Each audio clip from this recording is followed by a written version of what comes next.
All right. Oh, what's this? This isn't the top one. Refresh it. The top one should be about a fish.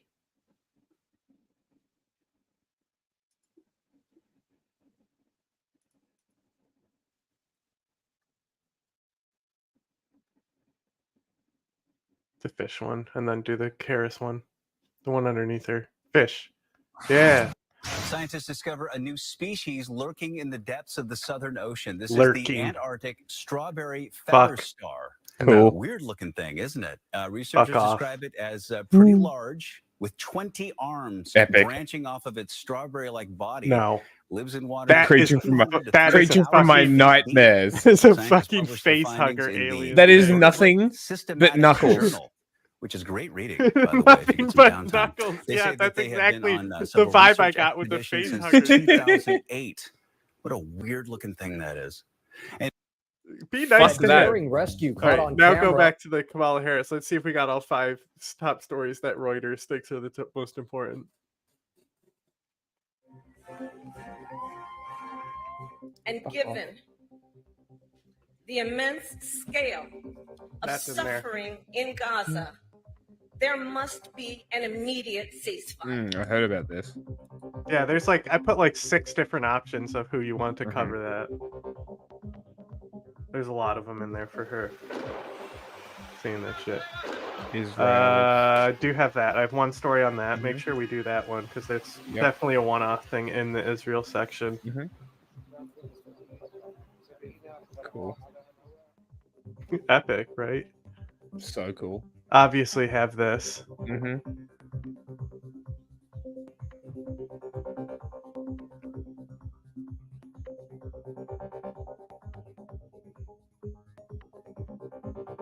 I want to see their ruling, their opinion. Yeah. I haven't looked at anything specifically to save it for stream, but here's what I imagine the argument is. I might not have the DC thing in there for Haley. Oh yeah. I might have, I might not have.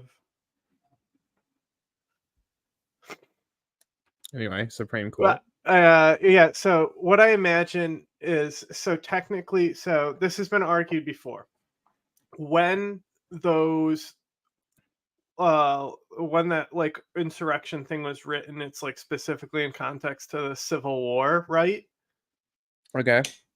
So the whole living constitution thing, they're taking it for, because they're so legal minded, they're taking it for as it's written, right? And Right. it technically isn't, because they're not using a legal or a living constitution interpretation. At the time, it was only specifically written for people who were involved with the Civil War. So it's like a pointless thing in there that doesn't matter, is what I imagine they're going to say. Interesting.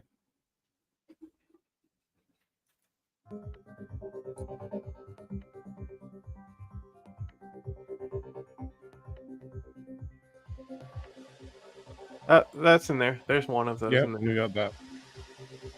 Cool. That daring rescue caught on camera, a truck dangling off a bridge over the Ohio River. Holy shit. The driver pulled to safety. Look at that. ABC's Zoran Shaw. What is with has the all music on dramatic this one? details on how I don't first know. responders saved that driver. Good morning, Zoran. Yeah, good morning. Firefighters Good said morning, they've done this America. training 100 times. Here's a They truck train on hanging off a bridges, bridge on and some high-rises, funky on music. cliffsides. But outside of practice, they That's had fun. never done this. They said they were willing to risk a lot, to save a lot, and they did. Wow. This morning, we're learning more about How a does this dramatic happen? rescue after this semi-truck crashed into the railing of a Kentucky bridge. That's And wild. the semi hanging over the edge of the bridge, hanging over the water. Driver is still in the cab. These stunning images showing the front cabin and the driver dangling dangerously 70 feet over That's the Ohio River. insane. I need rope assets on the bridge, and I'll need water assets on the river. Watch as firefighter Bryce Carden hangs over the bridge's edge on a rope. Fucking For 40 firefighters. breathtaking minutes, the rescue ensues. Carden rappels to the driver, pulls her out of the cab, and hooks her to his safety harness. Yep, see? Woman driver. Woman driver. Diversity, Wow, you find a lot- equity. This is why firefighters aren't included with ACAB. And I prayed with her. Praying while slowly pulled up by the rope. He is the exact right person to put down there to try to keep that patient calm. A dozen crew members finally taking hold of the driver to safety. Obviously shaken up, but she seemed to be stable. Hectic. Firefighters saying this was a once-in-a-career scenario. Kind of a crazy thing that you don't Should've expect put to actually how have to do until what you they show did up with the truck. and you Hopefully see it that's and you're like, the oh my story. gosh. Huh? I said, hopefully it's back in this story, but I there was a story that I almost put in with this is like bridge back open, and I figured, who cares? Obviously, it's going to come back open. But now I'm just thinking, how'd they get that truck off of there? I want to know what ropes they used. You know? Push it off.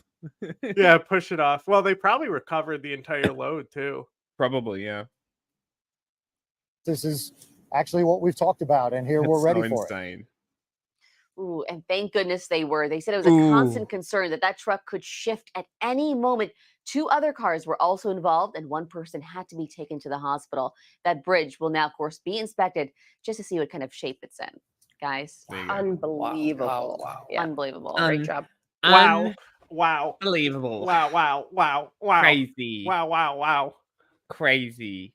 We do a morning show. We actually hate our jobs. We drink as soon as we're done.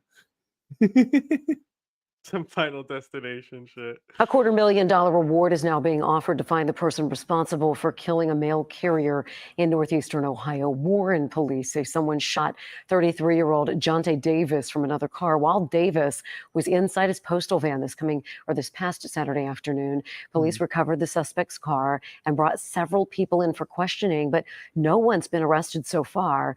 Police calling the shooting targeted and say they think Davis knew who killed him. That's fucked up.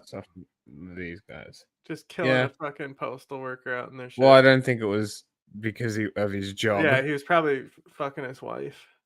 Yeah, something like that. Some shit like that. The spring break. I don't think so. I think his mail was fine.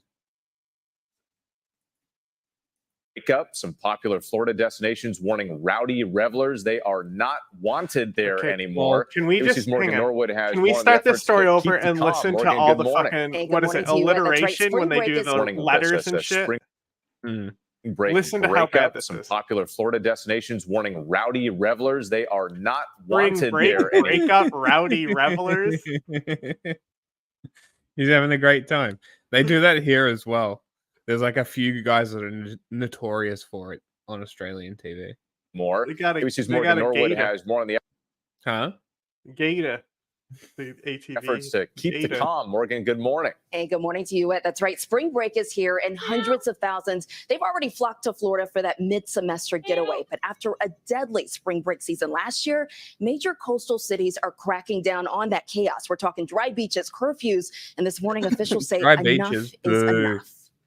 It's the first weekend in March, and spring break fever is in full swing. How are they dry? Cops gay, boo. If there's water, how is it dry? I don't understand. Is he on a Segway? What is he on? He's on Florida. an ATV. It's an ATV. Hey, Florida. Why are you gay? Honestly, I support this just because it's funny. Droves of visitors flock to beaches and popular destinations across the country. Some Florida cities are cracking down on safety, and it comes after a series of dangerous and chaotic incidents in the past 2 years. Police in Miami Beach swarming the scene after 2 people were shot last year during the festivities. And in 2022, hundreds sent running for cover after shots were fired. Partygoers even clashing with police. And all-out brawls breaking out any given night.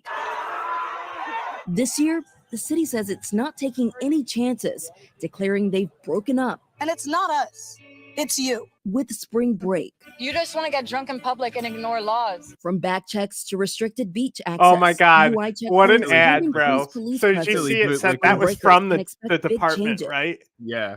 So, and it's like, you just want to get drunk and ignore laws. Who wrote that? Human beings do not talk like that. No. Just say like, you don't live here. Fuck off. Like, just be just like what is that? Not in our backyard. Yeah. Just do it like how you really feel. What is that bullshit? But it's not just Miami Beach. Nearby Fort Lauderdale tightening restrictions too. No coolers, no tents, and no loud music on the beach. No And eskies. further north, the shores of Boo. Panama City Beach going alcohol-free for the month of March. Bars will close sooner, and the beach off limits after 10 p.m. Ruins a little bit of the fun of spring break for sure. And officials say the rules aren't meant to damper the fun. Instead, discourage the danger. Yeah, you Oh know what's my going to happen God. now? You know what's going to happen now? People are Make still room going to for the go. Holy Spirit. People are still going to go, except now it's going to be private house parties, and people are going to get massive amounts of alcohol poisoning because kids can't control themselves. Well, they would have done it anyway. Yeah, but at least there would have been like No, cops they would have. and They would have done it anyway. paramedics As and long shit. as it's off the street, the police job is done. Yeah, exactly. As long as it's swept under the rug. So you want to come here for spring break? We welcome you with open arms as long as you come here with good intentions. Shut You up. come here with bad intentions, you're not going to be checking into a hotel. You're going to be checking into the Bay County Jail. We need a soundbite that's just a pig snorting.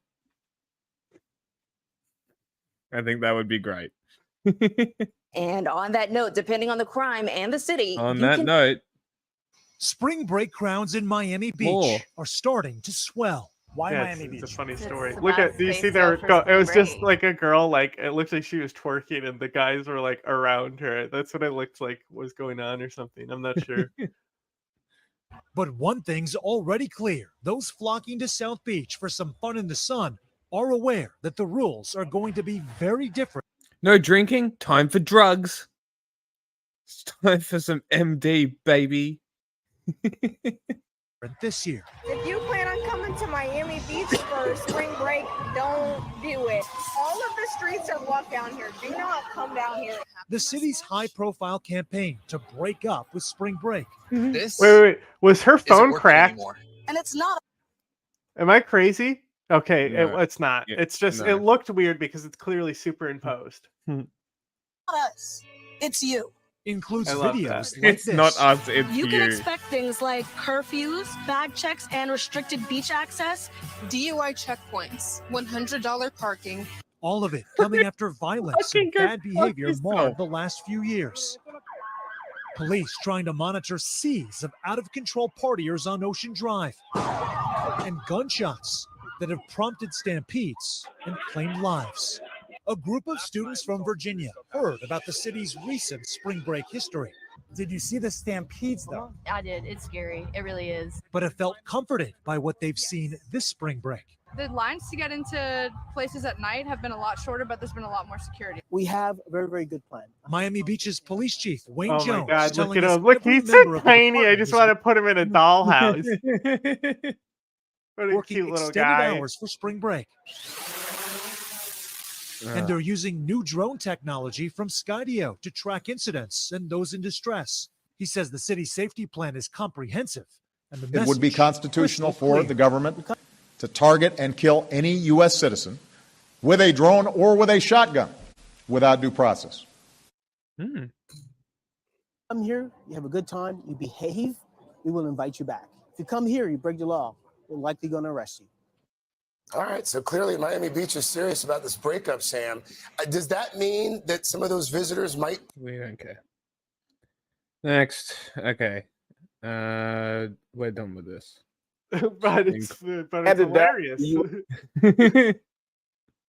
U.S. Supreme Court this afternoon, directly impacting a Texas law. The Supreme Court has Texas law. temporarily blocked a new immigration law from taking effect in Texas. This is in direct response to a Instagram U.S. yet? appeals court that set aside a judge's ruling that blocked Senate Bill 4. This law gives state officials the power to arrest and detain people who they suspect crossed the border from Mexico illegally. Now, originally, Senate Bill 4 was set to take effect tomorrow, March the 5th, but it had been tied up in courts. The state of Texas filed an emergency stay to have the case reviewed by the U.S. Supreme Court. That's why the Supreme Court intervened today to temporarily block SB 4 from taking effect in Texas until at least March 13th. The countdown is on. California's March 5th primary, just 4 days away. You can vote right now. And there appears to be movement in the race for U.S. Senate. According to the latest Berkeley IGS poll, expected as one of the best. Berkeley. Steve Garvey leading for the first time. Now at 27%, taking this top spot from Adam Schiff at 25%. Oh, hang on, they can't see. A statistical dead heat. Democratic Congresswoman Katie Porter appears boxed out of the top two in this. Lol. She's in third with 19%. So look at this. Hypothetical matchup. Okay. Remember, the top two advance regardless of party. If the top two are Schiff and Garvey in November, Schiff starts out 15 points ahead. He's at 53, Garvey at 38, about 8% undecided. If No it is shit. two We already, versus this is four, such a decided they're election, tied you know? at 30 with 40% Yeah. undecided. Clearly, she'd have a very good shot of beating him, which is why he's spending millions of dollars to try to not have that matchup. We are joined live now by political data analyst and vice president of Political Data Inc., Paul Mitchell, who knows the numbers in this state perhaps better than anybody else. What do you make of that poll? Is that a good poll? Oh, it's a very, very high quality poll. Mark DiCamillo used to be with the Field poll. He's kind of the grandfather of California polling, and he uses PDI data in putting together these surveys. And like you said, it does show for the first time in a public poll that Steve Garvey is ahead, although private polling by the campaigns have been showing this for a while. Okay, this is boring. Okay, next. We know. Yeah, we Great. got the percentages. We get it. Okay, undecided. Fantastic. Two California state senators, a Republican and a Democrat, have joined forces to propose a statewide version of San Diego's crackdown on homeless encampments. The city ordinance, which passed in 2023, allows police to enforce camping laws at transit hubs, parks, or within 2 blocks of a school or shelter, regardless of whether beds are available. For many, it's additional stress That's on ridiculous. already difficult lives. It is a problem, you know, because moving it every day and putting it back up, then Unfortunately, friend, the government nor people around you see you as a person. You are disposable to them, unfortunately. But, yeah, there are people around to help. Yeah, I'm looking at So, even though it is a little bit harder. I'm looking at Film because the of the Police government. LA. I Mm. think he posted. So I want to say he's the guy I saw this from. But it was some insane shit that I found Yeah. earlier. I might have shared it. Check my page now. you got to Just give them homes. Yeah. It's stress Mm. on me. Well, also, so like Film the Police LA, Streets LA, he has done a lot of like work documenting the police and also the city's policies here. So it's California, but like we're talking to LA specifically, right? Mm. So he has like gone in detail to expose like where the money is going in these like housing projects and like how bad the programs are. Oh, great. Also, on the subject of homes, all of the businesses around Skid Row are vacant. Yeah, I just set up some showers and give them beds and Wi-Fi or whatever. It won't be that expensive. Wouldn't be that hard to outfit some showers into these abandoned businesses. Look, Magic Shelter. Wow, crazy. Insane. Have people go in there, help them, dispose of needles, give them help. Counselors, not cops.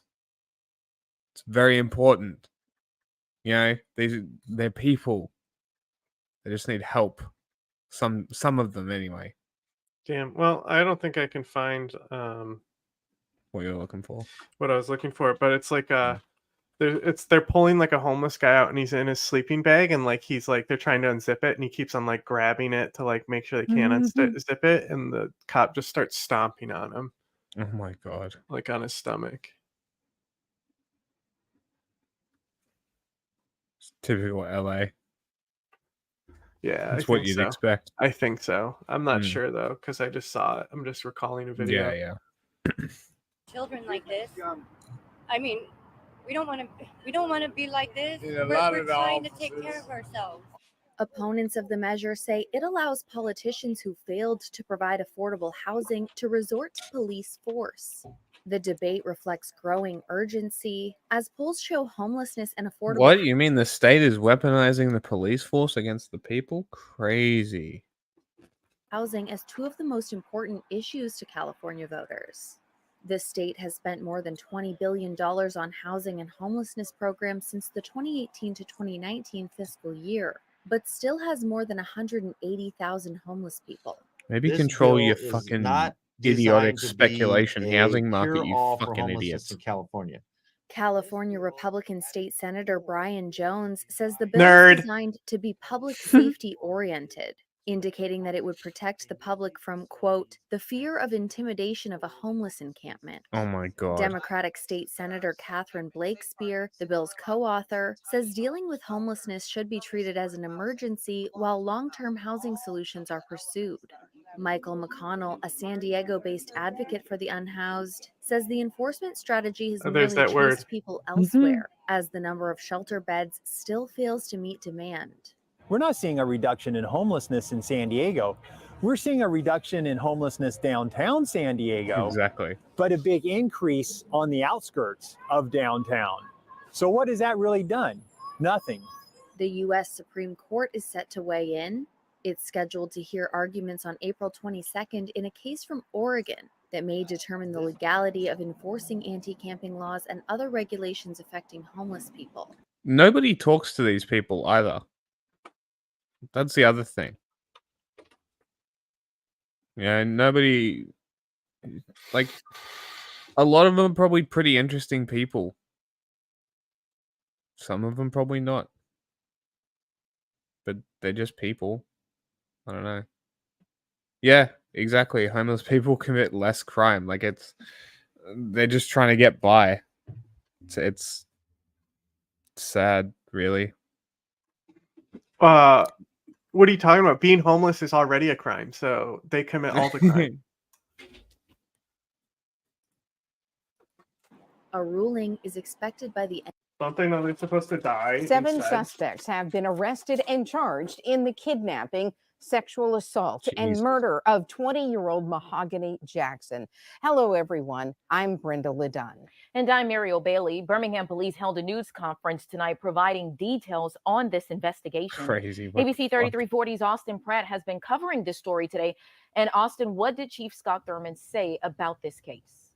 Muriel, he described the case as absolutely disgusting and is grateful the Birmingham Police Department received help Look, it's a from the setup public, that you hate. leading to the quick arrests of everyone involved.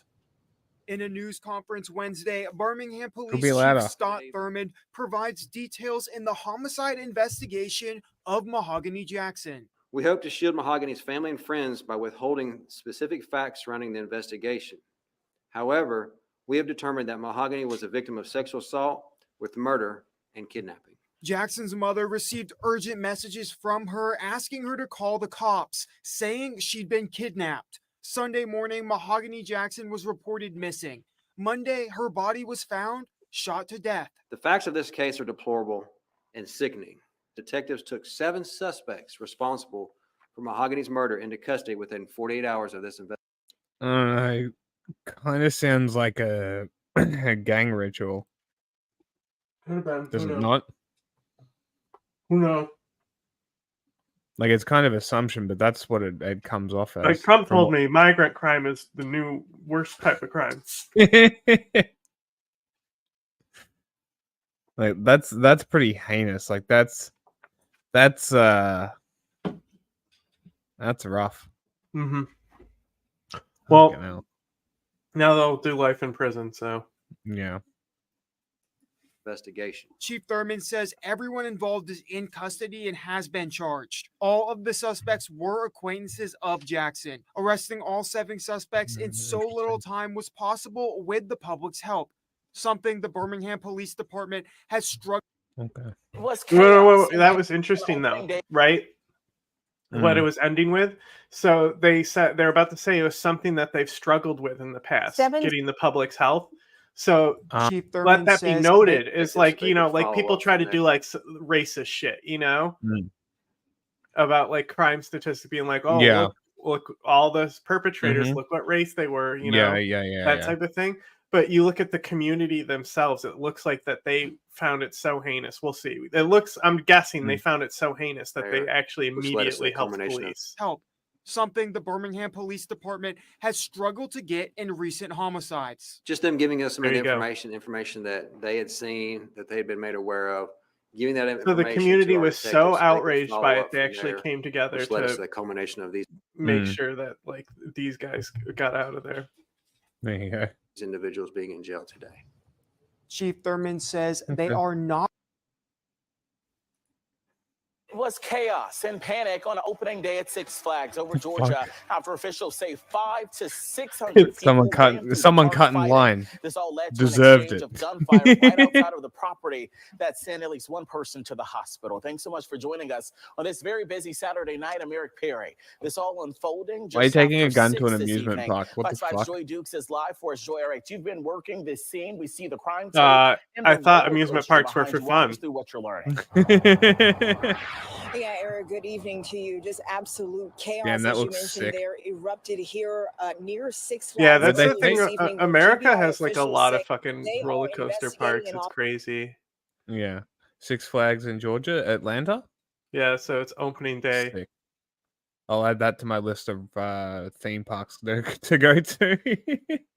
Yeah, normally Six Flags they like have like two good roller coasters, but they're like a chain. But Yeah. so like the one near me, I think they finally shut it down. But it was they had a coaster they had two coasters there that would literally injure people. Oh, The one Jesus. was like an old wooden roller coaster, so it was like just janky as fuck, throwing you around the whole time. And then the other one, it's like famous, but it's called the Mind Eraser because if you put your head all the way back, your head just starts bouncing between the fucking headrests. What the fuck? I really want to go to the one in Ohio. Yeah, I've been there. I really want to go to that one. I went to the one in The thing Charlotte. about it though, here's the thing about that one is everyone wants to go there, so the lines are fucking long. Yeah. I figured. So the best roller coaster is the Hulk roller coaster at Universal Studios. I disagree. It kicks ass. I bet it does, but it can't beat the one that I went on in Japan. It was fucking wicked. Hulk is the shit. But I went to this one in technically it's in both North and South Carolina. It like crosses the border. Anyway, there was the one that I really, really wanted to go on, which was like a hyper coaster, and I was too fat. I didn't fit on it.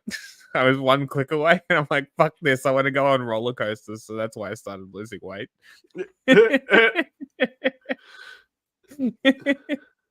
I'm not even joking either. It was that petty.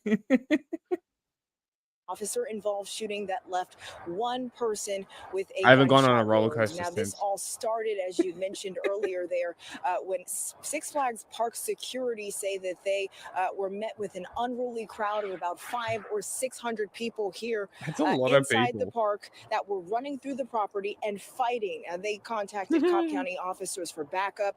While officers were trying to 600 get people that simultaneously crowd of people off fighting? the property, they say those individuals fired Mass psychosis.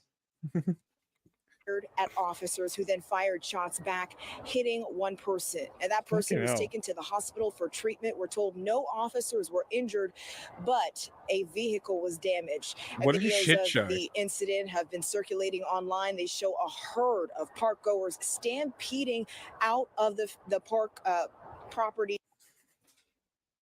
Look, man, if you went to the high school that I went to and saw the chick fights that I saw, you would fucking like the chick fights on those websites too. They're fucking great. just trying to get to safety at the sound of those gunshots. Park officials said there were no shots fired on park property and that the shooting itself took place on South Service Road, which is obviously You have just more a than few enough to hundred hire feet, competent hackers and ruin your competition. Swallow your They food. say that the culprits seem to be Holy underage shit. kids. In a statement from a spokesperson, they said, quote, "Our goal is to provide safe, fun entertainment. It is incredibly Couldn't help disappointing myself. that our community is disrupted at public events throughout the region by groups of underage youth. Just like other venues in the area, we are committed to keeping this type of trouble outside our park and off of our property." Now, we spoke with a woman who lives nearby. Can't it cute Here's what anymore? she had to say about the As long as it's off the property, it's fine. What's funny is Wait- they ran out of the park when they heard the shots, so they're running towards the It shooter was a as real usual. Yeah. big group of kids. I've never seen a group of kids like that if outside of the high school. Parents need to just control the kids better, probably, or step in and make sure the kids is doing what they need to be doing.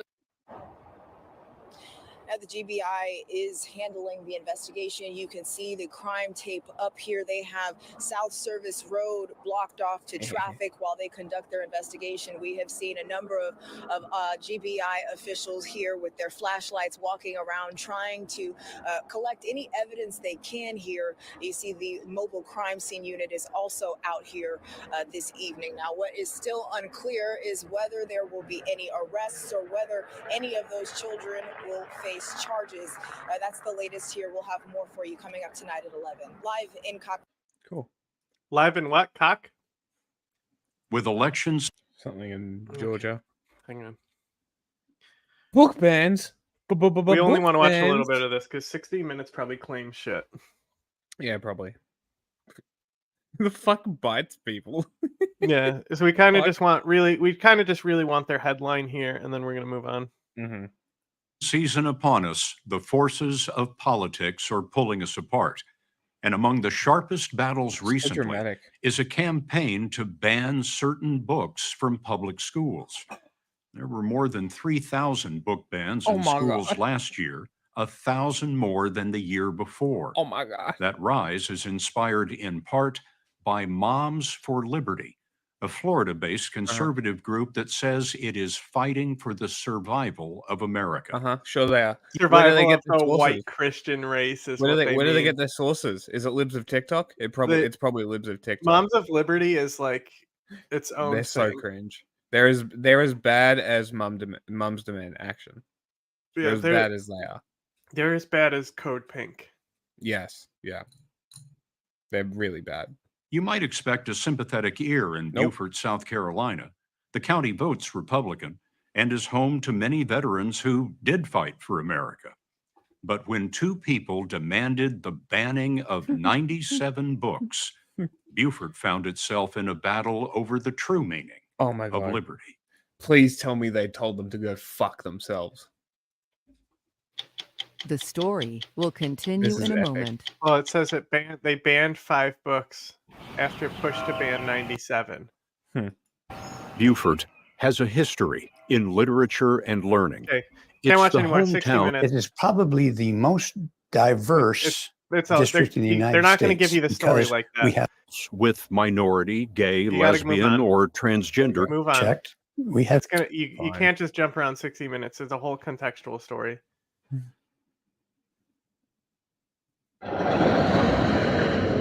Hell yeah. That's epic. That's sick. Hold on. Change the view. Everyone has to say this. This is epic.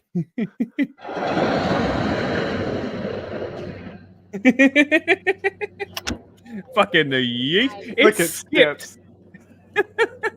Seems like pollution. That's sick. Why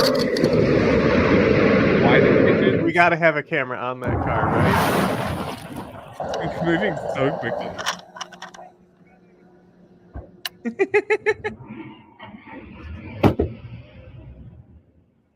It was a weird looking car. It looks like they But may why? have custom built this thing Maybe, yeah. to be retrievable. Maybe they were like, trying to skip it. look at it, because like go back and look at it. Like this has Yeah, got to. it looked like barrels and shit. This has got to be not military. It's like a retired carrier that's a museum. Mm. That's totally a flotation car, right? Right? Yeah. Like it's basically floating barrels on a car. Hold on.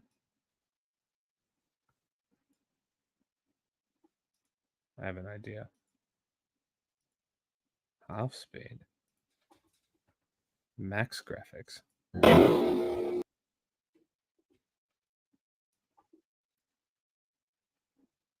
Almost there. Fuck me.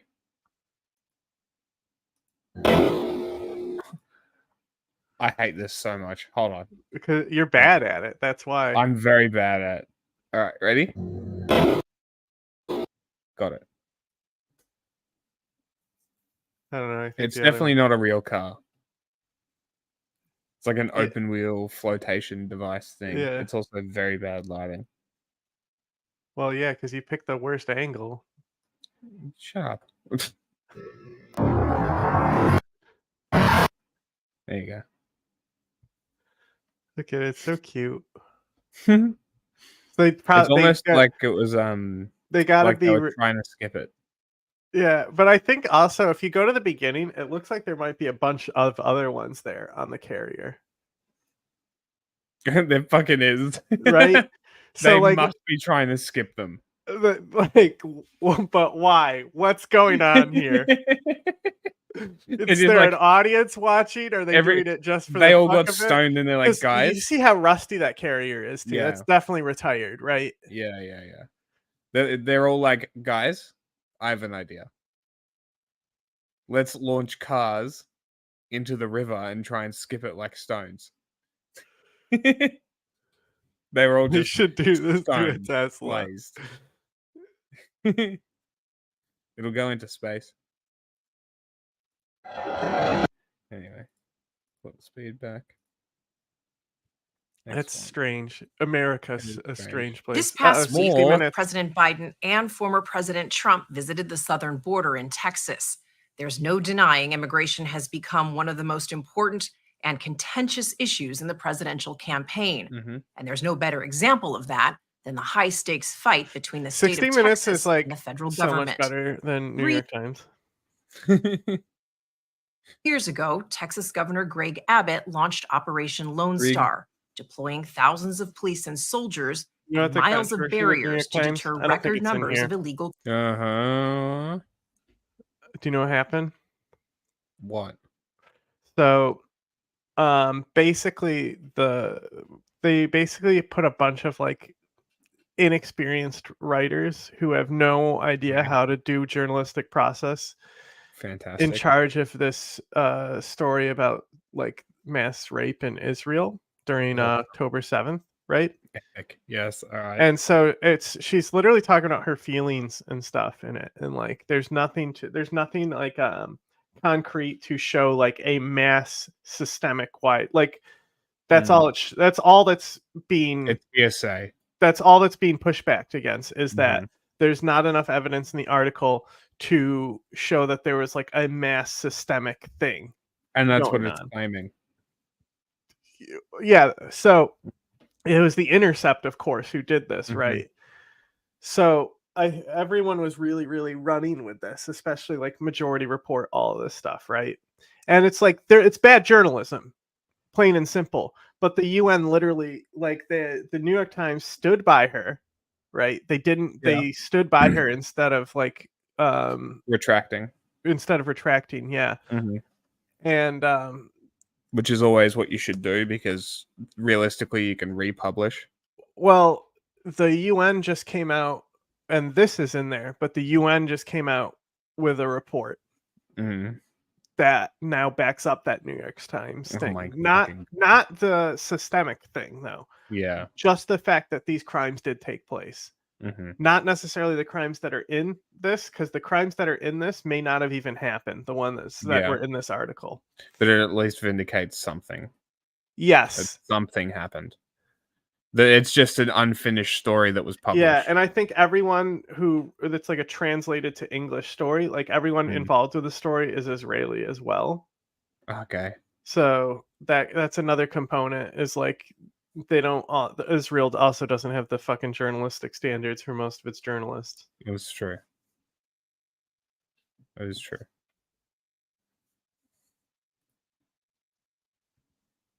Crossings. The Supreme Court has repeatedly ruled that immigration is the job of the federal government, but rarely has a state so aggressively challenged that authority.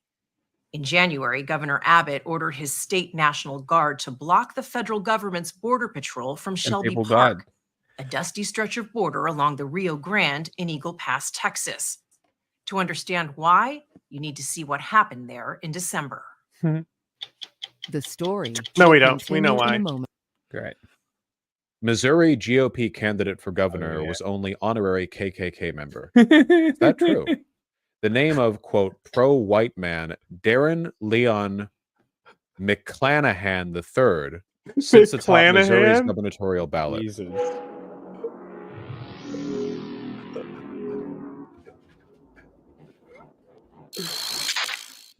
Uh-huh. I don't remember what state she's running in, but I saw there's some woman, some Jewish woman who's running on like deporting all the Jews or something. I saw them on Twitter. I know that you can run for any reason, but you know, with the Republican Party being what it is now, Lori Kaufman, how do you know her name? Okay.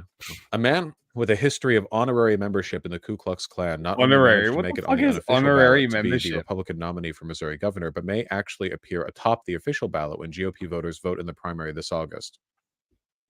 Cool. Those revelations came to light last night when former Missouri Rep. Shamed Dogan tweeted out a screenshot showing the unofficial candidate filing list for governor posted to the John Clan Darrell McClanahan III's name sits atop more well-known GOP contenders like Mike Kehoe and Jay Ashcroft. The candidates' name are listed in ballot order because McClanahan drew a low number. His name appears first. Okay. Nice. Oh man, he looks like this too? Holy shit. Jesus Christ. This guy's really running the stereotype, huh? This is Kojima type naming lol. Yeah, no kidding. If you asked me to like 3D model a clan member in my head, this is basically what this like. That's pretty much it. The RFT reached out via text message and asked McClanahan if he was the man. If you type into Chat GPT, give me a picture of a clan member, that's what you get back. Non-hooded clan member, and this is a picture you get. And pictured in front of the burning cross in the image shared by Dagon. McClanahan replied, "It's an invisible empire." Oh my God. Yes, it's me. But he denied ever being in the KKK. No, I am not and never have been, he wrote back. He then sent us a photo of Elvis squaring off in mock fisticuffs with Muhammad Ali. Later on in the evening, McClanahan sent us the following statement addressed. That's weird. Why would you even respond? Sounds like projection and cope. Directly to Dogan. Shamed Dogan, I would like to respectfully request that you cease and desist from making defamatory statements about me on the X platform. Your statement about me being a cross-burning KKK member and white supremacist is false and damaging to my reputation. Okay. But you said it was in an unusual legal strategy for a man alleging he's being defamed by assertions he is aligned with anti-Semites and white supremacists. McClanahan says in his own court filings that he is, quote, a pro-white man, horseman, politician, political prisoner activist, that's January 6th, who is dedicated to traditional Christian values. Amazing.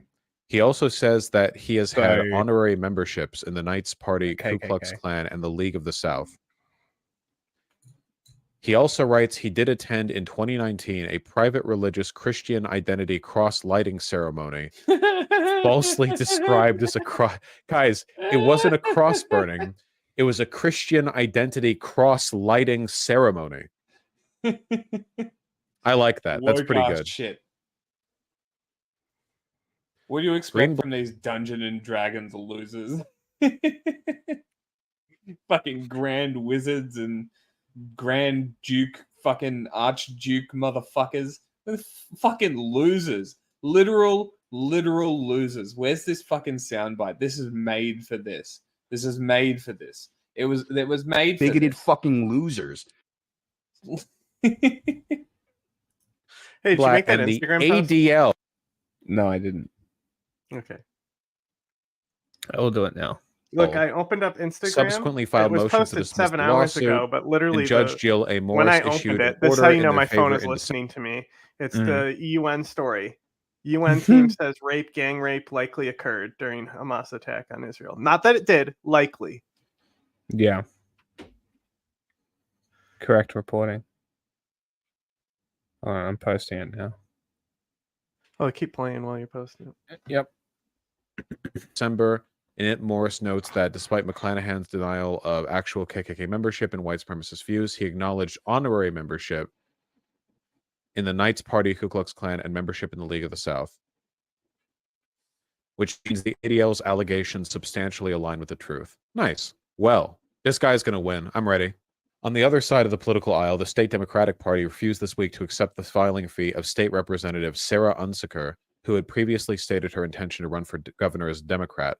Last December, Unsecker was blacklisted from her party after touting her friendship with an alt-right troll who has a history of anti-Semitism. She then began spouting her own anti-Semitic conspiracy theories. Epic. The GOP removed him from the ballot? Oh, they did. Oh, they're moving to remove him from the ballot. Wait, these are from the same... These are both from today.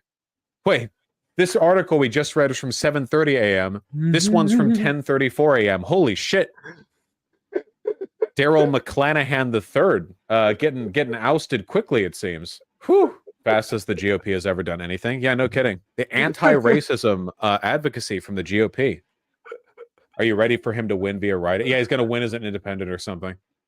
Oh, Godspeed to you, McClanahan, and your private Christian cross-lighting ceremony. What is this? Oh, this is the one, yeah. This is the Jewish lady Nazi candidate. Hitler praising MA GOP candidate pledges to exile all Jews. You guys are fucking pathetic, honestly. There is no place for racism or anti-Semitism in the party of Lincoln, wrote Lieutenant Governor Mike Kehoe. Love that.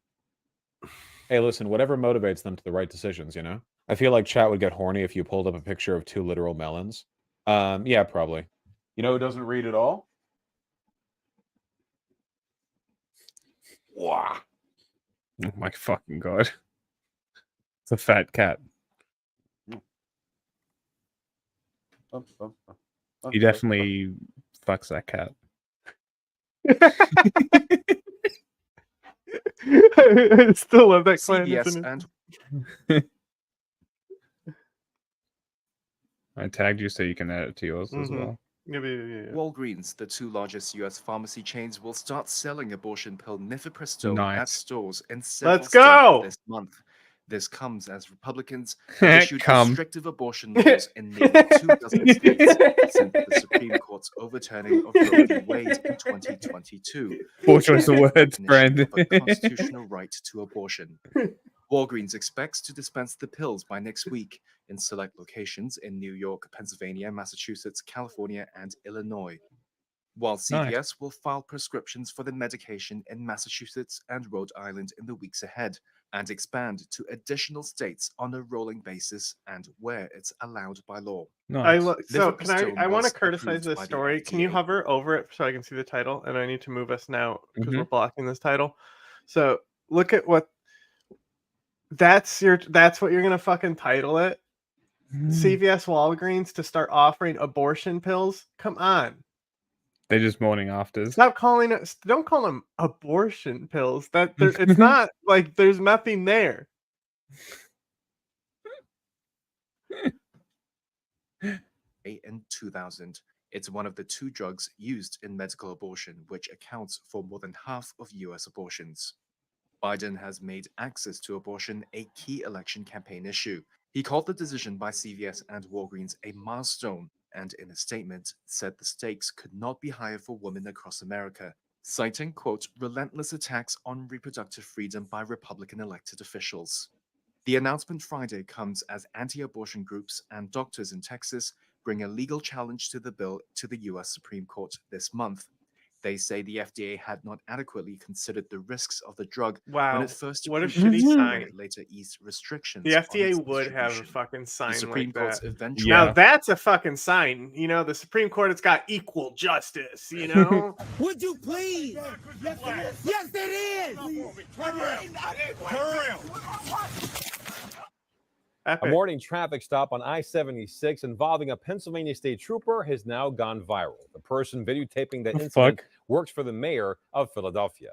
Saturday night, I'm Walter Perez. The big story in Action News is the confrontation that unfolded along Was that 76 person you in just Center were City. filmed It abusing began on as the a side of the traffic street stop looking involving for an the employee Bosch, the of Mayor Sherrod mail? Parker's administration. That employee's Technically, he's a state trooper, so he doesn't work for the mayor. What did I do? The cum thing, right? So technically, he works for the governor, not even the mayor, right? He's a state trooper. But come on, bro, you fucking city official, you have him on the side of the street in the fucking gutter like that, and then attack somebody filming him. Come on. That's the thing. So Husband like showed up on the sheriffs, this troopers can be pretty bad too. But Yeah. that's the thing is that it's good and bad that they only do traffic, right? Because that's also where you see people getting shot for trying to run from police in the car and Makes stuff. sense. Yeah, that You makes know, sense. But troopers can be like this. When the state trooper began to cuff him, that's when the mayor's employee began filming. Action News reporter Brianna Gallagher Wait, that's the unpacks mayor. details regarding the now viral video. She's live at Winfield Heights with much more. Brianna. Yeah, Walter. Well, that video. Why is she now got her phone in circulating her online, hand? and that's part of what police are using in their investigation. linked Mayor to Sherrod it. Parker responded to that video, It posted can be in on her several pocket. social media channels, saying that that video is concerning. According to Pennsylvania State Police, a trooper initiated a traffic stop on I-76 westbound around 9 o'clock this morning for a vehicle. Do you think if he had killed this guy, who is the mayor, that No, would he's not actually the do mayor. That's something? not the mayor. It's not. I No. thought that's The what mayor's they're saying. employee is filming though. Okay. So then he attacks the mayor's employee after Right, okay. filming this. Okay, I wasn't sure. With multiple Disregard. violations. The incident was filmed by Selena Morrison, the city's executive director of the Office of LGBT Affairs. Nice. I work for the mayor. Police didn't I work identify for those the mayor. involved. Did you Mayor hear? Parker did in her social media post, and so did Morrison's sister, who posted the Hang on, video. pause. Morrison was driving a gray Oh. Infiniti sedan. Nice car, right? I wanted to see the tweet. You paused not on the tweet. And so did Morrison's sister, who posted the video. Morrison was That one. Uh-huh. The Challenger, I think. driving a gray Infiniti sedan, the vehicle the trooper initially pulled over. State police say a green Dodge sedan then pulled up, parking behind the trooper, which prompted the trooper to approach the Dodge. State police say the driver of the Dodge, who was identified online as Morrison's husband, Darius McLean, resisted arrest. That's my husband, please. In Morrison's cell phone video of the incident, you can see her husband on the side of the highway, the state trooper standing over him. While the trooper is trying to handcuff McLean, Morrison captures it on her phone before a scuffle ensues. Because I'm black. Would you please? Yes, it is. Libtard. That's what I always see. That's all I think of whenever I see that. Whenever I'm in Latin America and I see the libtard, I'm like, oh, libtard. Okay, my brain is just broken. The phone drops as they question what is happening, and the trooper responds. We ain't done nothing wrong. It's fine. We ain't done nothing. This was a simple traffic stop because you didn't have your lights on. You didn't have your lights on. Seriously? The trooper briefly explains why he approached the Dodge that pulled up behind him as he was conducting a traffic stop. Man, I don't know who you are. I'm her husband. So I don't need someone rolling up on me. You're under arrest for resistance. You're full. No. Okay. How did I resist?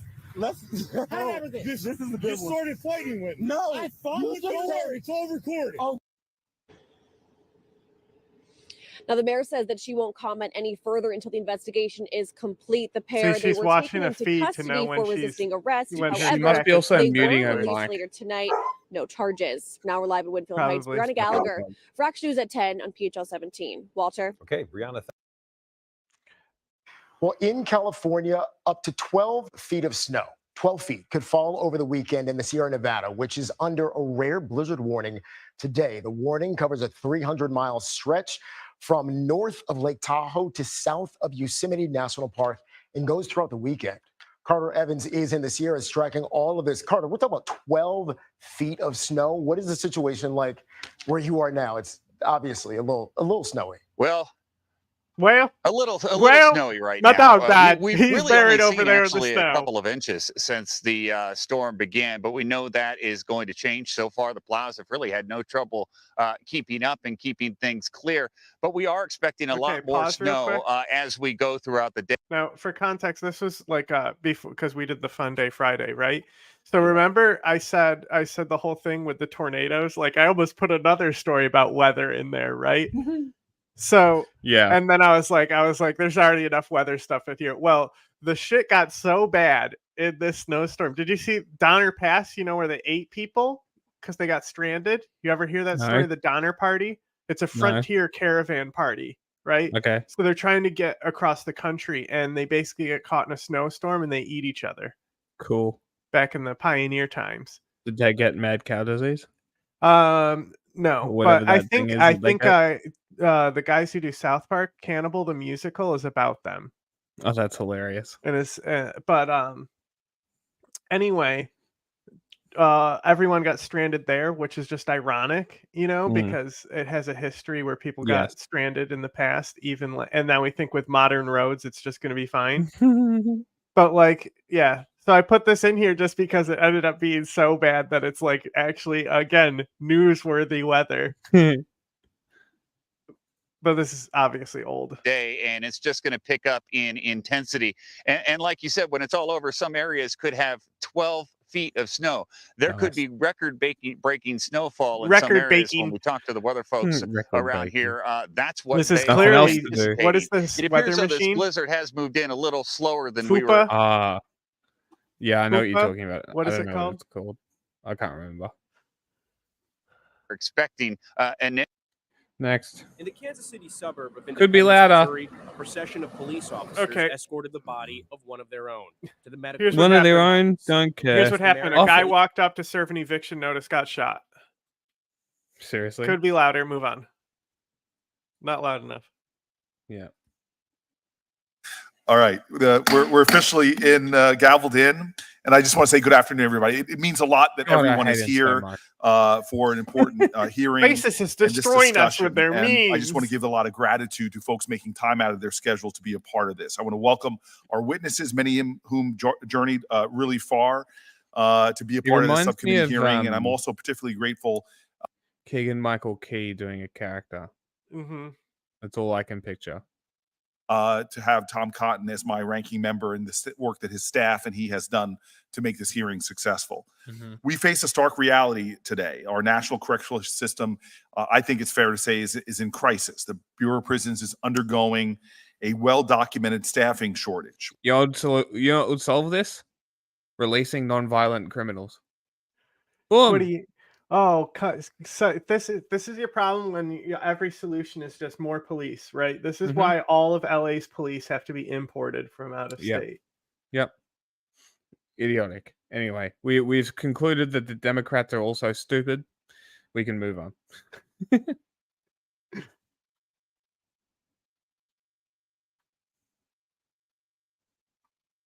Great. As the two presidents staged a showdown on the border, another border battle played out in court today. A judge invalidated Texas' new law that would have empowered local police to arrest migrants for crossing into the United States illegally. The law is now on hold just 5 days before it's set to go into effect. It's really funny, isn't it? They don't say crossing the border into Texas. Funny. It's funny how that works. I don't know. It's almost like it's the federal border. I don't know. Well, at the end of the day, Texas it's just a should line have on joined the the United States. Maybe they Not should my secede. problem. Yeah, maybe Yeah, they should go ahead. secede, and then Go ahead. it's only their problem. It'll be. You know how much funnier that would be than Brexit? Yeah, it would be hilarious because then all those migrant problems no longer America's issue. Our Ryan Chandler has a look at how that power struggle is playing into today's border visits. The operation that they showed me is nothing less than incredible. And I'll say this, it's a military operation. I mean, we have this is like a war. President Trump praising Texas's unilateral efforts to lock down the border. The governor in Texas picked up the Did you hear what Trump just said? No. Go back. And they've done an incredible. The operation that they showed me is nothing less than incredible. And I'll say this, it's a military operation. I mean, we have this is like a war. President Trump praising Texas's unilateral efforts to lock down the border. The governor in Texas picked up the ball, and they've done an incredible job. Notice he had to use placards. Are you talking and about yes, pictures? please for Texas succeeding? Look, it's the guy who is always on Fox News yelling at us. Did you notice that he had to bring out placards and pictures for Trump because he's stupid? Uh-huh. Yeah, I need you to show me it in the picture book. Yeah, picture book. Any farther efforts are now in question. The Biden administration pushing back on Texas's show of force. Biden does not care. Governor Abbott is showing strength on the border with President Trump, but back here in Austin, he suffered a loss. He a looks judge here at the bashful. federal courthouse ruled Texas's novel he's new holding his border hands. He's enforcement like, law, "Ooh-wee." Senate Bill 4, is unconstitutional. For now, that bars those troops down in Eagle Pass from inheriting new powers, like the ability to arrest and deport illegal immigrants. Texas has invoked the Let's see what the actor said this. Oh no, come on. I want to hear the fascist governor, bro. He's always saying crazy shit too. Come on. Illegal immigrants. Texas has invoked the authority provided to us in Article 1, Section 10 of the United States Constitution to declare an invasion and for Texas to defend ourselves. The court not buying that argument, writing, surges in immigration do not constitute an invasion. Abbott's border policy, which they say militarizes the basic aid. No, they're literally like, legally it's not. Everyday people in my community. The chair will advise that the rules do care. They need jobs with living wages, secure housing, quality public education, and a safe, dignified environment to exist in. These things cost money and attention, the kind of money and attention that is currently being spent on fleets of new police cars, weapons, drones, concertina wire, and endless court cases against people who in many instances are only guilty of seeking refuge and work. True.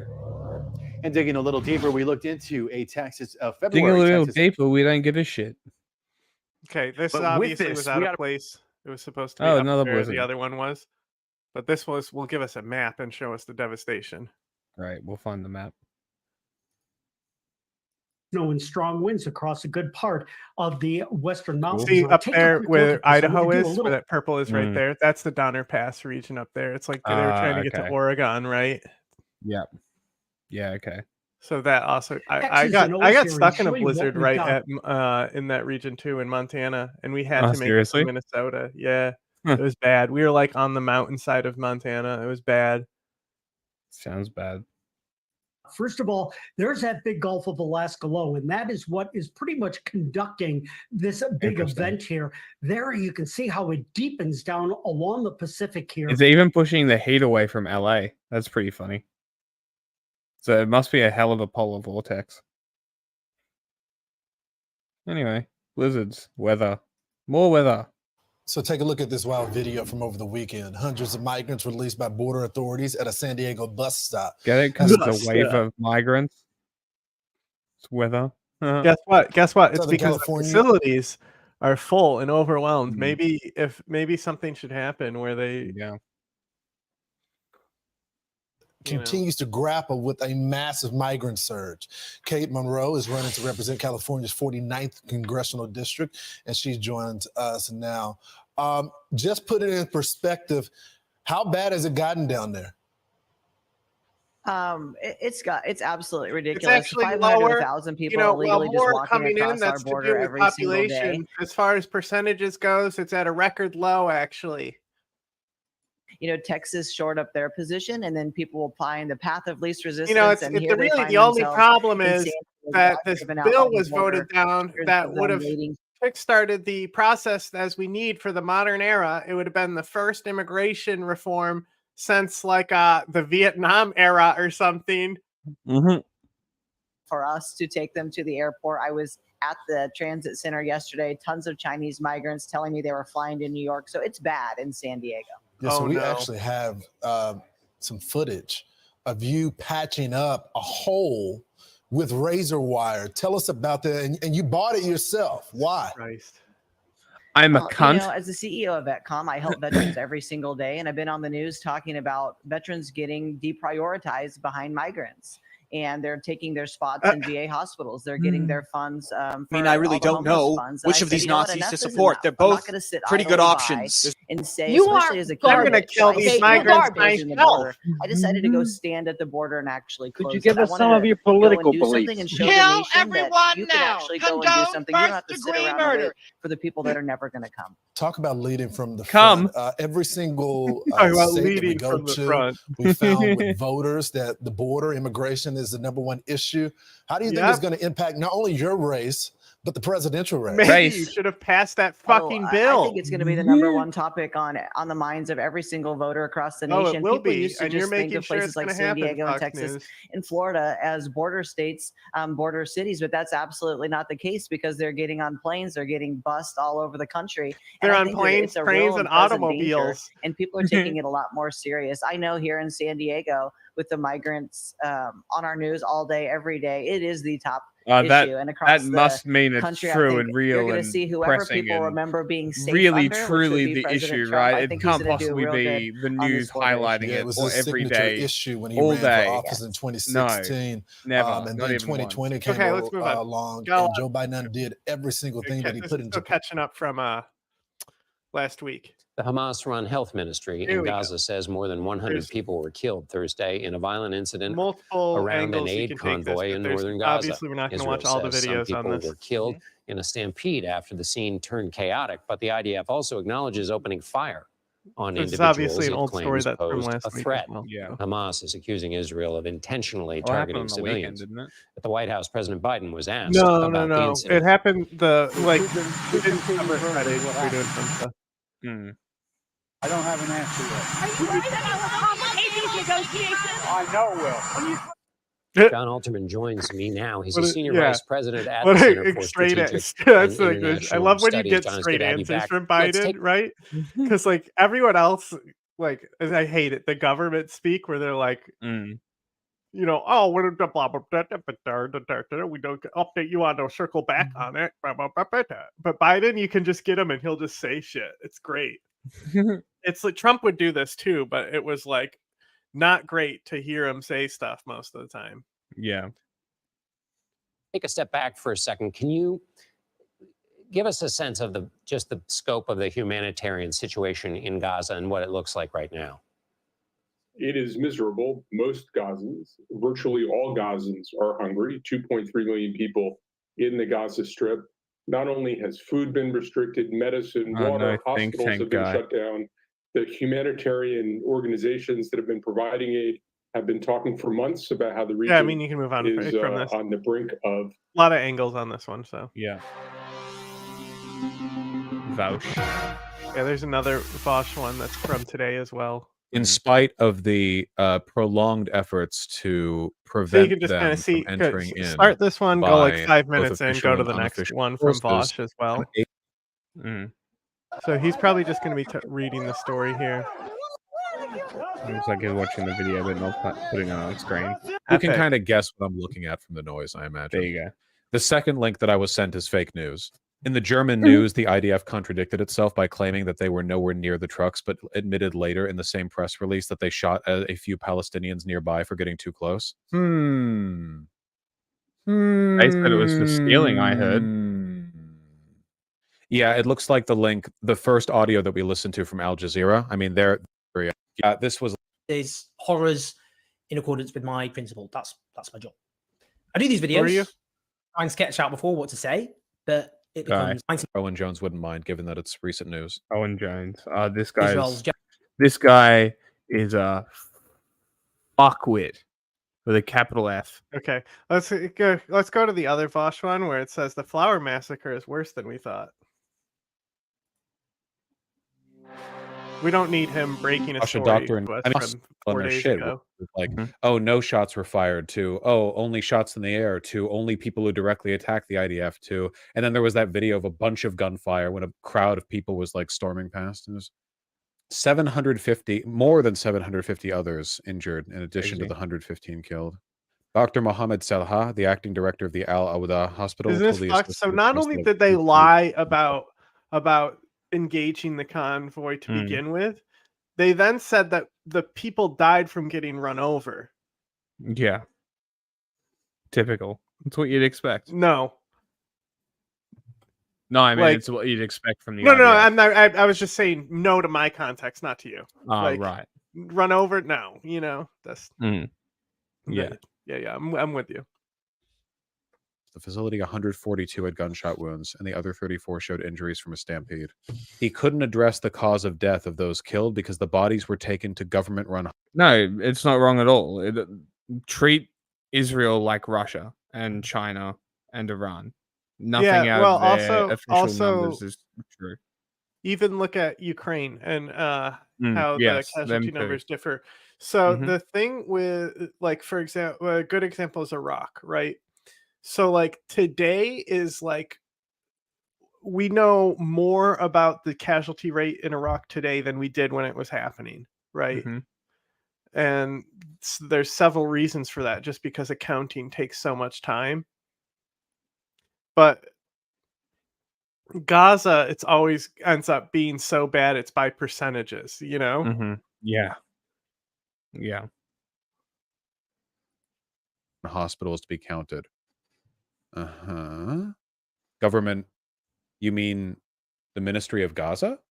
Wait, by government run, what do they mean, like, yes, isn't the Al Awda hospital under the purview of the health ministry of Gaza? Why would that not be? Do they mean Israeli government? Does the Israeli government do these counts? Because the death count has been provided in the past. It's a link. What does the link say? The link just links to how the death toll is counted from Gaza's Ministry of Health. But this says that it's counted by the Gaza Ministry of Health.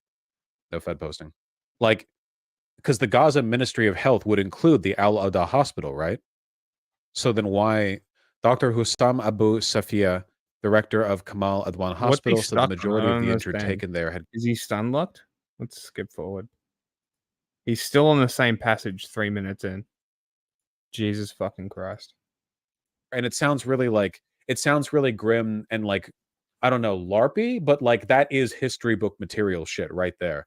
You know, there are lots of massacres that happen, but one that picks a name that quickly and is this one-sided and this bleak. Is that the it's like stuff like that.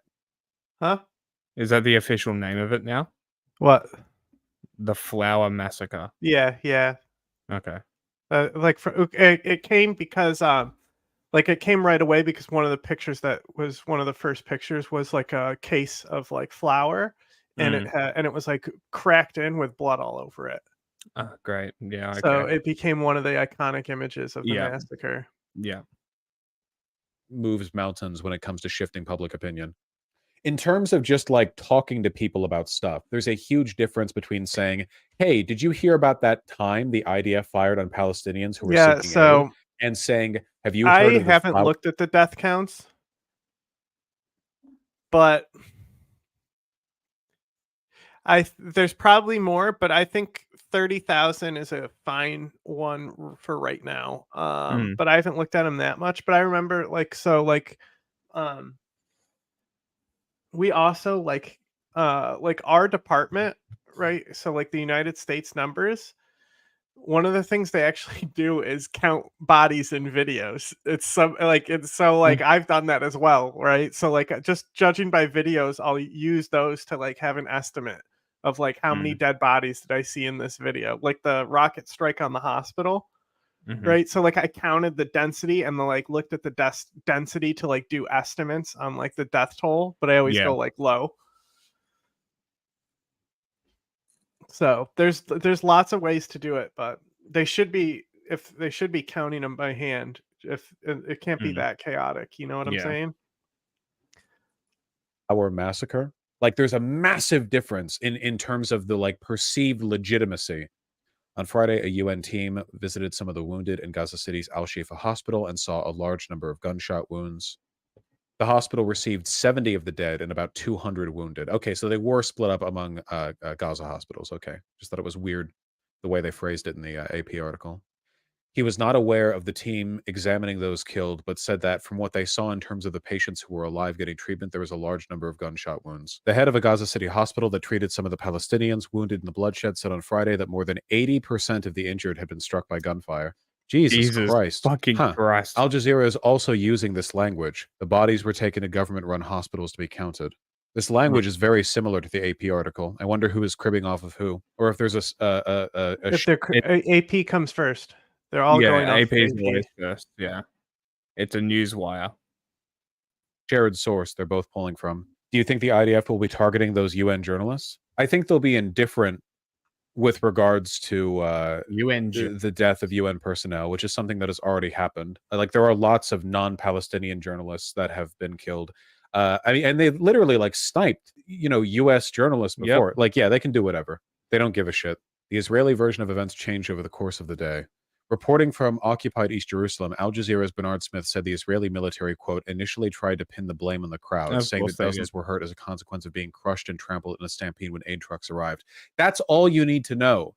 Immediately, that's all you need to know, that Israel is completely full of shit. I mean, like you needed any more evidence, but still, like, in terms of proving lies, that's it. You can hear gunfire. We've seen the videos of gunfire. We know there was gunfire. This is like, right, I want the to see standard for lying is so low. Like, as if like anyone could have told them. And then there's clips of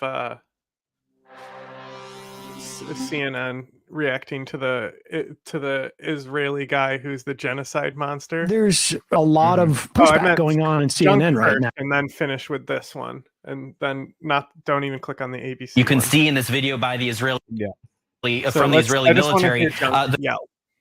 Let's see what Junk's opinion is. Don't care about her. I want Junk. There he is, my man. Swarming the humanitarian aid convoy the trucks, they get fired at by the IDF.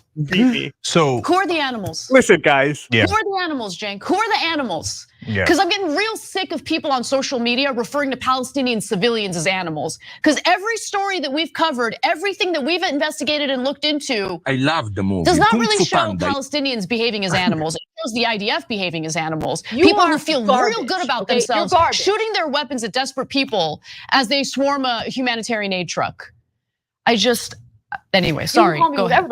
Latest numbers are 112 dead, 760. No one up here is going to call you Donald Trump anymore. We're going to call you Donald Duck. 576,000 Palestinians are now starving. What do you think the lizard people are in charge? This is what starving looks like. Yeah, that's another animal. We got two animals. It's confirmed by international news. And you got a lot of them. I like love CNN, dogs. You love dogs. That the Israelis fired from the tanks and from drones. And they said they were worried about their troops. Pop, pop, pop. And then it was Where were the troops? Rapid Inside fire. the tanks? They weren't in the drones. That's not funny. So the guys that were inside tanks were slightly concerned, I guess, about their. Like, this is the best. Because we laughed. Come on, Jack. Why would you click that? Why are you gay? Case scenario for Israel that I'm laying out about their safety within the tank. So they murdered 112 people at least. And when you started firing into the crowd, what did you think was going to happen? Other than the slaughter from your bullets, that hungry, desperate crowd, of course, was going to panic when you started spraying the place. Actively engaging civilians. Civilians were killed, and that's what we're going to continue to try to do. Probably one of the worst things that Israel has done. Yeah, it would be, yeah. With bullets, and the trucks were going to panic, and you knew that would also create a stampede. And the drones, how about the drones? Were the drones afraid that they were going to, that their hardware or plastic was going to get attacked, so somehow they were going to jump up and grab a Israel's drone. the one who like with posts no one. the drone video. Like why did like to be like this is what happened? You can see that they inside of it, and why would that be a concern? Why are you murdering people with drones when you actually see them and you see that they are not at all fighters and they are people desperate for food, and Israel murders them?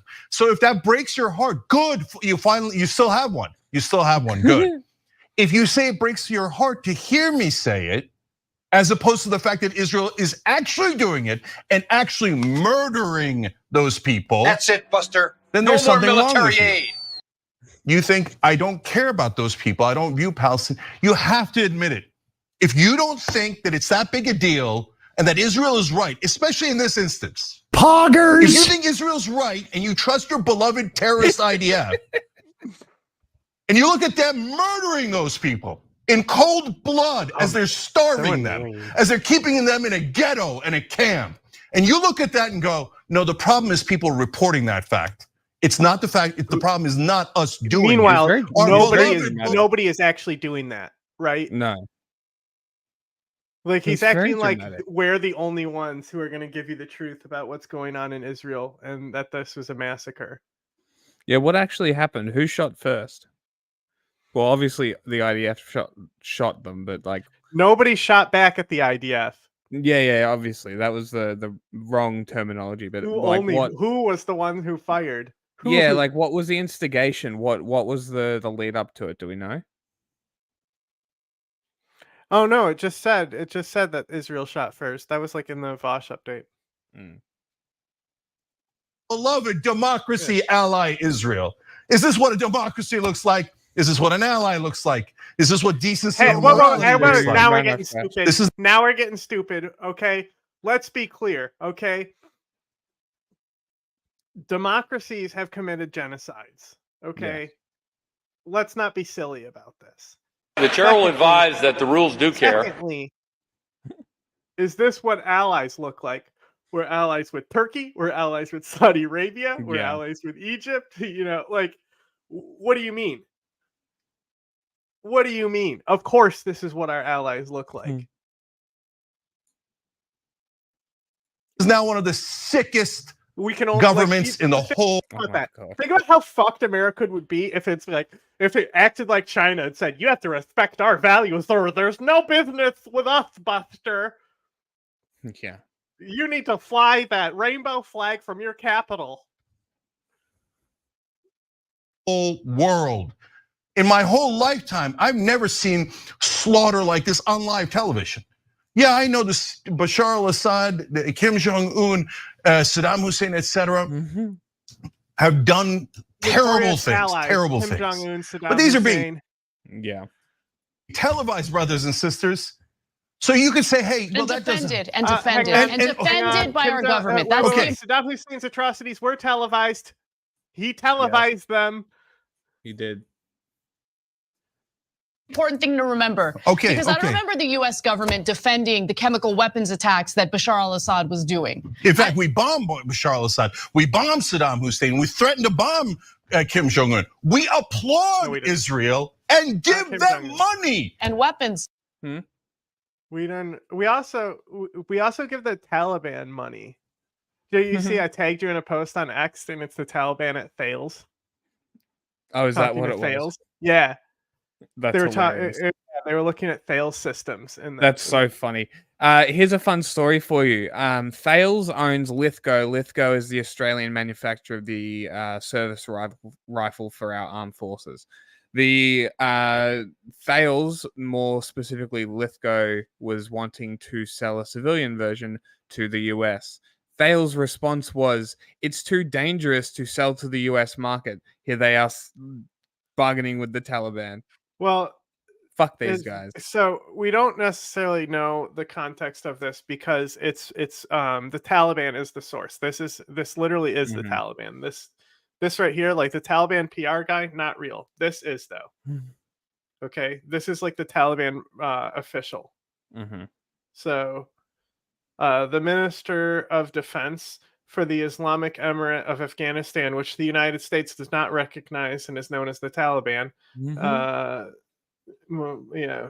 This is Omar's son, I think, right here. Chief of staff, blah, blah, blah, participated in the defense exhibit in Qatar, where military equipment and various weapons were displayed. So it doesn't necessarily show that they're buying anything, right? But like it's like these are like missile defense systems. And this oh, I was about to say, is this IRGC? No, this is just what their military looks like.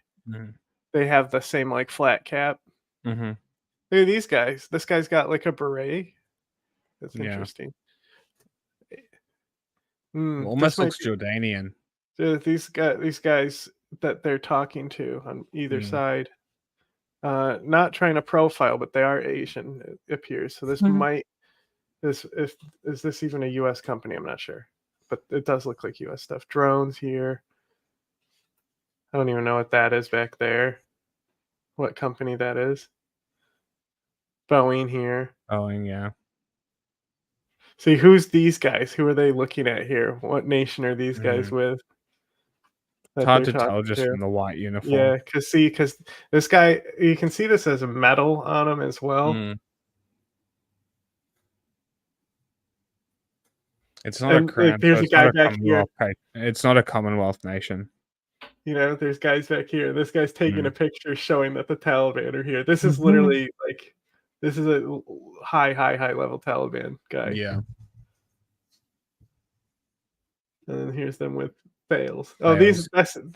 So it's a Chinese guys that they're talking to. Thales is in the background. So this is the CIS. These are the two. I was right. It is a Chinese company. So this is their area. So they're talking to a Chinese company here. Makes sense. The guy with the red beret looks like he's Jordanian, maybe.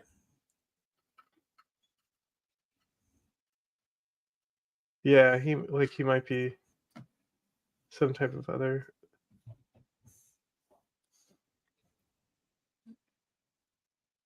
He might, like a domestic thing. That's like because they're Taliban after all. He kind of tailed them. Guy looks like a journalist back here. Yeah. Anyway, Benny jump scare. Look at that bright ass blue camo. I think one of the reasons is like it's registered as like a UN camo, but I'm not positive. Because like as long as you do UN blue, you can basically do anything you want. There's like all it is. It's not even a specific blue as well. That's so funny. Basically, you can do whatever you want with your UN uniform. Interesting. So I don't know. That's more you would buy blue camo. Important the issue, the less it gets discussed here in the Congress and in the media. More important, less discussion. And today I want to say a few words about one of those issues, and that is the ongoing UN food aid convoy, even though it had previously cleared its route and timing with the Israelis. Ooh. Yeah, so before the homelessness and before the starvation at all. So it's not only that aid is not getting in, what aid is getting in is not going to those locations where it is needed the most. You guys can listen. I'll be back. President, even more distressing, aid convoys have been turned back or fired upon even after previously clearing their route with the Israeli military. In other words, the aid people tell he's always looked the like Israeli this. military where they are going, and the result of that is they in fact get bombed. Bottom line, despite the urgency of this crisis and the growing starvation of the people of Gaza, humanitarian access has actually gotten worse in recent weeks. About 80 trucks per day have gotten into Gaza over the last 3 weeks, down by roughly 40% from earlier periods. Before the war, before the homelessness. I really, and before the as much as it's nice to hear people talking about this, they didn't say day shit when this happened to Tigray, and even less trucks were getting through, and more civilians Almost were dying. all aid deliveries to northern Gaza have been suspended. The Israeli government has rejected most requests for access to the north, and the situation has become too dangerous for aid to be safely delivered. And the reason that aid delivery has become increasingly dangerous is that the Israeli military has shown little regard for the safety of humanitarian operations. Quite the contrary, earlier this month, the Israeli military fired on a UN food aid convoy, even though it had previously cleared its route and timing with the Israelis.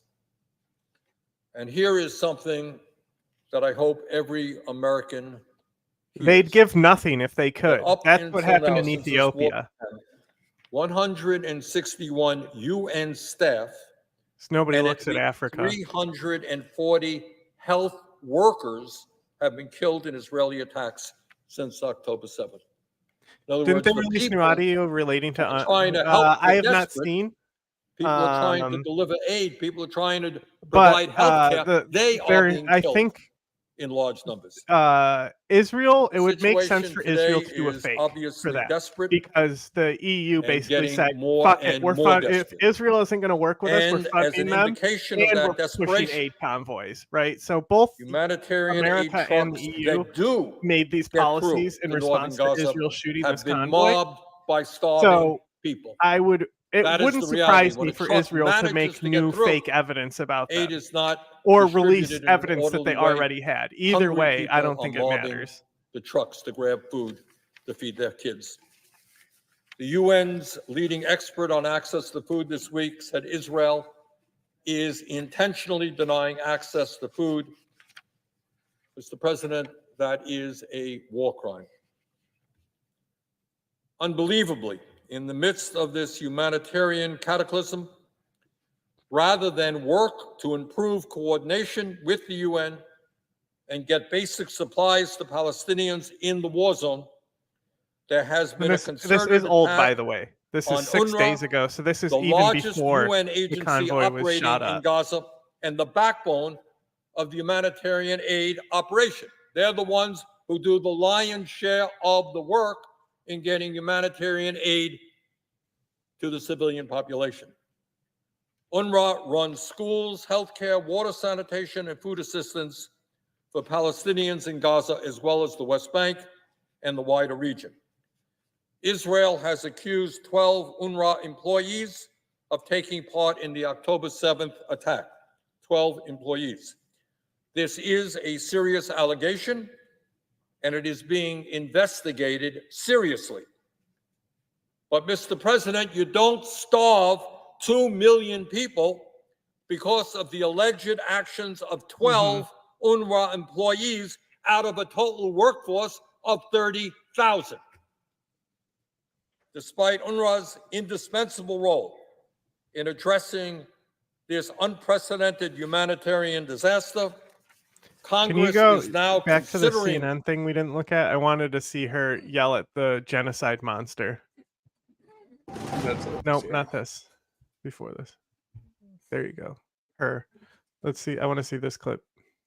Because there's a lot of pushback she going on rules, and CNN this right guy now. is a fucking monster. Did you delete videos that we've watched? Mm-hmm. Okay. The Intercept broke this, which means that CNN employees are speaking, I think, to the Intercept and just said that that we are pushing back at the London bureau about the pro-Israel bias in the London bio.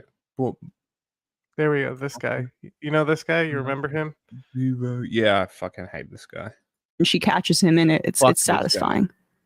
Back to the program, Mark Regev. As I said, there are disputed timelines. Either the shooting was first and then the stampede, or the stampede was first and then the shooting. But the facts are the facts. There are dead and injured.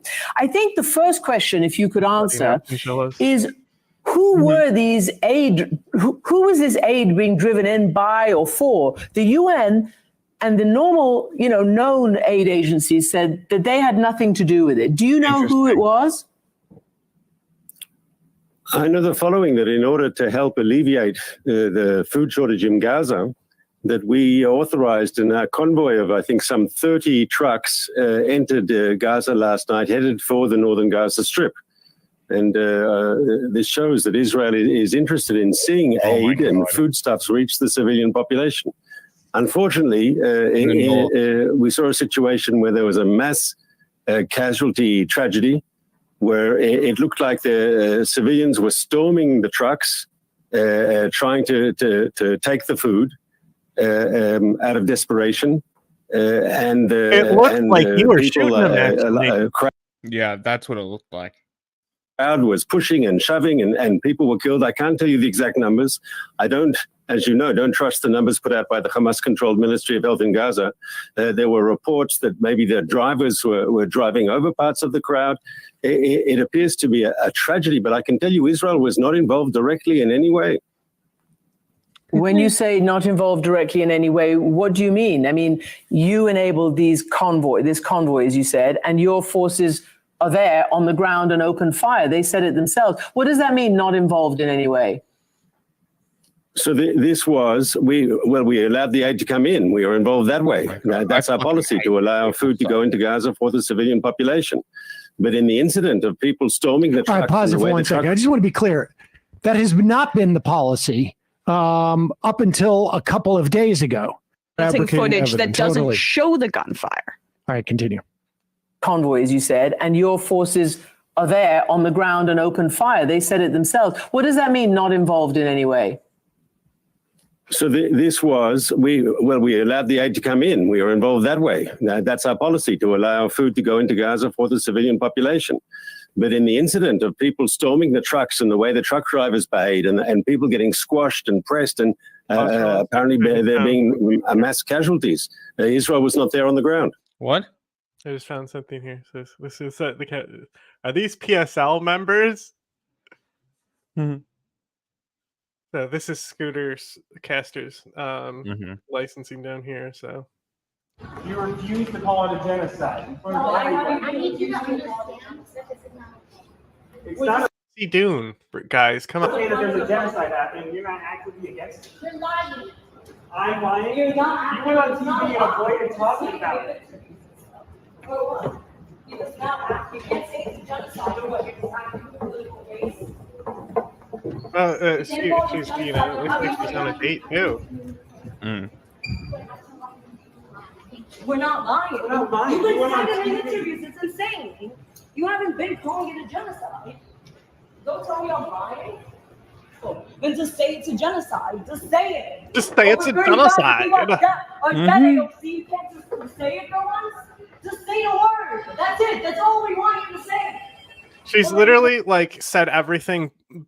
Like she's basically been like describing everything that's genocidal, but won't say the word genocide because she's trying to stay in office.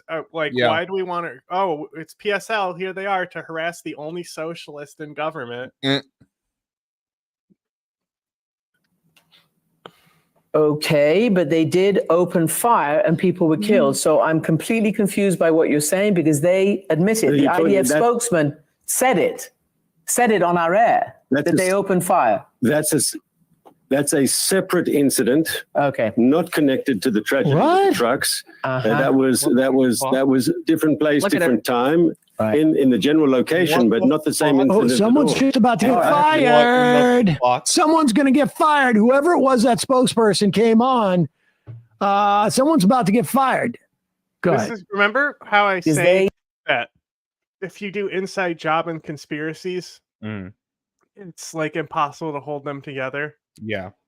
The way people think they would have to be held together. Look at how Israel immediately everything falls apart whenever they try to do conspiracy shit.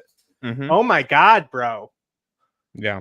It's almost Chinchilla like wanted to bounce off all four walls for like 10 seconds straight there. It's almost like a conspiracy only works when it's like 2 or 3 people. Crazy. Or like, Al Qaeda. He admitted, the IDF spokesman said it on our air, that they opened fire. That's That's a separate incident, not connected to the tragedy with the trucks. That was different place, different time. Right. He just him the way we do to people on videos in person. What a bad bitch. Love this. I mean, she interviewed Ghani, you know, like she's True. like she's like probably CNN's best. Everyone is like Anderson Cooper. Fuck Anderson Cooper. Yeah, he's only up there because of his family. Well, he looks good. Sure, he's got a good look. Occasion, but not the same incident at all. And I have to tell you that we are not aware that the IDF fired caused casualties at all. Jesus. Yeah. Well, I can tell you that a journalist who CNN works with on the ground has a different view of it, but maybe there were other incidents. Huh? I was about to say, we didn't look. We didn't see if we hit them. But I was like, that's a lie. They account for like every bullet. Obviously, you say is under review, and we will hope. What? So, like, you have to think. Of course, she was seeing Dune, right? So, she went to the movies to see Dune. Somebody, because it's a lot of people are already there. Somebody said, "Oh, AOC's seeing Dune." Right, and then and then they organized a fucking PSL ambush to be like, "Why don't you call it a genocide? Oh, are you in the Progressive Caucus and one of the few people who are actually doing something in this government? Why don't you say stuff that will get you voted out of office? We're the PSL." Hope to get further clarification. But here's the thing. So I assume this is about. He's got that daddy energy. And we're done. No. He's claiming it was a separate incident related to something else in the area at the time. Psycho. They were shooting somebody else, not the people at the convoy. Of course. Today, she drunk? I must address the humanitarian crisis in Gaza. People in Gaza are starving. The conditions are inhumane. And our common humanity compels us to act. As President Joe Biden said on Friday, the United States is committed to urgently get more life-saving assistance to innocent Palestinians in need. Using yesterday, the US Department of Defense carried out its first airdrop of humanitarian assistance. Wow, that was so much better than Jordan, how they did it, right? These airdrops with their TikTok. I will repeat: the threat of Hamas poses to the people of Israel. I think this might probably be the best coverage of what she says here. But we'll play it again just because we're talking over it. So, I think this is really good editing, cutting in and having they even had a little bit of Nat sound in those cuts in some of them.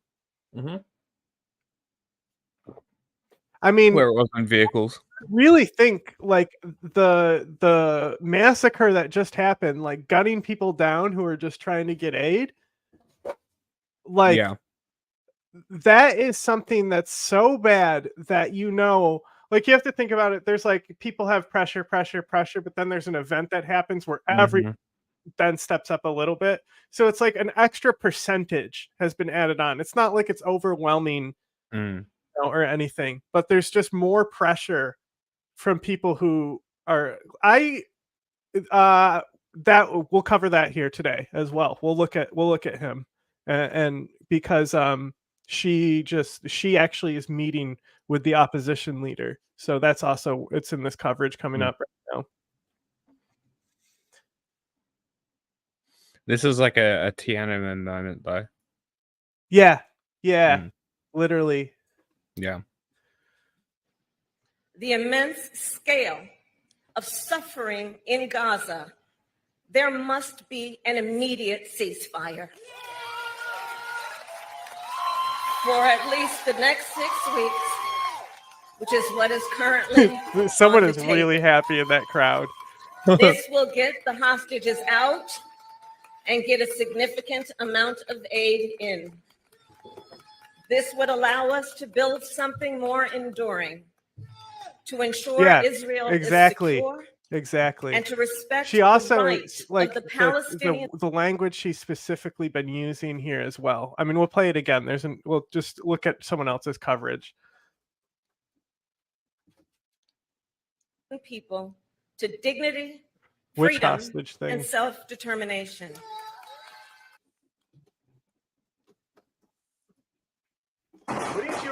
Tonight, the war in Gaza rages on despite a new and urgent U.S. push for a ceasefire. We're in a window of time right now where we can actually get a hostage deal done. Vice President Harris today meeting a senior member of Israel's war cabinet at the White House. The meeting one day after she delivered some of the administration's most forceful criticism of Israel yet. The Israeli government must do more to significantly increase the flow of aid. No excuses. The U.S. hoping to secure a deal before the start of Ramadan this weekend. A proposed 6-week ceasefire would see the release of 40 hostages in exchange for around 400 Palestinian prisoners. An Israeli official tells NBC News one major obstacle to talks in Cairo is Hamas's refusal to say which hostages are still alive. Over the weekend, the U.S. military dropping 38,000 ready meals into Gaza by parachute and promising to do more. But the Abu Anza family, who tell us their home was destroyed by an Israeli strike, say what they need is not aid from the sky, but U.S. pressure to halt the bombing. True. 19 people were killed, the family says, including Ranya's husband and her twins. Should be clear, the Hassan amount of and Naeem. aid they dropped They were is born like October. barely anything. Yeah, I figured. Nothing. It's like like single-digit percentages, I think. Yeah. Minimal, but like, there's more countries that could be doing more as well. 13th, 1 week into the war, a blessing after years of IVF treatment and never knowing a day of peace in their short lives. Who will call me mama now, she asks. Who will call me mama now? And a new UN report says evidence indicates Hamas fighters committed rape at least 3 locations during the October 7th attack, and says there is clear and convincing information that some hostages in Gaza have been subjected to sexual violence while in captivity. Hang on. That's not what the UN said. Uh-huh. The UN said likely. Yes. It's different. I want to hang on. Can we go back? There's Hamas said something about the other countries stepping up. It's still in there. Yeah, I wanted to hear that. Don't glorify terrorism. Scheduled programming to take you to Beirut, where the Hamas spokesman Osama News. Hamdan This is speaking news. on the YouTube. ceasefire deal. News. News. What he has to This say. is news. Received of the peace News. and those who are News. deceived This is news. of the U.S. Don't do it role as a again. mediator to achieve peace. I'll say in this the Middle again. East. It is You need news. to reconsider all of this, and Ramadan must be a holy month to support the Gazans, to support the resistance. The resistance is still the option of the Palestinian people and of the nation. Finally, I ask Allah Almighty to help this union and to help this conference and to unify the imams of our nation to achieve the reconnaissance of our nation. Our nation must be together, working together as they are asked by Allah Almighty. A big salute to the great people of Gaza. Okay, and hang may on. Allah So, Almighty hang on. This might just be a mistranslation, but if he's using the singular nation over our nations need to work together, then that's the whole like Islam thing. Not Islam, but the whole like expansionist type thing. That's like the hardcore stuff, you know, where so that's one thing to say, like, I mean, you'll hear it all the time, is like Christians will do the same thing. Mm-hmm. Where they'll like say like all the Christians of the world together, right? Yeah. So he's not appealing to neighboring nations like it says. Mhm. He's appealing to all Muslims everywhere. Yeah. Unless it's Which unless they're mistranslating and he is saying nation. Reward the people of Gaza forgiveness and mercy, and those resistance. The voiceover guy is very dramatic. Lions on the ground. They have done a lot of things, and they have proved how strong and resilient they are to the powers, to the Palestinian powers and faction. Let's say It's funny, like he was saying a whole bunch of stuff, and he's just like, "Fuck it." They've done a lot of can things. continue this in Ramadan, and we will follow the steps of the Prophet Muhammad, peace be upon him, and we will do our best. We will take a lot of principles from the month of Ramadan on how to support the right and to how to seek justice. And Allah Almighty is great, and most of the people don't know that. It is jihad, victory among them, and peace be upon you all. Whoa. Threw in the jihad at the end, huh? Osama Hamdan there, I guess the that clears that spokesperson up. for Hamas. Speaking in Beirut, we have been hearing and seeing periodic statements from Hamas in the lead up to any potential. Okay, let's get away from this ceasefire, before which is under YouTube says negotiation you can't after a report on Paris, news anymore. meeting. Because of We're in a window of time right Oh, here we go. Hi, everybody. I'm Brittany Lewis with Forbes Breaking News. Joining me now is 2024 Democratic presidential contender, Marianne Williamson. Marianne Williamson, thank you so much for joining me today. Well, thank you so much for having me. Of course, as we sit here right now, we are on the eve of Super Tuesday, and I want to talk a little bit about your campaign.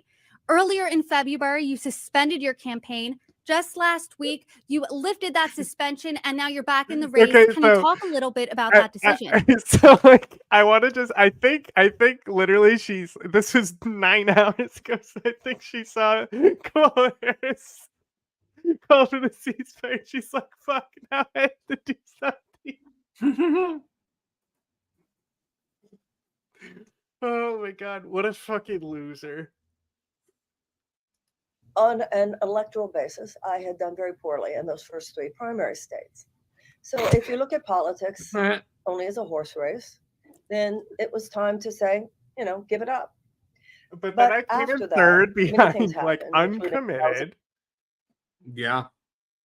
Of messages I received from other people, and also just the shifting dynamics in American politics today. And I realized there's something more important here than the horse race. Because the horse race is a kind of artificially created dynamic. It is created by establishment forces in politics and media that think they have the right to basically decide who the candidates will be. And then there's what's happening among the American people. And as I travel the country and I actually have to talk to people, the election I'm more was and more aware stolen. that my campaign, by speaking about an economic, Okay, I'm done with it. I don't care. about a ceasefire now. 30 minutes of this. Kind of peace. Yeah, she's very. Should she call for the ceasefire? Okay. Okay, let's hear Vosh talk about. All right, guys, get your head in the game. We got politics to talk about, all right? Hell yeah. Let's.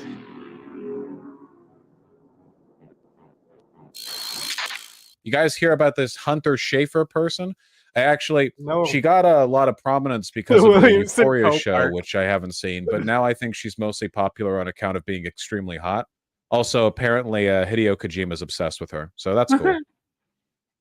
Yeah, dude, like, she took the coolest picture with Kojima. The ones that you that's sent ever me. been taken. Yeah.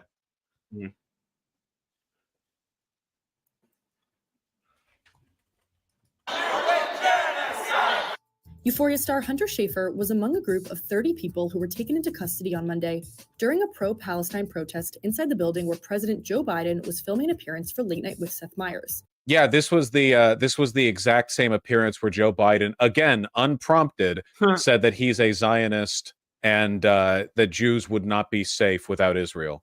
Not a place in the world that would be safe for Jews without Israel. Yeah, bad appearance. According to multiple reports. The actress joined the organization Jewish Voice for Peace for a rally inside the lobby of 30 Rockefeller Plaza in New York City. Wait, y'all ready to see how Video hard taken this at the site picture with also shows the Kojima moment goes, police though? led members of the Go on. Hang on, I'm zooming in all as far as I can.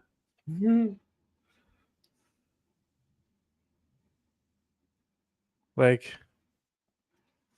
that's cool as fuck. Yeah, sure. If you say so.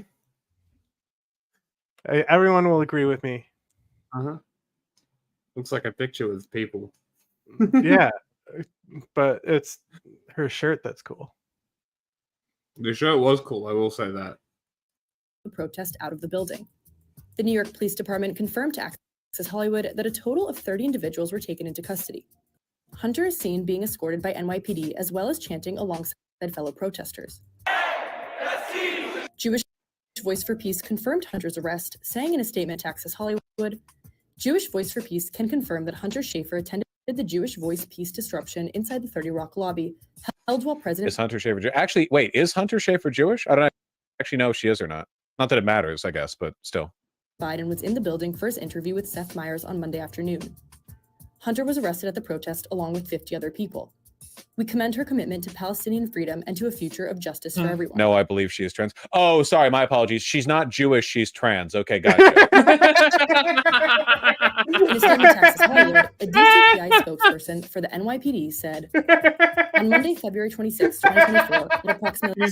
He's so fucking happy with himself. Look at him smiling to himself. He's like, that was great. like 1630. Yeah. Well, look at him little giggle to himself. He said, on Monday, February 26, 2024, at approximately 1600, the NYPD said, on Monday, February 26, 2024, at approximately 1630. Yeah. They got arrested. You know, Hunter Schafer is pretty popular. It's awesome to see her doing these, doing any kind of outreach or protest, especially for something like this. Yeah. Part of a group unlike his son, of more than 100 never demonstrators. fun, ever. Not even once. She's the only one arrested. Get the banana out of your ears. The only one. You just watched the video. It said they all got let out. We just saw a video of multiple people getting arrested. Hush up. Schafer, who like many protesters also wore a face mask because she's a cuck and a liberal cuck, did not make comments. My hope is by next. Okay, boring. Next.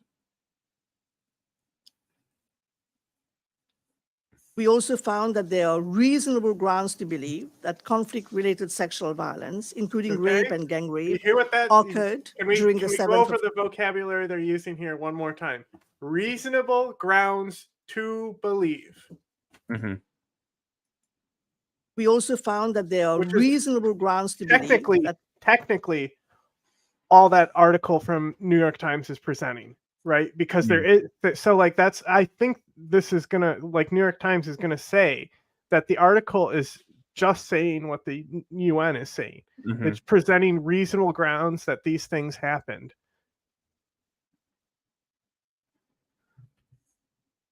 conflict-related sexual violence, including rape and gang rape, occurred during the 7th of October attacks in at least 3 locations, namely the Nova Music Festival site and its surroundings, Road 232 and Kibbutz Reim.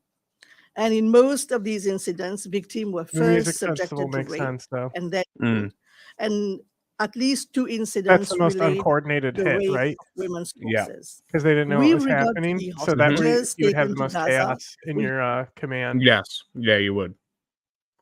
They definitely did be not like have Wagner control. being unleashed, you know? Yeah, on like they a random definitely town. didn't have control. It'd be like Sudan. It'd be like. What point are you making by stressing this? That people running with the ball about New York Times right now is just like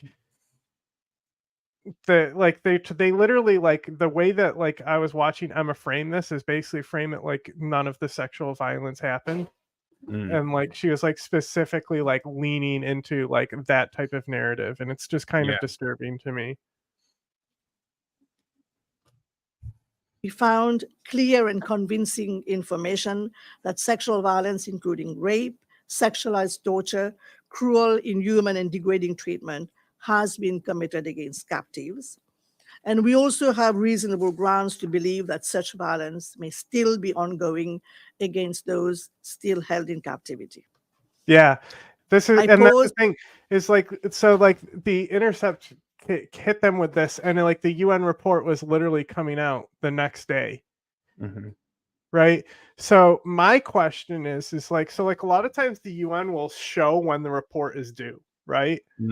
So so if this was projected in advance, the Intercept literally gave their own deadline to hit this New York Times article, right? And they had to release it before the UN deadline because they're still going to capitalize on it now anyway. Nobody's going to care what the UN has to say here, right? So they had to get it out by that deadline because then it would be all up in the headlines for a weekend or so. You know, like literally all the information agent networks as well is the New York Times completely lost its credibility. I put like due dissidents, those idiots in here, like towards the bottom with all this New York Times stuff. And like, it's a terrible story, to be clear. Israeli forces raided the Palestinian administrative capital of Ramallah in the occupied West Bank overnight, killing a 16-year-old in a refugee camp. Good work, That's guys. according to Palestinian sources who said on Monday that it was the biggest. I want to just clarify for anyone who doesn't know, when we say refugee camps, when we're talking about Palestine, these aren't like the tent structures that you see like Rafah, the way it looks right now. So these were refugee camps long times ago, like after the Nakba, right? So these refugee camps are just really dense, like kind of like concrete walled cities. They're like little mini Gaza blocks in some of these places. So the refugee camps are where the raids happen the most because it's where some of the poorest people are and also where it's the most dense. So that's where you see like the Lion's Den. It operates in it's the other one that's not Jenin, because Jenin is obviously to the Jenin brigades. The other one, the southern one, is where the Lions Den are. Operation into the city in years. Oh, look. The Israeli military. You see that? Pointing straight at the camera. Monday that it was the Watch. biggest such This one, yeah. operation into the city. Boom. Straight down the barrel. They love it. Very cool. In years. The Israeli military said security forces had conducted a counterterrorism operation into the camp, during which a riot broke out, with rocks and gasoline bombs thrown at soldiers Nablus who responded with Lion's live Den is. fire. Oh, that's A Palestinian news agency reported 16-year-old Mustafa Abu that's a Shalbak dead was hit body. in the neck and chest. An Israeli border police officer was slightly injured Da-da-da-da. during the exchanges. Violence has surged Nothing across to the see. West Bank in parallel to the Gaza war. At least 400 Palestinians have been killed in Don't we stand the Lions Den? Look, I February. cannot say that on YouTube, but I can tell you that they are not a terrorist organization recognized as a terrorist organization by anyone. They are funded by Hamas, but who isn't in Palestine? But they mostly are like they're basically child soldiers, kind of, in a way. A lot of them are basically under 20.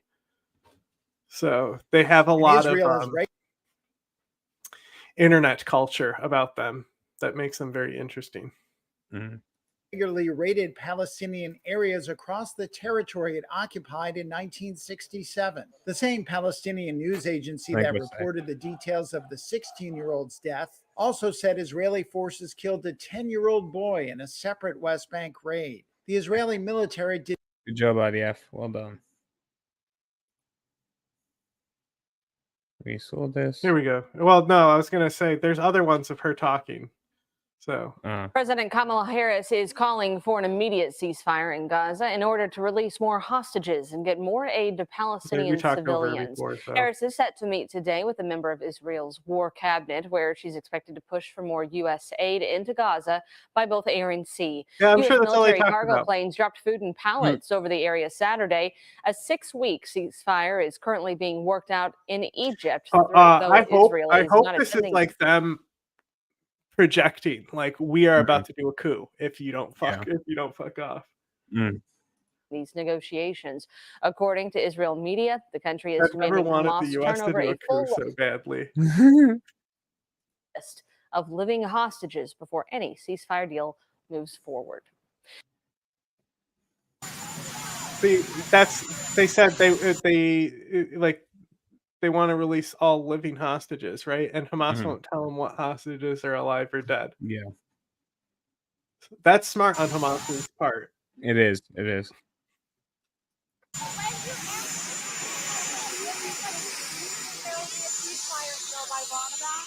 hoping so. We're still working real hard at it. Not there yet. What is the biggest holdup right now? I'm not going to tell you that because that would get involved in the negotiations. Are you confident you can get a ceasefire by Monday? No, I was just saying. It looks like we're still. It's not there yet. President Biden? I think we'll get there, but it's not there yet. And it may not get there now.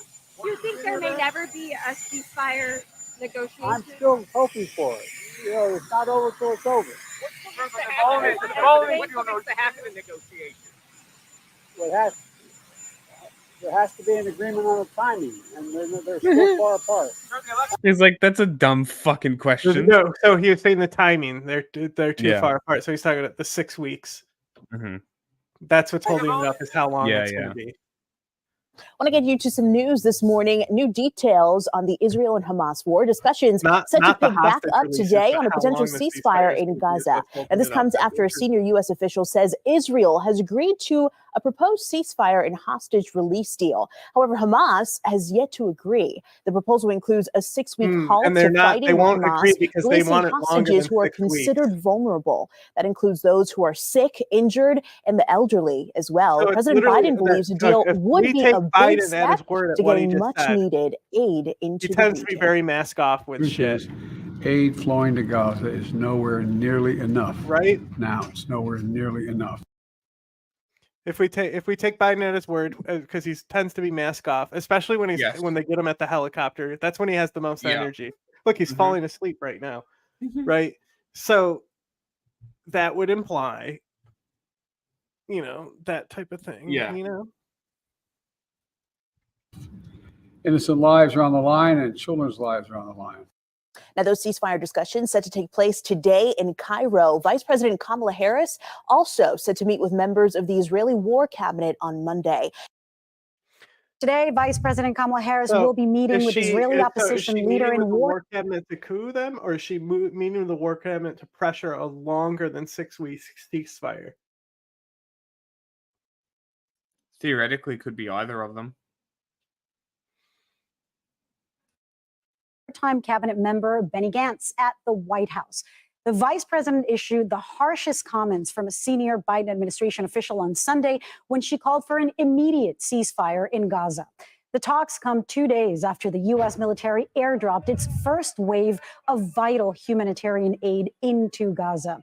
Let's bring in CBS News chief White House correspondent Nancy Honestly, Cordes. though, Nancy, this is a meeting.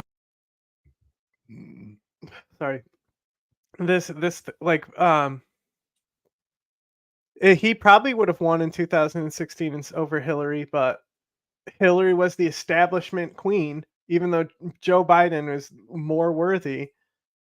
And they Benghazi'd her to death. He would have been so good over her instead of going for somebody who was already. And then the emails came out. Like, come on. But also, the thing with me, as far as the president goes, I want to hear less from them. Shut the fuck up. Just show me what you're doing. Okay? That's all I want from you. Show me what you're doing. You can say something on the way to the helicopter, maybe when you're eating an ice cream cone. that Prime Minister Netanyahu does not want to happen. What is the vice president hoping to achieve with it? What are the talks around there? That's right. It's going to be such an interesting meeting to watch, Liliana, for that reason, because, you've got the vice president basically rolling out the red carpet. You've got the national security advisor, Jake Sullivan, meeting with Benny Gantz as well. And this is a meeting, as you pointed out, Lilia, that the prime minister did not want Gantz to have. Gantz is a member of the war cabinet, but he's part of this unity party that was formed in the wake of the Hamas invasion on October 7th. And so he's not in Netanyahu's party. He's more of a centrist, and that centrist party has been gaining in popularity. And Netanyahu reportedly told him, don't go. Well. Like on their spectrum. That's we have one prime. That means he definitely doesn't support a Palestinian state. Minister at a time. Yeah. I don't want you going to the White House because Gantz has a bit of a different view when it comes to communicating with the leaders in Gaza than Netanyahu did. But really, Gantz just informed him, I'm going, and has made his way here to Washington, where he will sit down with the vice president in a few hours. We're told that the vice president wants to talk to him about limiting Gaza casualties, if at all possible, and also how to get more humanitarian aid into Gaza. And she'll also express her concern about the 1.5 million people who are trapped essentially in Rafah, who could be in harm's way if the Israelis do mount a full-scale ground invasion to try to eliminate the remnants of Hamas. And Nancy, just realistically speaking, how much impact can this visit have on a potential ceasefire, on stopping Israel's aggressive push into Rafah? Right. Well, it could have an impact on domestic politics. Come on, we don't know that. Israel, right? Wait, what could it do this or that? Okay, it's all speculation. All right. He's the one sitting down with a White House that has become increasingly critical of the Israeli government. You saw that on full display just this weekend from the vice president. For a ceasefire, crazy. Herself. And so if he appears to be more in line with the White House, then the prime minister. Then we're going to do a coup. We're going to coup him. We're going to go in there. It's just going to drag him right out. It's a classic operation. We do it all the time. And so that's why, that's part of the reason he didn't want Gantz to go. And that's part of the reason we'll be watching this meeting so closely. Nancy Cordes, thank you so much. You're welcome, Lilia. And now to follow up on exactly the point Nancy was making, I want to bring in CBS News foreign correspondent Imtiaz Tayeb. He is in Tel Aviv. So Imtiaz, how are people in Israel and how are Palestinians in Gaza receiving the vice president's call for immediate ceasefire and also this visit from Benny Gantz to the White House? Well, Lilia, I'll start with Gaza. The people in Gaza, of course, desperate for a ceasefire, an immediate ceasefire. They want the fighting to stop now. In fact, we've been hearing from the mother of twin. That's irrelevant. It doesn't matter. Yeah, I don't know why people can't get this through their fucking heads. Like, it's not your place. Shut the fuck up. Yeah, it's literally like it matters what Hamas wants. And Hamas isn't going to tell this guy shit. Let's move on. Yeah. Tonight, the Biden administration's sharpest criticism yet of Israel's handling of its war with Hamas. What we are seeing every day in Gaza is devastating.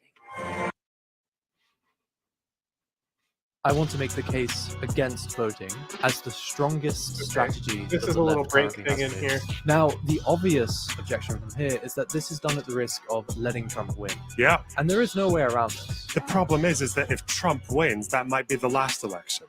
Do people not understand how scary that is? We know that he's already tried to subvert the democratic system. We know that he would try again. Unless you want to subvert democracy, you can't just bulldoze them with your perfect also world. Just, the last headline we didn't do, it just says that Hamas sent a delegation to Cairo and Israel was not 10 hours ago. But also there's delegations in multiple locations as well. So it's Egypt and Israel have their own beef going on right now. So it might be something that Israel wants to settle separately with Cairo. Yeah. So we'll see. Mm-hmm. Moving on though. This is a So long this is a thing, YouTuber but called I want to see Zeezy, just how stupid who this is. I actually used to watch way back in the day when he did videos shitting on Jordan Peterson and especially Jordan Peterson's takes on Marxism, because this guy actually knows like one or two things about Marxism. Interesting. I think actually if you look really deep in my DMs on Twitter, I'm pretty sure I sent this guy a message when I started my channel saying, hey, I like your stuff. Do you want to check out my channel? Yeah. Epic. But he's making a video called Don't Vote, okay? Don't vote. Yeah.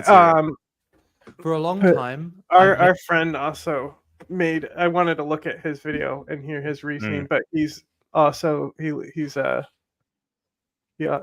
like he did the really good Second Thought did that On Authority video. It's Anarch. He did this like takedown of that video that was like really, really good. But he also made a video called Don't Vote that I've been meaning to look at because like I just think it's so stupid. Okay. Like it literally takes 2 seconds. Like why would you not? Like what you're not you really think you're gonna convince the entire nation to stop voting? It's a pretty steep challenge.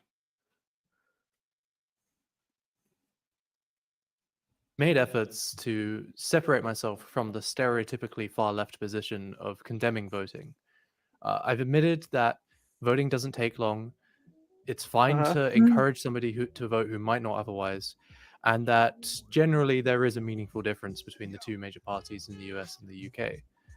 My skepticism around voting has come from the inclination of various leftists to put their full organizational weight behind liberal candidates like Biden or Stanmer, and end up being subsumed into these parties that hate us and our beliefs and leave our own goals unpursued. Ultimately, though, I'm still arguing for a position of balance rather than outright condemnation. That being said, I believe recent developments have left this analysis obsolete, and that radicalism must now take a much more ruthless position to keep up with the changing consciousness of the wider public. So why can't hang on? That's stupid. You should do both. You should vote and riot. Yes, I agree. I guess he's just priming us for something. Vote, so and then not voting. I guess we'll allowed just to vote. Let him carry on. Also, yeah, when we say ruthless, that's implying that this not voting thing is going to get replaced by something pretty. Are we skipping to just this guy talking? Yeah, jump around. If people want to watch Loner Box's video, they'll go watch it themselves. I just wanted to see, sometimes interesting to do the re-exception with some of these guys. Coming up I haven't watched this. This is naturally leading people to question whether or not these genocide enablers even deserve our votes to begin with. And then from there, especially in the US, you've had the typical discourses of harm reduction and lesser evil voting spin up too. Yeah, so this is this guy's from the UK for starters. So it's stupid. Opinion disregarded. Yeah, so it's stupid for starters because only 3 states are going to matter where the votes come in. Okay. There is no actual federal democracy in America. The federal vote is not democratic. It's not democratically done. It's technically still done by the Senate because of how they gerrymander shit. So, like, it doesn't matter who the fuck I vote for. Yeah. Like, it doesn't matter if I vote. I already know who's winning my state. That's the whole thing where it's like where they tried to blame people voting for Jill Stein for Hillary's loss or something. Yeah. And it's like, where? What state? 300 people in this one challenge state? Are you serious? As far as I know, in the UK, when you compared to how basically yeah, right? Like, come on, it's so easy to go. Otherwise, they're going to go to reform, and reform are far more scary than the Tories are. So, okay. Today, then, I want to make the case explicitly against voting as the strongest strategy that the left currently has available. Now, because my usual video production process apparently takes months or even years now, I feel like this is going to be directed at British politics, and therefore, yeah. More, I don't care actually. More because directly. Because it's British, I don't care. Well, I think it might impact Australia a bit more directly, like the proposals. So I'm kind of interested. Less so America. I'm slapping this together at a much lower production quality, just so I can get it out while it still has some relevancy. For anyone wondering, I am also working on a much longer, much fancier my video issue on the side. specifically with Joe Biden is like he's literally ended a genocide before. He knows what genocide is. Yeah. But that's still a bit off from this. I just realized my neck is purple because my floor LED is on and it's too late to turn it off. So who cares? If you're Why wondering, did you leave I'm this not in the video? diseased, that's just why. So the key observation of the current moment is that the rejection to vote is the most effective path towards radicalization. I Due to literally being wouldn't have presented a choice noticed. between different genocide enablers, a shift in attitude against voting has taken place for many younger liberals and leftists alike, with the previously unthinkable of not voting for anybody being taken seriously. This is so cringe. Now, if we're even talking about Gaza, our foreign policy in general, the difference and the sort of criticizing things like Israeli security benefit. You don't want to hear from Loner Box, huh? I guess since again, yeah, I'm kind of the only risk can scarcely position. Yet, despite this, look up people are being this drawn guy's to it original anyway. video then. Nah. This is because in a political landscape such as ours, still mired in capitalist realism, we're already here, where alternatives can cringe. scarcely be imagined, let alone be made feasible, resistance can often manifest as a desire to reject society. Also, it's 42 minutes long. Altogether. Oh, in a sense, the only response to a world. Well, because in which Loner Box revolution... is like actually politically educated and shit. No, I understand that. Like if So like that's why we didn't it's have not like more Hassan stuff. where he goes on stun locks and Yeah. stuff. Like if we had covered 2 things out of our 3 main subjects, then maybe I would sit through it. Mhm. But No, we're no, 2 no, hours I'm in. just saying.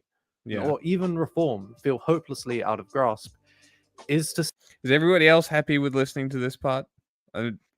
Do it move on? Well, you can look at the view counter. It's fine right now. Simply Yeah. declare, It could be better. I cannot imagine a new future, but I don't need See what one to people reject say. the present existence anyway.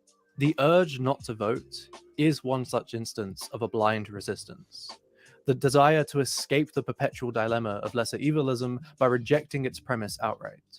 This desire is, again, raw, it's base, it's unrefined, it's often ill thought out, but this is exactly what defines it as a complete rejection of existing society. Yeah. This is not Because this in doesn't rejecting mean these anything. You're systems, just saying words. It's raw, but this is what defines it. I mean, Get to the fucking point. The alliteration is unnecessary, but the root of the argument is what's your true. argument? What is we your also argument? reject their rules, their internal logic, and their entire framework of what makes sense. While Okay. those who subscribe to the logic of existing superstructures, our political systems and the electoral process, will insist on how simple and obvious just voting is, that can't change the fact that I always notice when I see these kind of like Their solution is to do nothing, right? Instead of vote while also creating a lobby or a block. Yeah. Right? Junk literally created Justice Democrats and got AOC elected. Okay? Junk, of all people.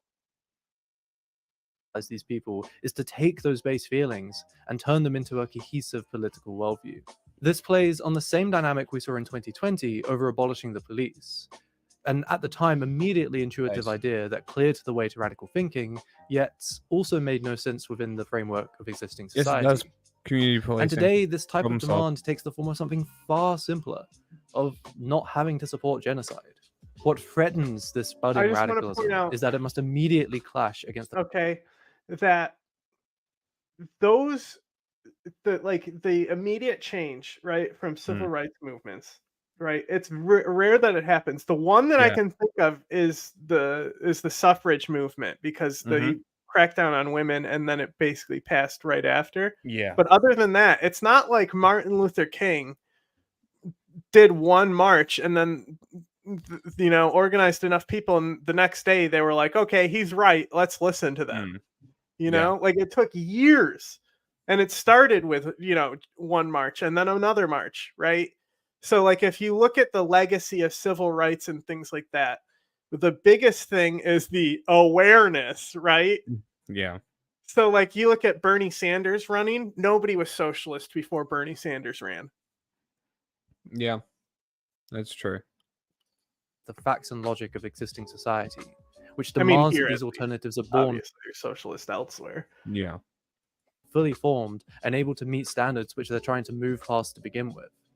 If we don't vote for the Democrats, how will we beat the Republicans? If we don't have the police... And the problem with abolish the police was that neither of policy and what did you say? Bringing up sources and shit.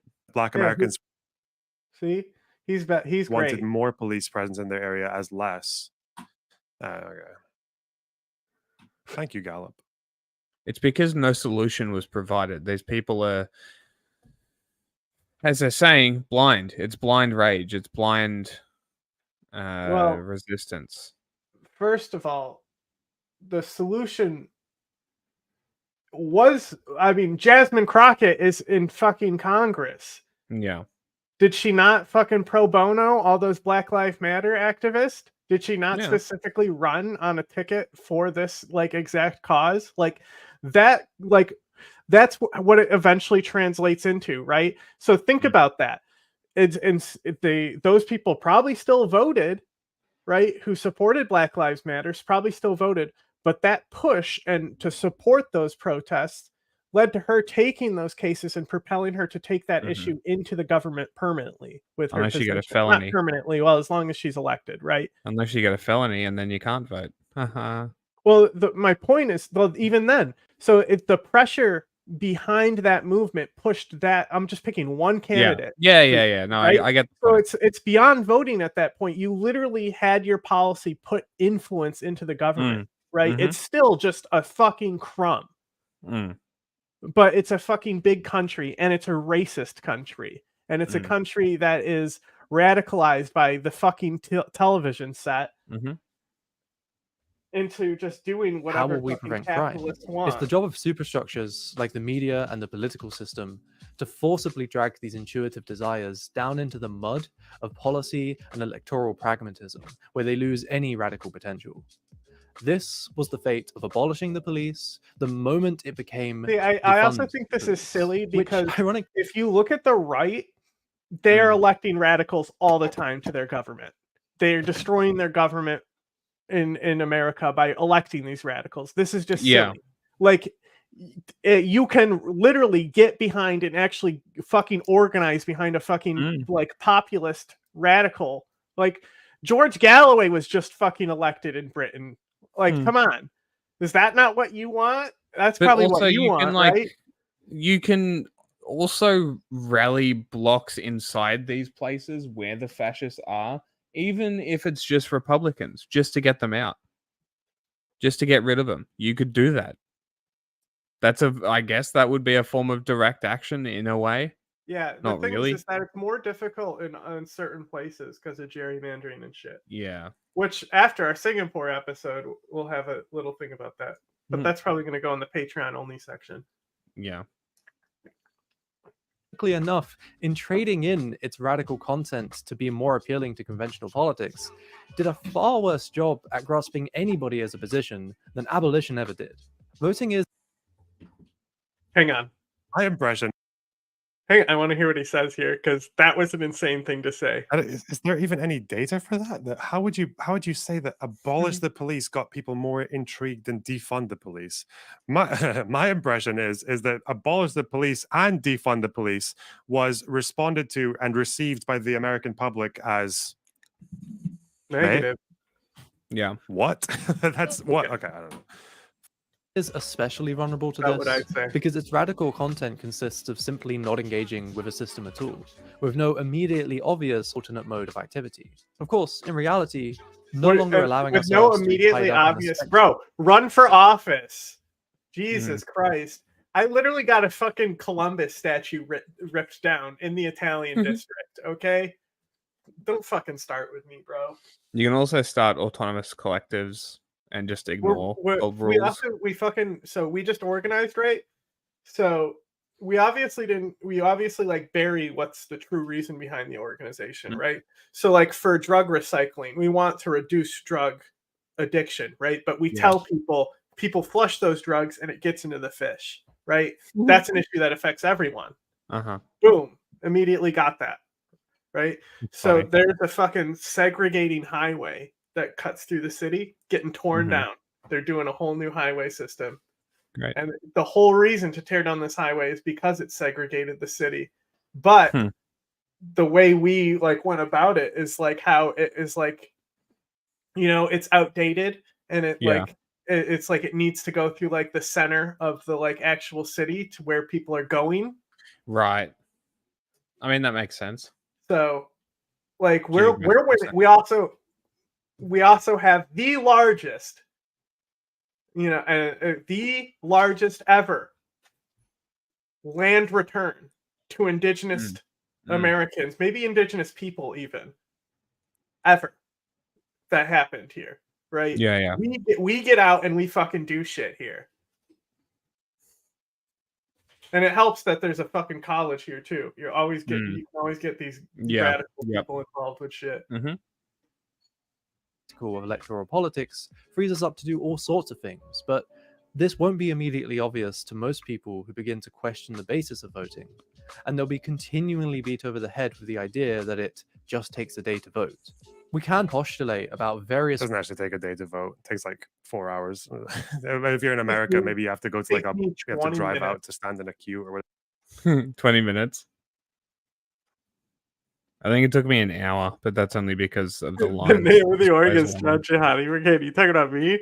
No, these are all different organizations that like I wasn't the leader of this shit. It's just like shit like I supported. You know, like there's other people who get organized. I just go, okay, I'll come. Whatever. I'll vote yes. Takes less than half a day, but I'll sign your petition. Forms of direct action, mutual aid, and activism in general we can get involved with instead of party politics. It is unequivocal that the most impact that anybody in the West can have on the Gaza genocide is trying to prevent shipments from reaching Israel, as has already been done in the form of strikes and direct action. But what has decisively changed about this analysis is that we're no longer trying to propose just a better way to organize. The focus is now on an amplified potential for radicalization. However, the crucial element of this particular shift in the political moment is that it tears open a deep schism in the current left. The position, at least in theory, the harm reduction left was that we could support lesser evil candidates while at the same time building a radical movement of our own. British moment. The situation at hand undoes this excuse, though, because now the two goals are explicitly opposed. The task of a left concerned with winning elections is now to squash this sense of anti-electoralism and any radicalism that comes with it. I will say, though, that's because if the problem is that if Trump wins, that might be the last election. Like, do people not understand how scary that is? We know that he's already tried to subvert the democratic system. All right, want to move on to news again? Yeah. Hassan, Trump. He's like just as unfunny as Hassan, but he's actually correct. He's an illegal alien migrant and like not reactionary. You know, so like this guy Hassan, he's evil loner box. We saw this. Are we watching this? We saw this. We can go to Mitt Romney. Another thing that McConnell acknowledged today when he was announcing that he was stepping down is that he's out of step with the majority of the Republican Party. National he literally was like, "Hey, this party's too fascist. I'm leaving." Romney is like, "Yeah, I'm like the only normal guy left at this point." Funny. Look at him. Look at his eyes are all red. Like he's so like beat down. Like that was like the last ally I had. Can you believe it? Mitch McConnell, an ally. That's all I had left. What the foreign policy view. She's my favorite at saying. Yeah, you know what's funny about that though is like Lebanese are like way more laid back, and Turks are always screaming on the internet. You know, they're just fitting those stereotypes perfectly. Of the Republican Party is today. I think they're different. Avenues of perspective on that. And my own view is that, and I do believe that the majority of our caucus of the Republican senators believes that we should play an active role in the world and that we should defend freedom in places where it's under attack. I think, for instance, if Taiwan were attacked, you'd see the great majority of the Republican senators say we need to help Taiwan. Want to give it weapons so it can defend itself. I believe that if there's a plain vote just to give weapons to Ukraine, the Republican senators will support that. Some were unhappy with support for the government of Ukraine, didn't want to vote for the Ukraine funding on that basis. But I think the majority of our group feels that we are better off in America if we defend the cause of freedom around the world. Otherwise, bad people, terrible authoritarians like Vladimir Putin are going to ultimately attack NATO nations, and we're going to be required by treaty to send our own soldiers pulls into us out harm's of way. NATO, Mitt. Or we can walk away from NATO and blow up an alliance which has helped preserve a global peace at least among the major powers for the last 75 or 80 years. I was just in Ukraine, sitting down with President Zelensky. They are deeply worried that your colleagues in the House, Republicans in the House, aren't going to send them any more aid, that they are going to stand in the way. I mean, what responsibility do you believe Republicans will bear for setbacks on the battlefield for Ukraine if they don't pass aid? Well, if we all don't of pass them. aid for Ukraine, then I think Ukraine has a very difficult time preserving their geographic integrity and life. You're going to have a lot of people who lose their life as Russia Geographic runs across, integrity. and that will make it very clear to people that around means the world that they'll you get can't wiped trust off the Americans' word, map. because we made a commitment in 1994 to What an to asshole. respect the sovereignty of Oh, Ukraine. speaking to of help defend which, the one of those people of Ukraine fundraisers if at they the were bottom attacked. was funded. And I that's need what's to take happening. it If out we of walk away from that, they won't trust our word. Europe will say, hey, the United States is not with us. We're not going to be with them if there's something they want to do in the Pacific. For instance, let them deal with China. Let America deal with China and the issues there. So we're strong globally, in part because of our friends. We have alliances. We always talk about how the Russians got a and lot the of good Chinese guys and don't have the buddies. kinds of friends we have. We Well, got buddies. we have friends in part because we stand together. And if we don't stand with our friends, we will lose Yeah, strength. we'd be and that like will ultimately Russia. come to hurt us. So you disagree with your colleague, Senator J.D. Vance, who is making the argument that $60 billion more dollars. You disagree won't with fundamentally this guy, the open Ukraine's stance on the fascist in your battlefield. government. Yeah, that is an interesting point. It just happens to be as accurate as it is irrelevant. All right, it may not change their stance Oh, on come the on, don't be battlefield. What it dramatic. does do is communicate to the entire world. Oh, come on, that we don't honk honor our at him. commitments, and we stand with our friends, and we will help freedom fighters around the world who are Freedom our friends fighters and, around and the allies. world. And that's a message which is important to the people in Taiwan, to the people in Japan, to the people in India, to the people in Europe. I mean, all these people are watching to see, can you count on America? Or is America so isolationist, it doesn't care what happens to the rest of us? If that's the case, by the way, if we cede leadership, if we're no longer the leader of the free world, if we're no longer the arsenal of democracy, then the world is going to look for different leaders. And I know at least one player that's happy to step into that role, and that's China. And a world where Xi Jinping is the leader of the world is a very dangerous world and not good for America, not good for our So fucking stupid. Like the world would fall behind China. Like, are you fucking dumb? What an idiotic fucking statement that only fucking morons would eat up. He's got to fearmonger somehow. That's so dumb. businesses, for our economy, but certainly not good for our freedom. It's also pretty amazing to hear you just put it in this simple perspective that if House Republicans block more money to Ukraine, lives will be lost in Ukraine as a result of that. There's no question about that. Lives will be lost there. And already is. Vladimir Putin will not stop. He may take some time to rebuild his military because it's been decimated by the ill-considered attack on Ukraine. But he will ultimately go after other nations in the Baltics, Latvia, Lithuania, potentially Poland. Those are possibilities. Georgia. I mean, he will continue. He has indicated he wants to rebuild the Russian Empire, if you will, and those are NATO nations. We're obligated under treaty to come to their defense. We are not if Trump leaves. It would be pound. Mitt, you didn't think of that, did you, idiot? Also, no, not obligated. You don't have to. It should be penny wise and pound foolish. Save us from those to say we're not going to help Ukraine with weapons. All right, you know how I next sent you step that is a link? place It was like it was about the Nazis in the film industry. Yes. So like that video, Mm. I should pull it up specifically. It was so good because it's so relevant to today about like the isolationists and how they spoke about the Nazis and stuff. Okay. Bring it up. It's For under treaty, we would be obligated to help with not just weapons and funds, but blood. And we need to make sure that the world knows we will stand with Ukraine. I can't guarantee, as J.D. Vance indicates, kind of a small that this thing. is going to mean that Ukraine is successful on the It battlefield. says, so the video is Hollywood and the 1941 anti-Nazi film controversy. It's decently small, obviously, like way bigger than us, obviously, but this video was so interesting.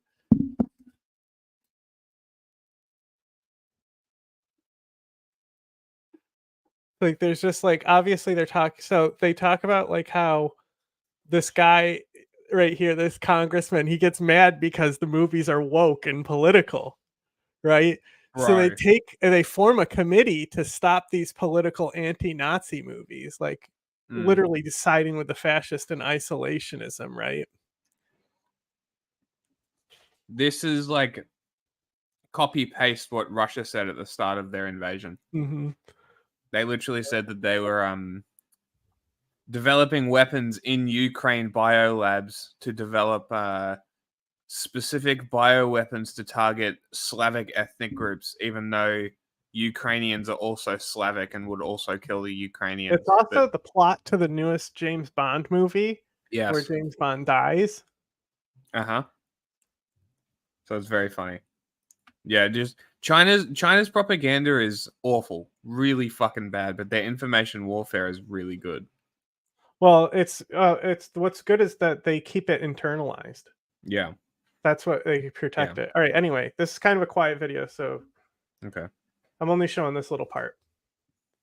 Attacking the committee, where he proclaimed, "If our lives are propaganda, Senator Nye should destroy all the history books just as Hitler made bonfires in Germany." Harry, Jack, Albert, and Sam Warner were all of Polish Jewish descent, and they saw clearly the growing danger of Hitler's Germany. Harry Warner, president of the studio, fearing the worst, worked frantically to get his relatives out of Europe before it was too late. As far as his business was concerned, 2 events closed the Warner Brothers' dealings with Nazi Germany in 1936. Hitler banned 42nd Street, one of the studio's most profitable films, for being too leggy. And their studio representative, Joe Kaufman, was beaten to death by Nazi thugs in a Berlin back street. Jack Warner told a studio exec, who voiced his objections to making confessions of a Nazi spy, "Listen, these murdering bastards killed our own man in Germany because he wouldn't heil Hitler. I'm going to finish this picture, and Hitler and Goebbels can scream all they want, and so can guys like you." Harry Warner went before the committee and told them, "You may correctly charge me with being anti-Nazi, but no one can charge me with being anti-American." As for the films in question, he stated, "Sergeant York is a factual portrayal of the life of one of the great heroes of the last war. If it is propaganda, we plead guilty. Confessions of a Nazi Spy is a factual portrayal of a Nazi spy ring that actually operated in New York City. If that is propaganda, we plead guilty." He reminded them that Warner Brothers made topical films. That's what they did. They told stories ripped from the headlines and made motion pictures that confronted the important issues of the day. Give me 1 more hour with him and I'll have a confession. There'll be no rough stuff. You do things your way. We'll do them ours. Yeah, they just make it the more. Then Harry Warner proceeded to pull out a letter in praise of Confessions that read in part, "This picture is exceedingly good. Anyone..." So this is the best part right here. So the guy who's this said it's like this is the guy pulled out a letter at the committee hearing, and he starts reading the letter.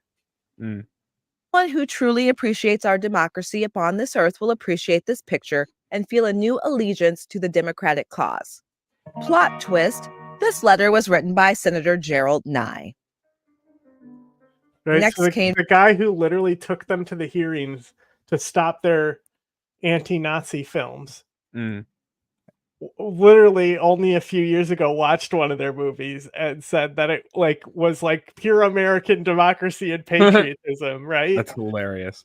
And so it's like all about censorship of wokeness, and this idea of wokeness, but they're doing it in like a Nazi way. So yeah. Definitely a great video to watch, especially if you care about the history of film. It was very good. Anyway, back to this idiot. And by our friends. Do you agree with President Zelensky's analysis that They don't Trump obey doesn't really gravity. understand Putin because he's never fought him? I don't know that I can Look at enter into the TV. mind He of moved Donald to the Trump, top of it. How is that and possible? understand his perspectives. I think he shows more respect for Vladimir Putin than Vladimir Putin deserves. Donald Trump has said some strange things like, well, okay, Putin has killed some people, but our president's killed people too. It's like, yeah, but our presidents don't kill their political opponents and members of the media. Some of them do. Our presidents take us to war to protect our freedom. Jackson killed people. That's very different. Jackson killed a than guy. murdering Didn't he beat political he opponents beat like Aaron and Burr to murdering members death of or the media something? and incarcerating journalists? These are the things Vladimir Putin does, and attacking a sovereign nation, Ukraine, without provocation, and killing tens of thousands of people, kidnapping children. This is a very bad guy. Based upon our values, and I think the values that are shared by people throughout the world, and I think it's fine for a president and a former president to talk to leaders of other nations, but be clear-eyed. Vladimir Putin is a very bad person. Nikki Haley, who is challenging Donald Trump for the Republican nomination, is in your home state today campaigning. She's gotten a lot of support from other top Republicans in your state, but her argument and what she told your constituents today is that if Trump's the Republican nominee, your party is going to lose the election. Do you agree with that? Yeah, I don't necessarily agree with that. That's a good campaign line, I'm sure. But so you think he could win? Oh, sure, I think he can win. I mean, today it's kind of a toss-up. But if the election were actually held today, I think he'd probably win. I can't tell what's going to happen over the next 9 months or so. But what does it mean if he does win? Well, a dramatic change in our foreign policy. I think the people around the world say, okay, America is no longer the leader of the free world and the arsenal of democracy. It's not the shining city on a hill. It's now an isolated island.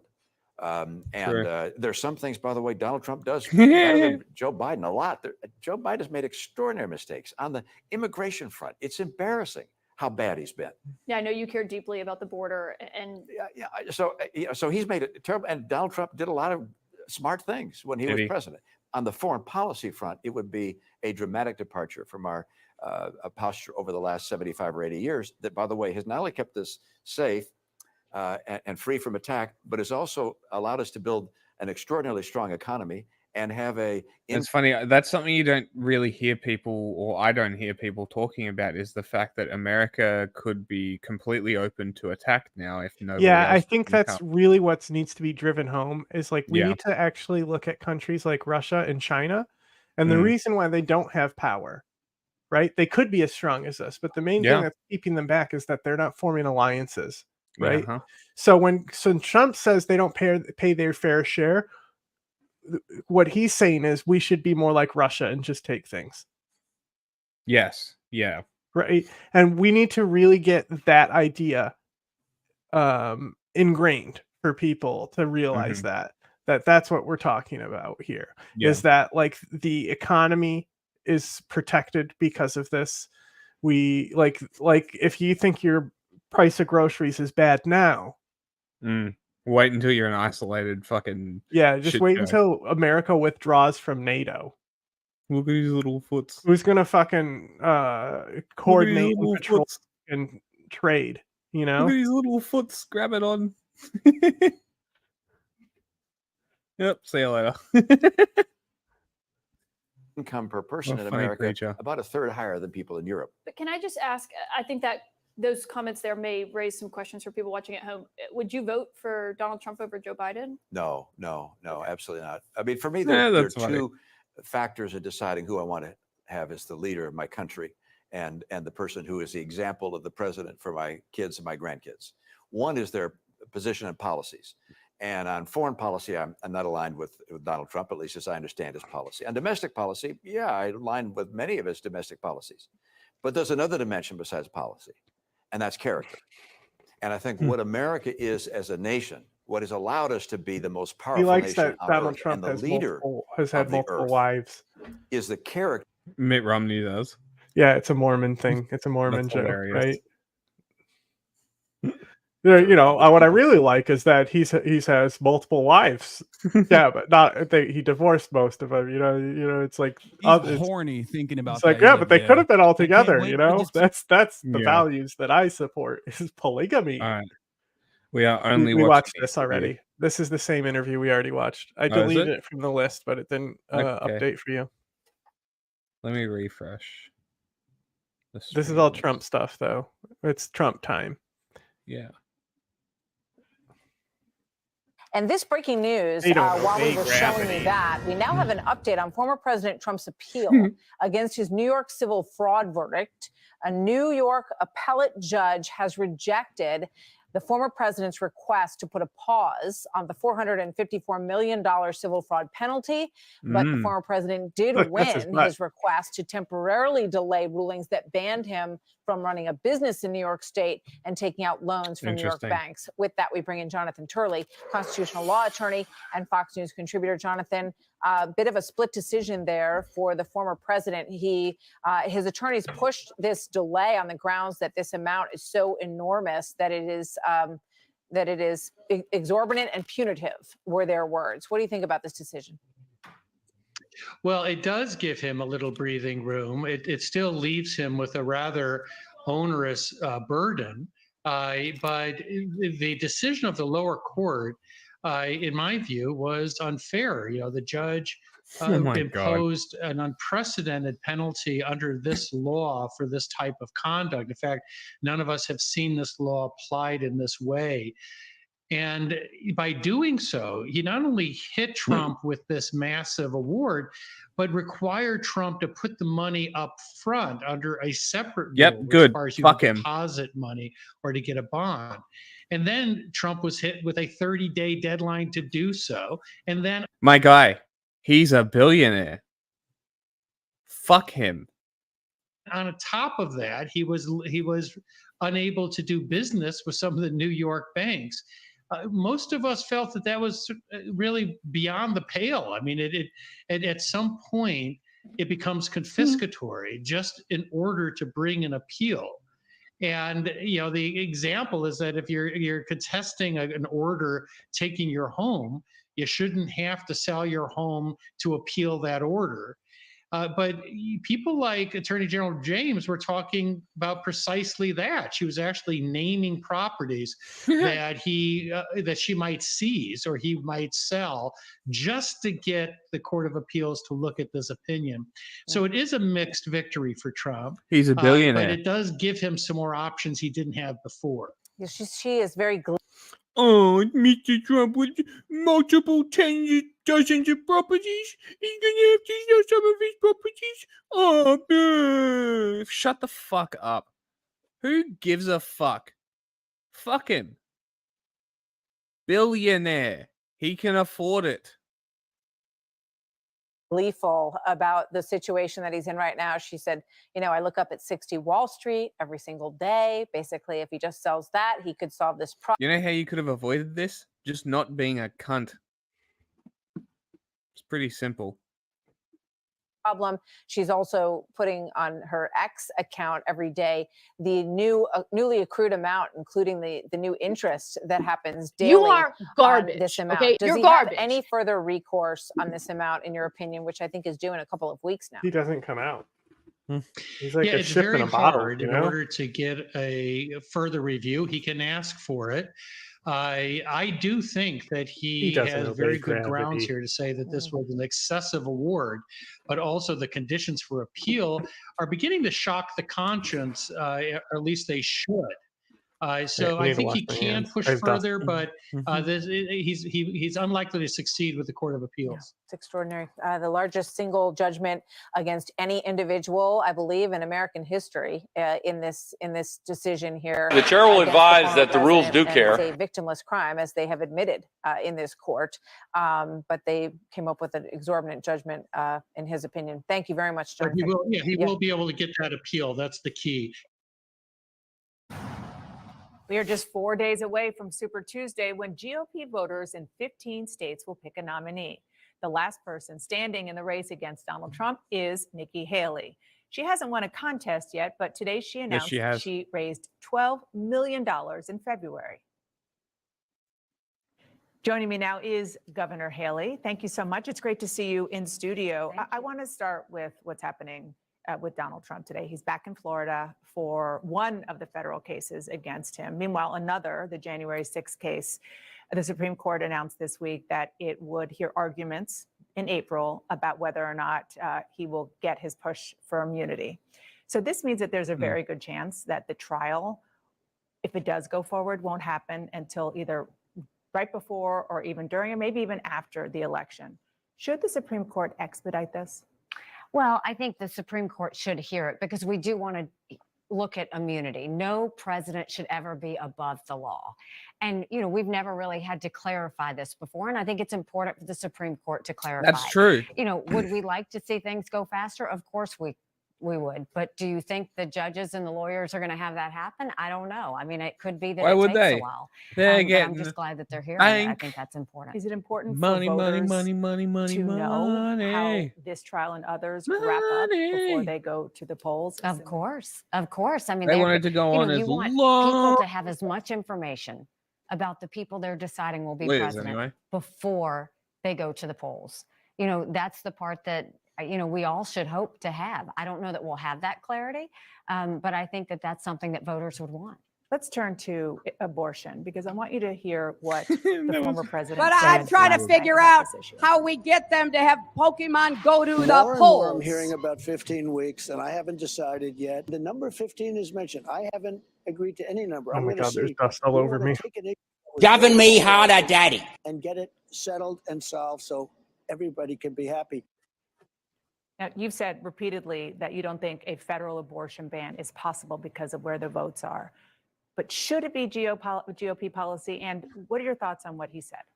I mean, look, you can put a number on it, but I think that's the problem. That's the problem because all that does is divide people. It demonizes the issue. It gets people's backs up. That's the wrong way to look at how do you save as many babies as possible and support as many moms as possible. The only thing we should be talking about is consensus. Is what can 60 members of the Senate agree on? Is that 15 weeks? I don't think it's 15 weeks. If it was, you'd have it now. You don't have it now. And so that's the part is why talk about a number? Instead, get the senators in a room and say, okay, where do 60 agree? That's the way we need to do it. In order to find that consensus, the focus needs to be banning late-term abortions, encouraging God, they don't adoptions, happen. making sure doctors and nurses who don't believe in abortion shouldn't have to perform them, having contraception be accessible, That and I'm making sure less no state law says to a woman opposed to. who's had an abortion that she's going to jail or getting the death penalty.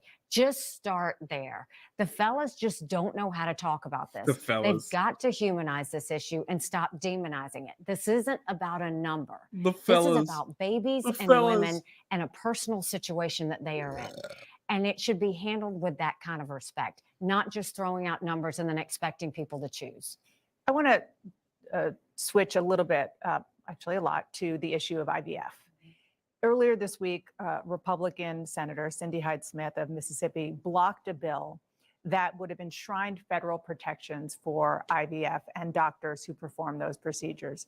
Do you think there should be federal protections for IVF? I think we want IVF to be as accessible as possible to parents who are wanting those blessings of having a baby. I don't know the details of any of the bills, so I can't weigh into that. But what I can tell you is we don't want to take that away from parents who desperately want to have a child. Wow, what a radical Michael and I got our position. children from fertility processes. We need to make sure that those are available, that they're protected, that it's personal, and that the whole situation is dealt with respect. Yeah, and I think a lot of people, I mean, you say that you support IVF. I think at this point, most people are saying they support IVF. The question is, as policy, given the fact that it is under fire in places like Alabama, should there be a federal Only protection, Alabama. or do you think it should be left to the states? Well, I think there should be federal protection that we allow for IVF places to be able to function. I think that the people need to decide Okay. if they want to get into the details of it or not. That's, you know, it's the same thing of, do they want to decide, you know, exactly how many embryos or Like anything I like that? it's also like what Zaps was doing because he's like he likes to pull everything back. He's trying to burrow the way down into his cage so he'll open up a hole later for Bishi to bite him. Right. And so like I was fixing it, so I was covering it up to make sure it was like a puzzle for him to solve to even get at the place to chew. Mm-hmm. And he kept like trying to be friendly and like you know, like was like excited and running around. So I went to try to pick him up, and like he just, you know, he did the classic run away and went, "Ma'am," but then he turned around and like stood in his back legs, and like, and came up to me, was like,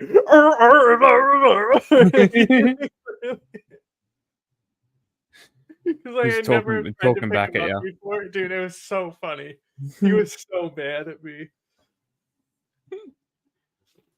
Hope they don't get into that. I want to see that decision between the parents and the doctors. But I think the only thing that the federal government should do is make sure that IVF places are protected and available, And not get into the and whole not question get of into whether an embryo is alive. We don't need government getting involved in an issue where we don't have a problem. We don't have a problem with IVF facilities. There's no problem with abortion either. Yeah, let's move on. Who cares? Former President Trump No, has been obviously, kicked off another this is stuff we state's just have to ballot. catch up on. Yeah. Right? 3 days. He obviously This time it's in this has to do with the court ruling. So just, you know, the headline here, go to the next one. Illinois.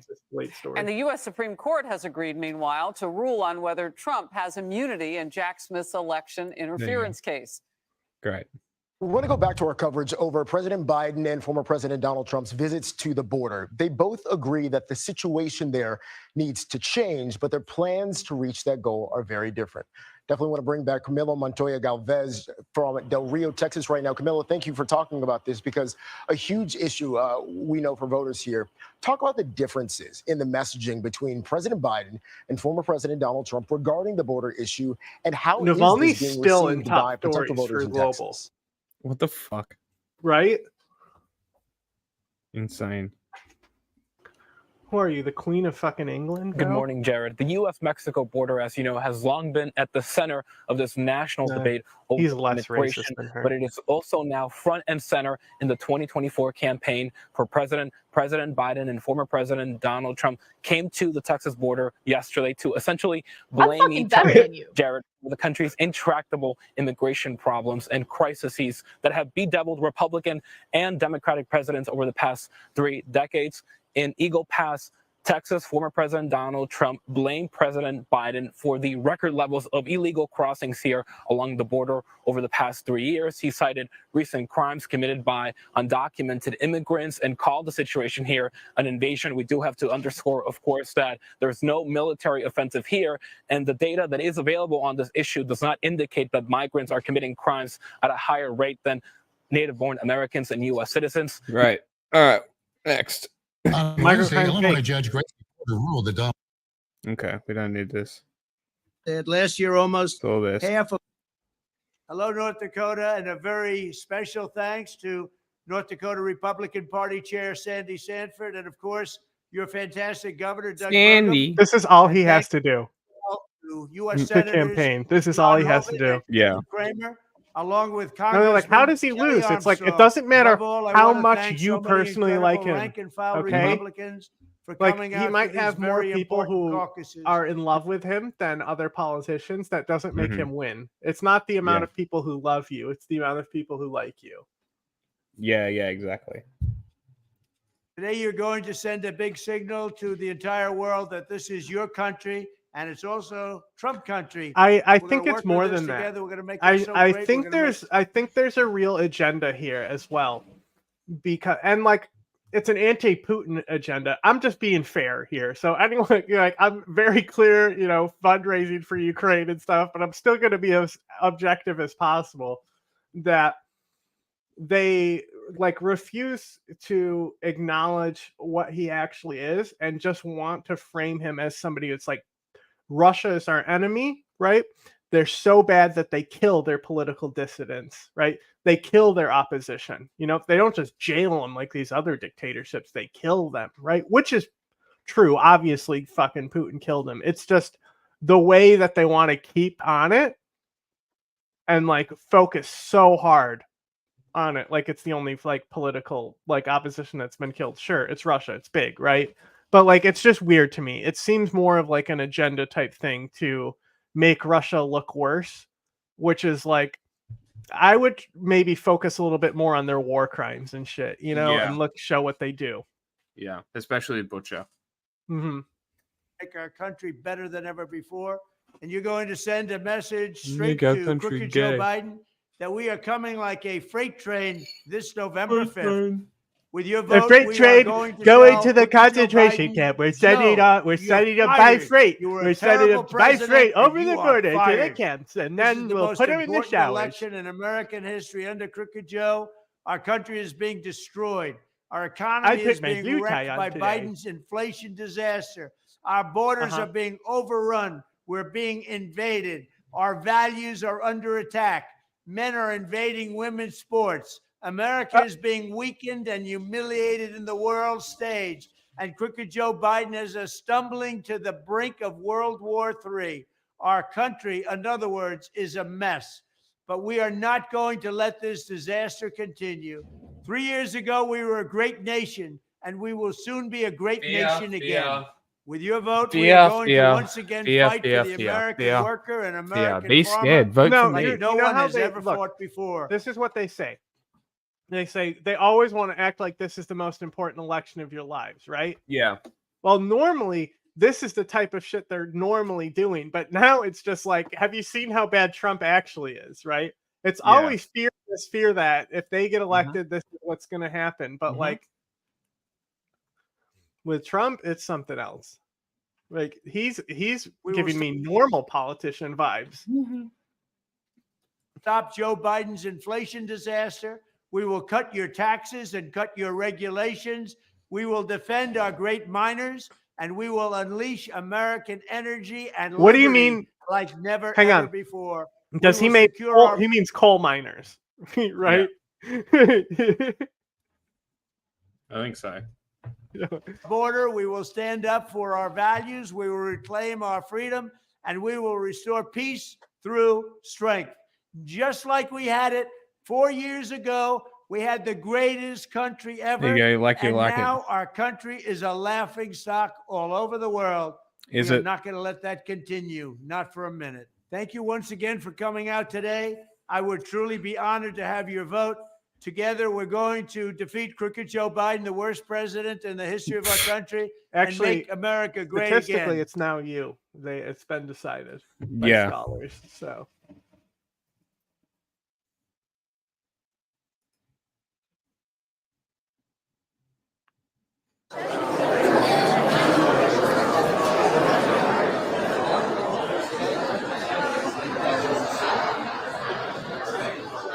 It's about focusing and preparing and being effective in November.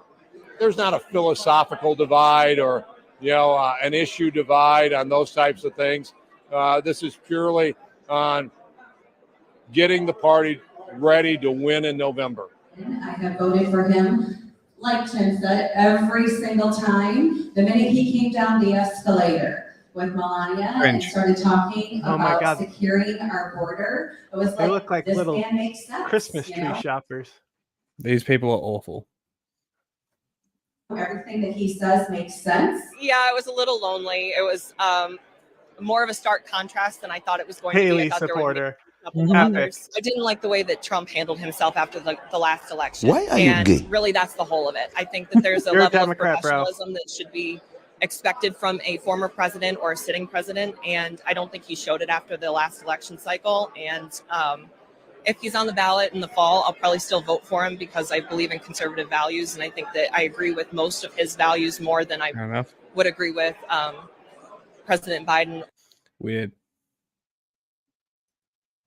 Same video. What? We knocked out ISIS. We took ISIS. We knocked them out. We got them out. We got them out. And take your time. Take your time. We have a great person up here. You just take your time. Plenty of time. Thank you very much. Thank you.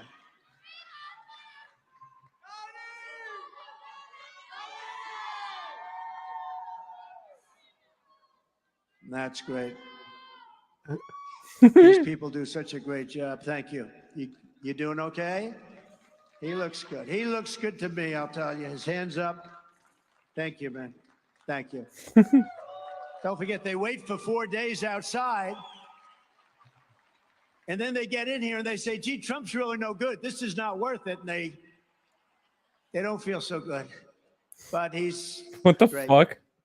Thank you. He's having a heart attack, bro. That's so weird. You take your time. You're more important right now than all of us. He's got a Trump. He's pointing to his hat. You better believe it. Yep. America. Yeah, he's like, oh yeah, you're mocking me, but I'm a supporter of you, you fucking idiot. But he cares about you, obviously. He's giving him the time. Dude, he's so mad that he isn't able to speak right now. You can tell, right? Yeah. Yeah. You know that he's pointing Ron to his hat. DeSantis- Yeah, America. You know that like Ron DeSantis molding when his wife is speaking? Yeah. That's Well, it's what's the happening. Adderall that he's on. It's him grinding his teeth because he's on so much speed. You know, these people, the doctors, the medics, first responders, they're incredible people. They're incredible people. They do such a job. They do such a job. What a statement.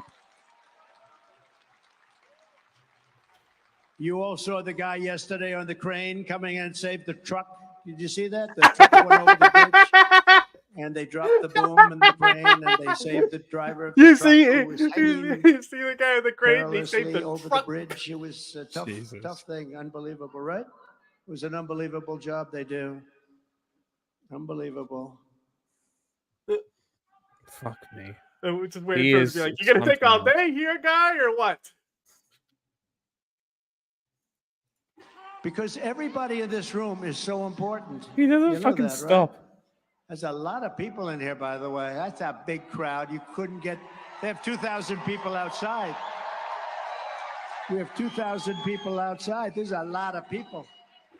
They couldn't get them in. Big to rig.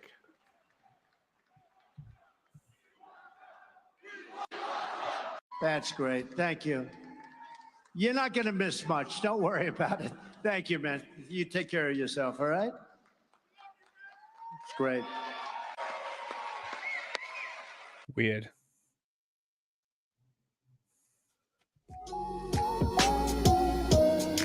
Speak of the devil. Let's jump into the articles. Donald Donald Trump is now officially the worst U.S. president in I was history. like, oh, according to another guy scholars. with a VTuber girl cat This thing. comes just from okay? The Guardian, but we're going to dive into the actual data Bizarre. as well. Bizarre. Worse than Andrew Jackson. Yeah, I was about to say worse than Trail of Tears Jackson. Yeah, Bizarre, right? So Jackson still ranks Yeah. pretty high up Isn't that there. like a he Nazi did drop thing? a bit, but it's just I don't know. I I don't know. I just see. I just was like, oh my god, these The guys. people who did this ranking were probably like they're scholars, so they're probably looking at it with a like, well, for his time, yes, that was still I guess atrocious. so. But like, yeah, so they were probably trying to do some of that. I don't But know. also, I like, I you know, don't. I does it. I don't. It's weird to me. Like I always play like like FemShep is canon, right? Mhm. But I just the VTuber thing Yeah. to be a cat girl. I don't know. Maybe the person is they just sound. Maybe I'm judging because they sound male. I don't know, bro. I don't know. Maybe But I'm this maybe is- I'm not it's just woke them- enough. It's just them Yeah, going through the list. Yeah, I just really wanted to look at this though because it was just very strange to me when I came across it. Well, we'll just find the map because we don't really give a fuck about the rest. The Statsos. Yeah. Yes. But if you go down to the bottom, very bottom, Donald Trump, he got a score of 10.9, which is 6 points below Buchanan, who Who's responsible I for the forget Civil exactly War? what- was Buchanan the guy? Was Buchanan before or after the Civil War? He was responsible for it. Let's see here. James Johnson- Buchanan. Yeah, Buchanan was leading up to it, wasn't he? So like He's the 15th president. So I think he was from He left the South 1857 to 16, 1861. Yes. He caused the Yeah, Civil 1857 War. from 1861 Okay. versus yeah. So if I recall correctly, Buchanan and Pierce were the pre-Civil War presidents who basically were all like, Led up to "We it. can't free the slaves. That would be a horrible thing to do. That would be really bad." Okay, for let's move on. unity or for That's national wild, unity." right? So, no, we ain't gonna do that. Yeah. Putting Trump below the Well, guy who Donald caused Trump's the Civil longtime- War. confidants, is expected to plead guilty to perjury. Alan Weisselberg Nice. arrived at the Manhattan Criminal Courthouse a little earlier on Monday. Wow, weird how But a everyone source around tells him is CNN that the guilty, but not charges him, stem from right? testimony No, of he course. gave during the civil investigation into the Trump Organization's finances. Weisselberg had been the company's chief financial officer. In 2022, he pleaded guilty to 15 counts of tax fraud and served about 100 days in jail. Let's bring in CNN's Epic. Kara Scannell, who joins us from New York. Kara, of course, this is a case you've been following very closely. Remind us just of Tax fraud is who epic. Alan Weisselberg is. He does have a long history with the Trump Organization. Rahel, Alan Weisselberg has been with the Trump Organization for Okay, I don't care. Yeah, Perjury yeah. charges, great. Yeah. Donald Trump and his wife, I don't know the name of my wife. He was referring to the fact that at CPAC, where I had a sold-out speech, the biggest audience they've had in years, I think maybe ever, I made the statement that Melania was very popular. What the fuck are we because when I watching, mentioned right? her name, I'm just pointing the out, audience like, went, these are like clearly like I'm the purple cat in this scenario, right? I'm just pointing out these are worse versions of us, and they're doing better.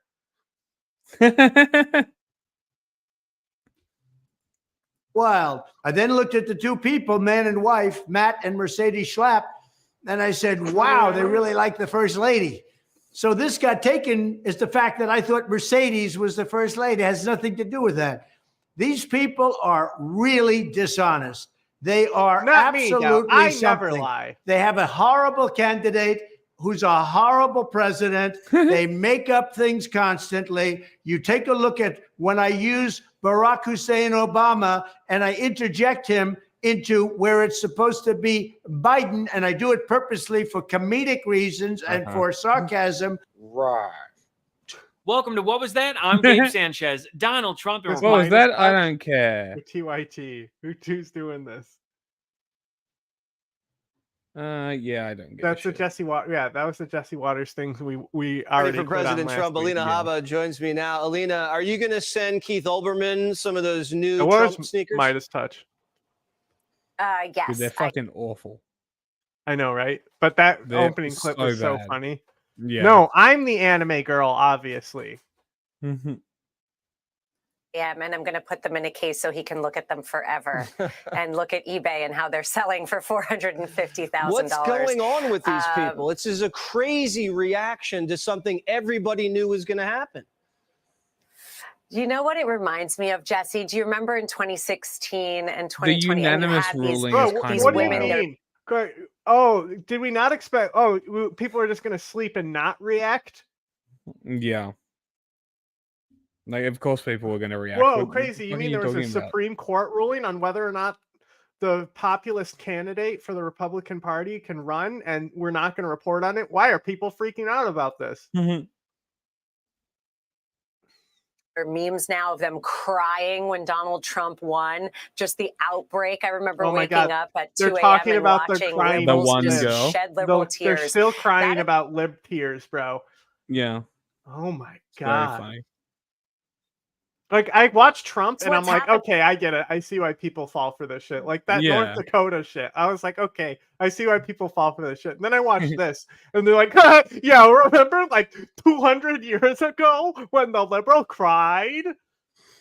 The one time. Why? Because America won today. Imagine crying because the Constitution is standing strong and we're not going to turn into Cuba. That's Trump my derangement God. Oh my syndrome God. 101 right there. We're so upset because derangement the syndrome. Constitution was upheld If today anyone because has the a Supreme syndrome Court around showed us Trump, that let we me are tell ya. not Cuba. Oh, it definitely does. The libs have it hard. No, but I'm saying like compared to these people, Ah, yeah. like if anyone has a derangement syndrome. But they always draw 'em buff and muscular. You know, nobody does that with Biden. That is true. Country. We are not a banana republic, and that the things I've seen over the past 4 months in New York are not going to become America. And what does MSNBC, The View, and CNN do? They have tantrums. It's literally Okay, epic let's see to the watch. Oh, wow. The It's attorney literally, for bro, Trump. hang on. We need to, sorry to interrupt you. She just said literally epic, and I need to go back to hear her say that. I'm so sorry for interrupting you. when CNN do, they have tantrums. It's literally epic to watch. But we did say this is a clean-cut Supreme Court. Like, do we really expect Trump's attorney to not kiss his ass? Do you expect her to say it's literally epic? Yeah, kind of. A little bit. But like, she's quite literally Trump's attorney. Like, of course she's going to be on here. She's literally sucking his epic. dick. Biden Like, this is derangement syndrome insane. is real. They're I both think- real. see, They're I both mean, fucking real. It's nothing compared to the K hype. That's the weirdest one.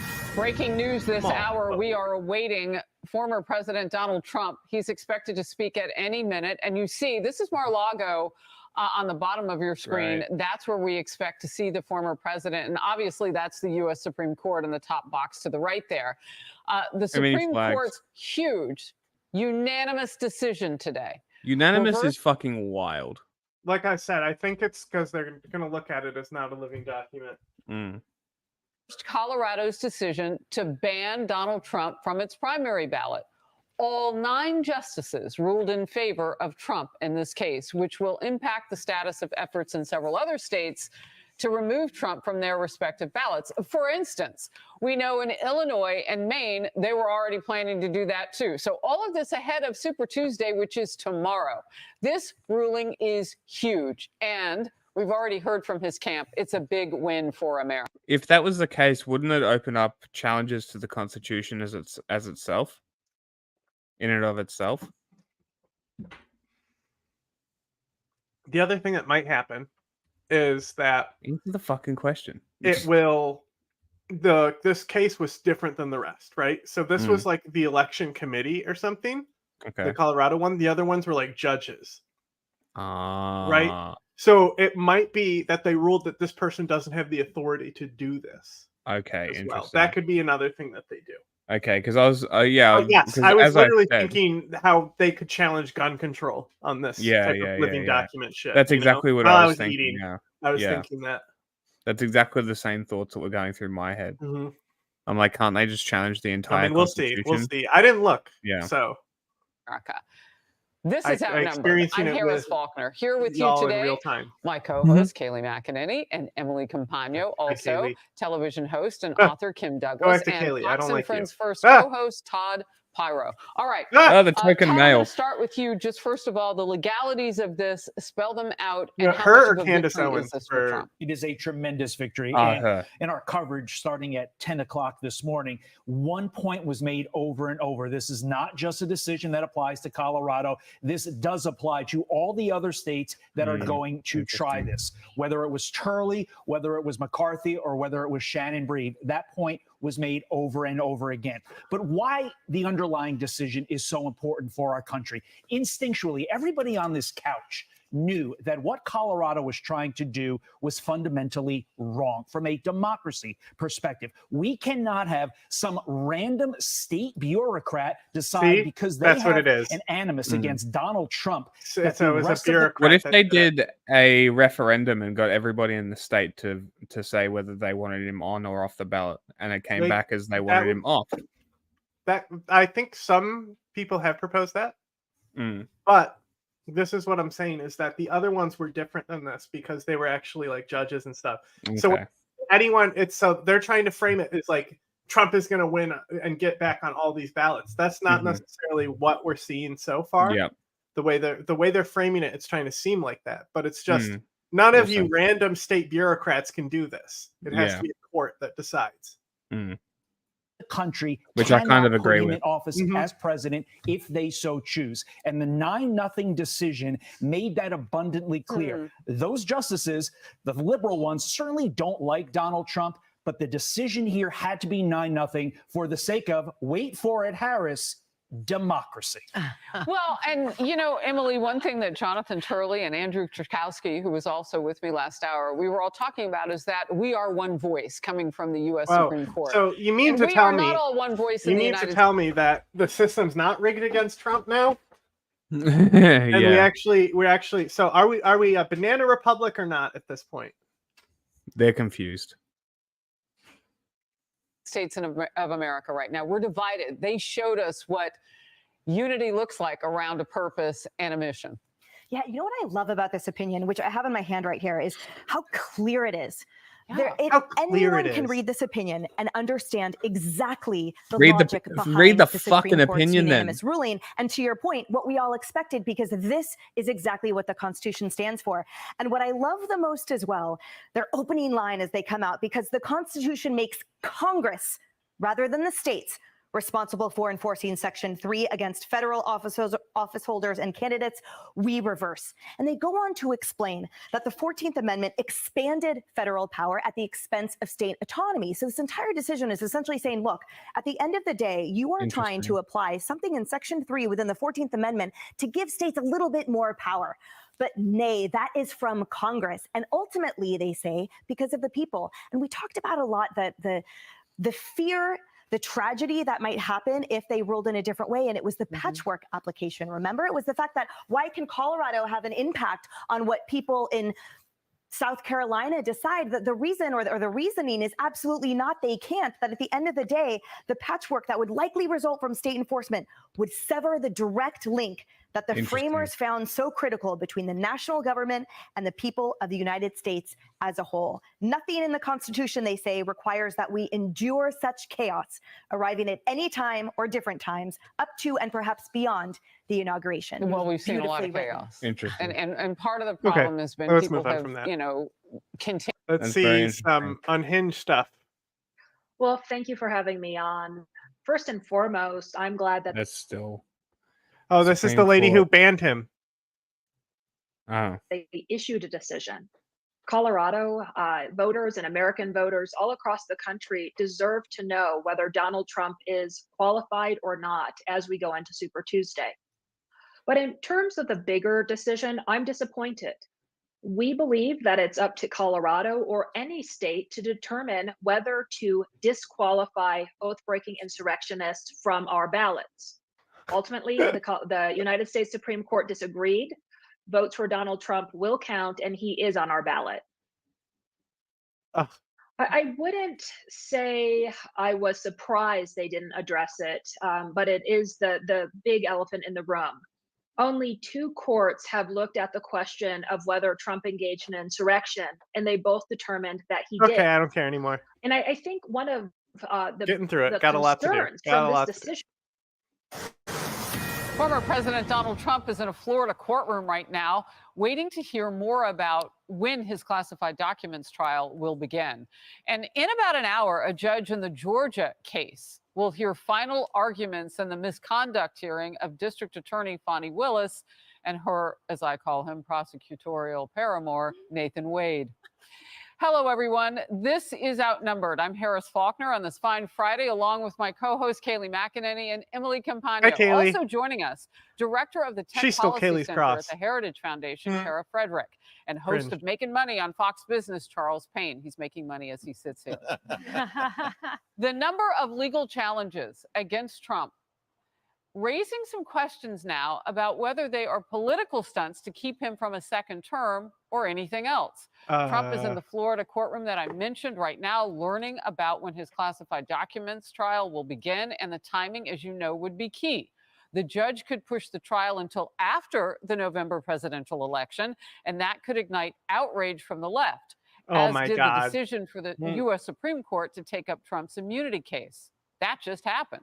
And today, we'll hear the final arguments in a hearing that will determine whether District Attorney Fani Willis should be disqualified from handling the election interference case against Trump because of her romantic relationship with the prosecutor she hired, Nathan Wade. I wasn't kidding. He was married, prosecutorial paramour. Charles Payne, your top line. Okay, moving on. You know, listen, there's so many indictments. So did we click this one? I wanted to look at.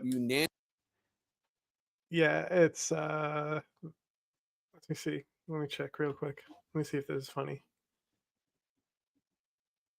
Okay, this was the one. Okay, that we were just looking at. I wanted to see the media meltdown. This one? The one we were just on, where it's like the media meltdown. Okay, here we go. It's Rachel. Now they have it. I found it. I'm gonna go to this section. Okay, you just screen share it then. Yeah. We'll see how this looks. See there. Let's see the meltdown that they advertised with that. They've thrown a monkey wrench into the schedule. They take so long in making that decision that they are giving de facto immunity. It is frustrating to me that the idea that the U.S. Supreme Court's going to be delaying this trial for a couple of months. The cravenness of the court is evident in what they are doing with the pacing here, right? Like putting this off for 7 weeks, sitting on it for 2 weeks for no reason. Is this melting obviously down? Pushing all of the cases that they can pushing them to the point where Trump will be standing for election before any of us have heard the verdicts in any of those cases. Got it. It's the timing. Obviously, we can't put all of our hopes in the Supreme Court. The people need to be engaged and aroused at this point. So being engaged and aroused against the Supreme Court. Melting down. That was the meltdown.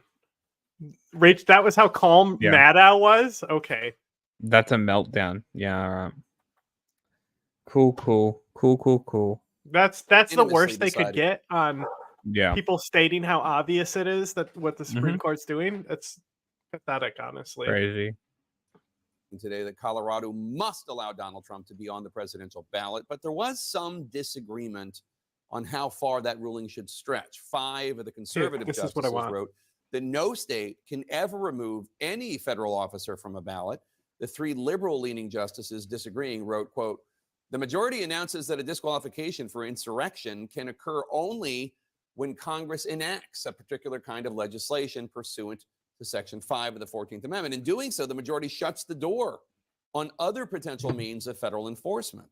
The majority attempts to insulate all alleged insurrectionists from future challenges to their holding I'm confused federal what that means. office." That is very legalese, but it is a Thank tough God, a thing guy to accuse explain the it. majority of doing, insulating and protecting insurrectionists. Joining us now, retired conservative federal judge J. Michael Ludig. Judge Ludig, you predicted that the Supreme Court would affirm Colorado's decision to remove Trump from the ballot, calling Colorado's decision unassailable in every single respect under the Constitution, unquote. I guess the justices didn't see it your way. What's your reaction? Today's ruling, Jake, was both astonishing and unprecedented, not for its decision of the exceedingly narrow question presented by the case, though that issue was important, but rather for its decision to reach and decide a myriad of the other constitutional Holy shit, he issues, used it correctly. surrounding disqualification under 14th Amendment. In reaching and deciding those questions unnecessarily, the court, the majority, as the concurrences said, effectively decided God, this guy that talks. the former president You're boring.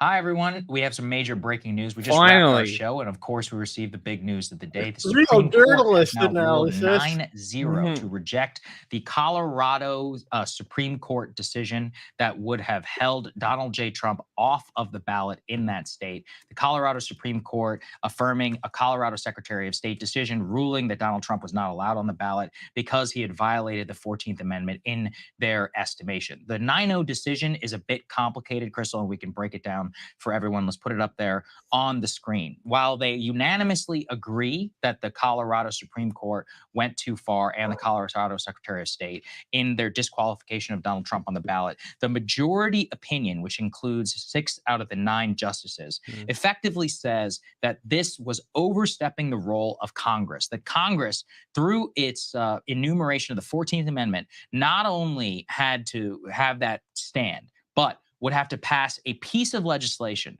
that specifically lays out which individuals and how were to be disqualified from office under the 14th Amendment. 3 of the liberal justices, Ketanji Brown Jackson, Justice Sotomayor, and Justice Elena Kagan, dissented from that majority opinion, but found with the 9-0 unanimous decision that Colorado had gone beyond the terms of the 14th Amendment. So basically, the majority opinion and where this justification now comes down is Colorado went too far, and in the future, that Congress itself must pass specifically which types of individuals, why and how are disqualified from the ballot, and that the hodgepodge nature of allowing secretaries of state like Maine or Colorado or others could not stand. That's what they all unanimously found. So very impactful case, probably the most significant one since Bush versus Gore in terms of that decision, but this one a little bit different in its finding. For its number. It wasn't surprising the direction that this went in. Just Thanks, Crystal. To emphasize one of the things you're saying there, that piece about the majority ruled that Congress basically has to pass a law in order for this section of the Constitution to apply. My recollection from when I was researching this previously is that would mean that this provision is not self-executing. Some parts of the Constitution just they are what they are, and they are, you know, available for enforcement as they are, and others actually require an act of Congress. That's what the majority is saying. That's the piece that a minority of the liberal justices are saying, hey, we don't agree with that part. That part goes further than we need to in this decision. Just as a reminder, I want to read to people the text of Amendment 14, Section 3, just so we have a recollection. Do we need to do this? All right. Are we done with it? We got enough on the Supreme Court? I think we're done. And then I was curious, we can after Haiti, I was going to say after Haiti, we can save the rest for the next show. Like we can do world politics on the next show. Yeah. And open with that. And then, so we can do Haiti and then something more silly and fun. Okay. And we'll finish on that. Mm-hmm.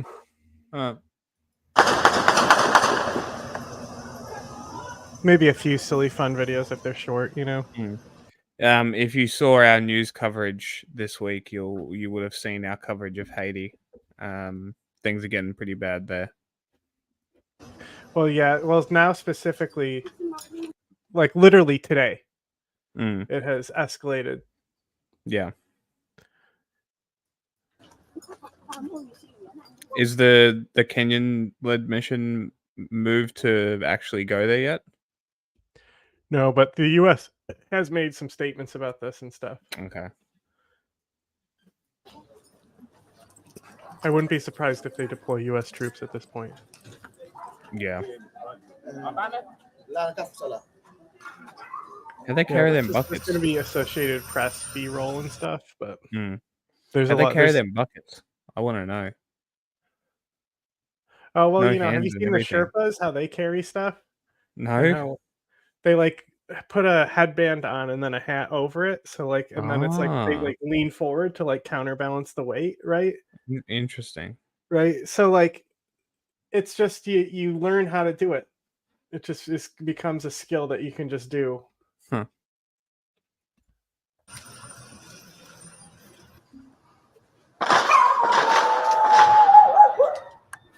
School bus burnt. Kind of grim, huh? Et pour tellement des peuples, nous dans l'arrière, les nous les gars ça nous pas besoin courir. Ça mieux aujourd'hui a viré sous frère ennemi nous. Jodi a zam nan pas pour moun qui dans quartier populaire. Jodi a zam nan pas pour moun ti machin dans bas la ville là.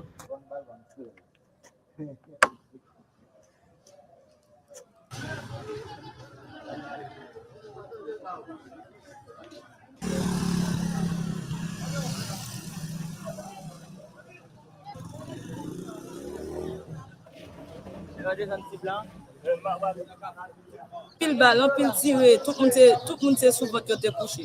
What you saying? Something about pussy? Does the chinchilla have a name? No. Who names animals? No. This is Zapata. He's named after a Mexican revolutionary. He's biting me right now. Look at his little head. Pas bon même tout le monde c'est beauté à beauté. Quitter caillou moi même depuis matin mal dans vaccin avec bébé pour me tourner la cam pas ka tourner la cam. Let's go to the next one. Yeah. The long troubled nation of Haiti tonight devolving into further chaos. Haiti under a state of emergency and has imposed now a nighttime curfew. This after gangs overran its two largest prisons and freed hundreds, if not thousands, of inmates. The UN says heavily guarded gangs have grown more powerful than Haiti's weak government and now control some 80% racially motivated of the capital. That chaos erupting as Prime Minister Ariel Henry. No, it's named departed after for him for his Kenya, where politics. He's pushing for help from a UN-backed security force led by Kenya to try to help fight these gangs. The editor of the Brooklyn-based newspaper, The Haitian Times, says the gangs are trying to show the international community how Look at that. powerful Just they have disobeying become. gravity. Sucked This himself is right something back that up. Haitians in Haiti and abroad have always known, but I think that with the opportunity of the Kenya deployment moving Hey. forward, the leaders of the gangs have been saying, we want this prime minister to go. We're ready to battle the troops when they come. And so this is one way to show how mighty they've become. It is a sad moment in our history. That was knowing, really good where we context. came from as a nation. To see Really, how really good difficult it is context. right now to have That's so gangs true. controlling So our they're country. like, we're getting And for ahead far of too it. We long, there's want no solution. we have to build our power now, knowing the Kenyan mission is about to drop. We have to be ready to go to war. Yeah. Meanwhile, the U.S. is now urging all Americans to get out of Haiti as soon as possible. Several Fair major enough. airlines have now canceled their flights to the country.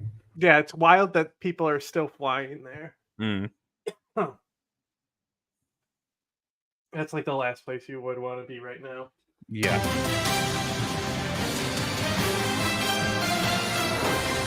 We're following a developing story out of Haiti where a violent Thanks, prison Renee. break incites mayhem.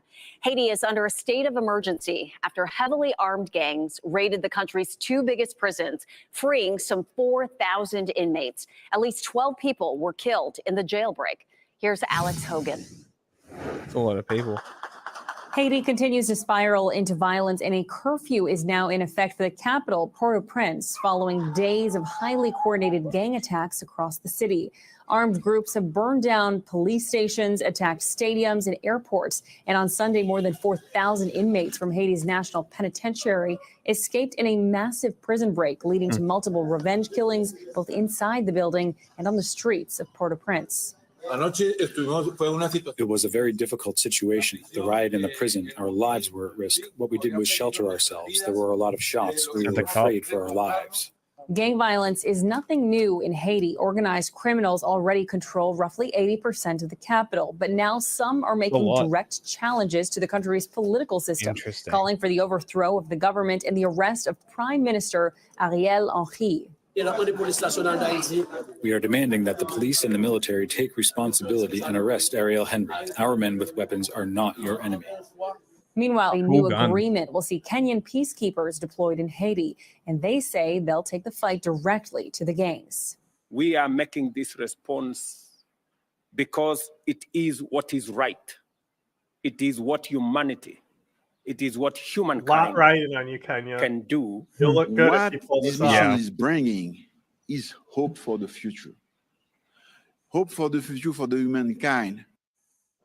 That was Alex Hogan reporting. Now, because of the escalating violence, the real Biden interesting, isn't it? administration has canceled all official travel And to Haiti we've been covering and this urged shit from the Americans to start. leave as soon as Day one, we were probably. I don't know. Haiti's Maybe we might government not have declared a covered. state. I'm not sure when he was assassinated. We might not have been working yet.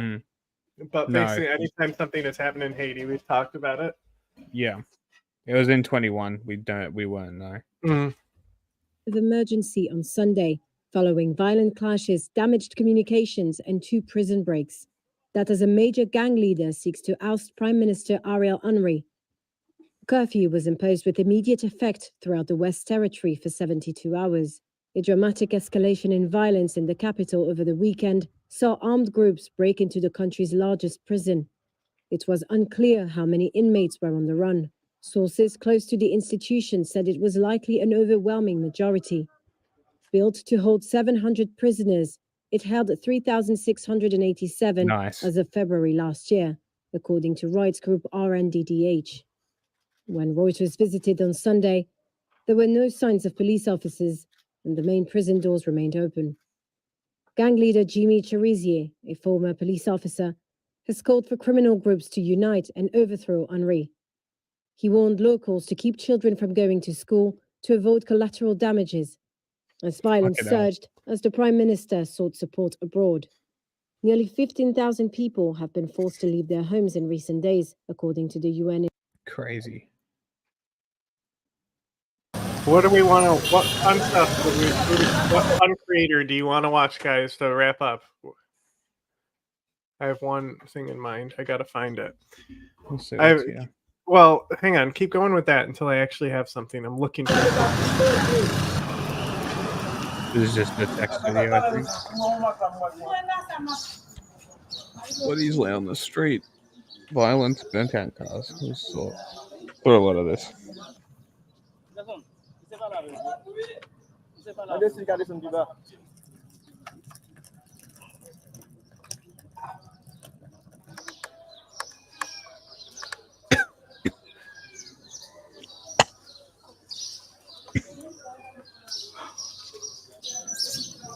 Maybe I didn't save this thing that I'm looking for.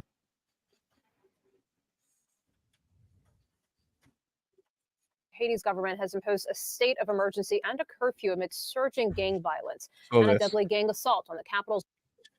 Yeah.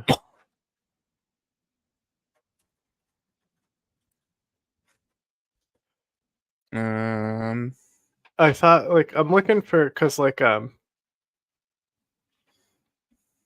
he did that, Vosh did that libertarian the argument video from Hamas's perspective is Yeah, incredibly clear. let's just their put this one argument in is simple. Either we die here in a cage. you Yeah, find Ryan something, Grimm's promoting a or we book die right fighting now. for our freedom. Your death is inevitable either way, and it will come soon. Just judging from the average life expectancy in the Gaza Strip, like they have a very clean rhetorical front to that. So an unsurprising outcome, though. I guess Netanyahu was caught off guard because obviously he's lost face with how quickly Hamas moved through and broke through the fences, and now of course, like it's all done and it's over, and we only have this to look at in retrospect, because it seems like the only like uncertain fate is that of the Palestinians that live in Israel proper and in the West Bank, because the Gaza Strip is it's uninhabitable. Yeah, and it puts the world in a really brutal position. I mean, obviously the people in Gaza are in the most brutal position,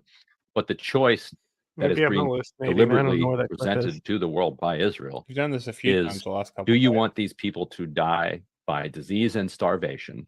Okay, Or what do we you want? to open up I don't know. and just You look on this and train. push them out?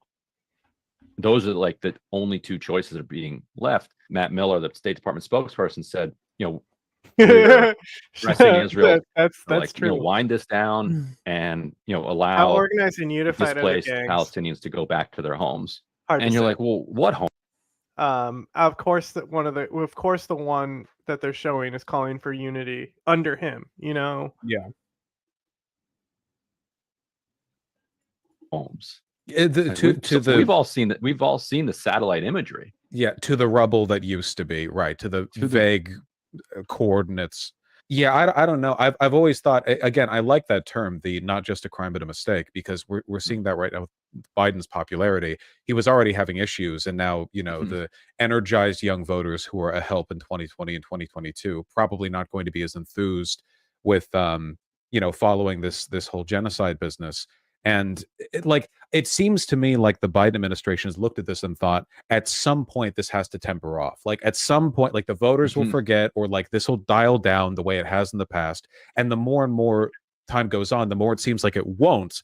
And they're just kind of like waiting in. They're like a frog in a pot, right? Like the chance to jump out and be unscathed was a while ago. Right. And what they don't seem to recognize is that they're not dealing with the previous kind of Israeli governments or previous Israeli publics. We talk about how, or Biden has said, like, I actually, Ryan Grimm, I watched, he went on Hassan. And it does actually feel very like the Israeli entertained by public it. experienced 15/9/11 Okay, by virtue of the way that they're reacting. He went here. in he I don't know literally how showed up in just you a were regular on- t-shirt to be on Hassan's stream, and he sat down for 4 hours, and it was just like him just hanging out while Hassan was saying some weird shit, and he was just like it was legitimately funny and interesting, because I think Ryan Grimm is I think he's a really good reporter, and he's interesting. I just 9/11. I was can see his blind spots. I found this one. We can watch this one. I sent you two that I Yeah, I know. really wanted to see. It's short. Yeah. Okay, everyone. Oh, this Online guy. politics is a very complex game, and it's This is played the at same various guy. levels of competitiveness. So I figured we would go through each rank and explain what it's like to play online politics at that rank. All right, so starting off, we've got Iron. This is the bare bottom of the totem pole, right? All of the basics are neglected. None of the 3 fundamental pillars are even like thought about. People at Iron will have no focus on fact checking. Fact checking is one of the most basic fundamental skills in online politics. If you don't do it, then you have no ability to itemize with the right ideology or be any kind of threat to your opponent. And people in Bronze, even if they do fact check and get gold, they don't know how to itemize at all. When you start the game, there's only 3 basic ideologies to choose from: progressivism, unenlightened centrism, and conservatism. And all other items are built out of these ideologies. And in Iron, people sometimes don't even realize there's anything beyond the basic starter items. And then you can bet your ass that nobody in Iron is playing the objectives. They're just focusing on the individual arguments. You know, and if you step back and you ask yourself, what is niche, you know what Yeah, I'm saying? basically, yeah. Let's jump. of Iron, you end up in Bronze. And Bronze is worse than Iron by 7 degrees of magnitude. In Iron, a lot of people just play the game for fun. They don't really care. In Bronze, people obsess about this game, and it's sort of depressing. I've seen people spend hundreds, if not thousands of hours playing the same goddamn game over and over again. They go further and further down some 4chan or Tumblr rabbit hole, and they never emerge. At Bronze, I stopped giving a fuck because it's a game. League? Yeah. Oh, in we're League. talking about politics. I know, but it's like that's literally what happens. Is you just No, go he down was the rabbit saying hole. stuff. He was saying weird stuff, like talking about car pussy. Yeah, no, You know how it sounded. he went down a little League rage hole, and I completely sympathize with him. No. people still basically do zero fact checking. They might know like 1 or 2 facts that they recycle over and over again and never even know It is a myth. No, shut up. how to We bring it don't up care. in the right situation. They tend to be obsessively, autistically focused on individual arguments, here we go. intentional feeders in the game. Some people who are an idiot. And it's like, yes, there are trolls and intentional feeders in the game. Some people who start progressivism upgrade their ideology into something that advocates for adding the P into the LGB. But newsflash, most progressives think that's nonsense and just want to, tax capital gains at the same rate as income. And yes, there's some conservatives who want to upgrade their conservatism into ethno-nationalism. But again, most conservatives are just normal people who would rather vote for Mayo. Donald Trump than live in a country where the P is added to the LGB. So if you can make it out of Bronze, you end up in Silver. And Silver is very mid-tier, mid-wit, where a lot of people are. And it's not terrible, but it's got some issues. The basics are covered. Like people in Mid-wit is a Silver will great fact check. insult. They'll It's follow almost as good as journalists and political troglodyte. figures. Generally, only ones they Oh, agree with. don't which is worry. classic Silver It's mistake. on But here. the average Silver player That's literally what I sent to Jack in a link. does know how to fact check, unlike Bronze players. IDF didn't bomb the hospital? Yes, it did. Yes, it fucking did. Silver players will know all the core ideologies, but will often not know when to pick the right ones. Like you could be playing a game and it's like, yo, hey, it turns out the government This is a great way to do it. Honestly, fantastic.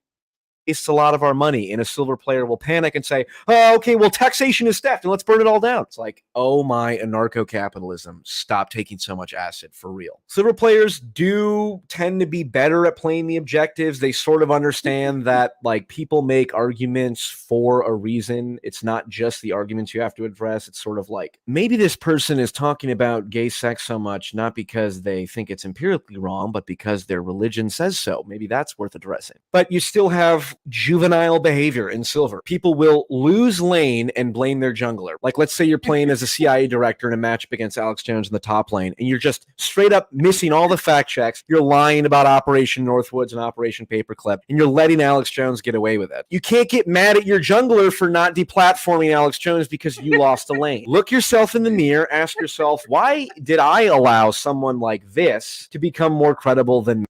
silver, you end up in gold. And gold is actually not that bad, right? At gold, you're getting pretty good with fact checks. You're aware of most major news events in the world and the country you're in, although you probably don't have much nuance or know many of the details. But like, to be fair, you know most of the big headlines. Gold players are going to be familiar with most of the ideology builds and can argue from them if forced. There are gold players who will get here just by being like an incredible one-trick pony. Just pick one argument and use it incessantly and never try anything else. The pre-sups are the obvious example of this. No matter what the issue is, abortion, immigration, it always boils down to somehow we need to justify our true beliefs and no epistemology unless you accept Orthodox God. It's like, okay, gold players will still make basic mistakes that bronze players make, like referencing news stories that have already been debunked. You will very often see gold level players saying the 2020 election was stolen, or no one's performing gender surgery on 13-year-olds. And it's like, gold players will be pretty good at steel manning, which is sort of the essential high-level fundamental skill. But, you know, a lot of them will still think that people who disagree with them have something inherently wrong with them. They're not evil, but they'll say things like, well, conservatism is inherently homophobic, and progressivism is for the overprivileged and physically weak. It's like, yeah, dude, okay, obviously most of the homophobes are going to be conservative, and obviously most of the overprivileged and physically weak are going to be progressive. That doesn't mean all conservatives are homophobes, or all progressives are overprivileged and physically weak. Once you get to platinum, this is where the game is sort of at an elite level, right? You've got His Vosh video was better. excellent fact checking. Platinum players. So the next tier in online politics is Diamond. This is politics, enlightened centric, Challenger. Challenger players literally transcend the realm of facts, right? All right, we get it. All right, next one.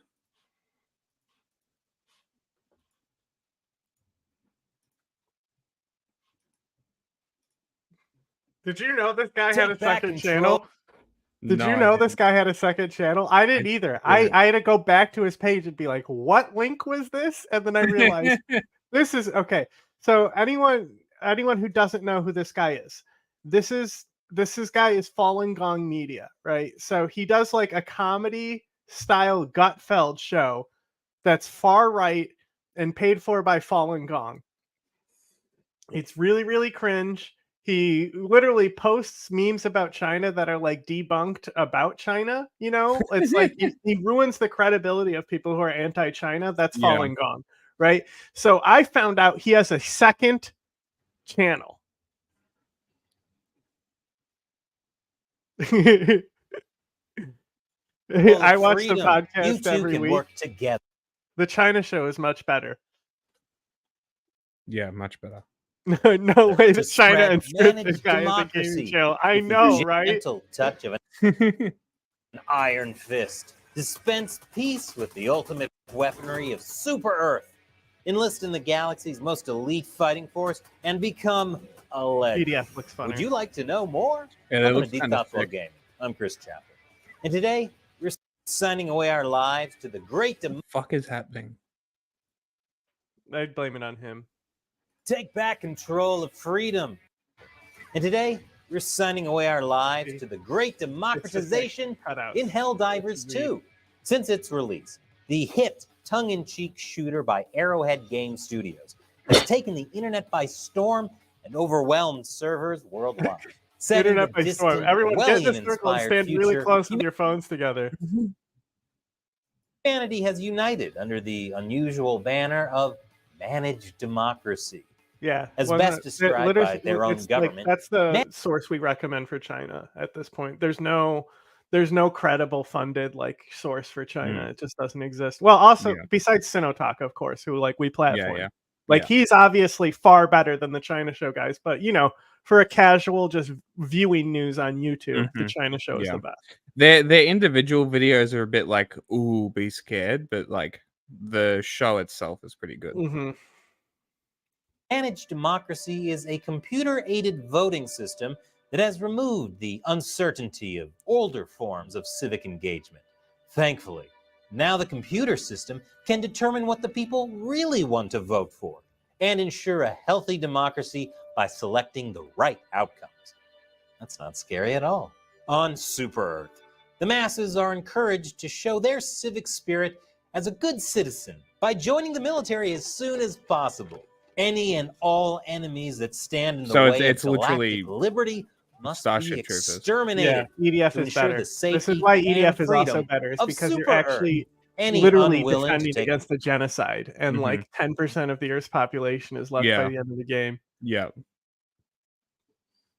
part in this galactic task of spreading managed democracy will be And you know this is probably a live service re-educated game by the too. Ministry of Truth. Ah, that's gross. I bet you it is.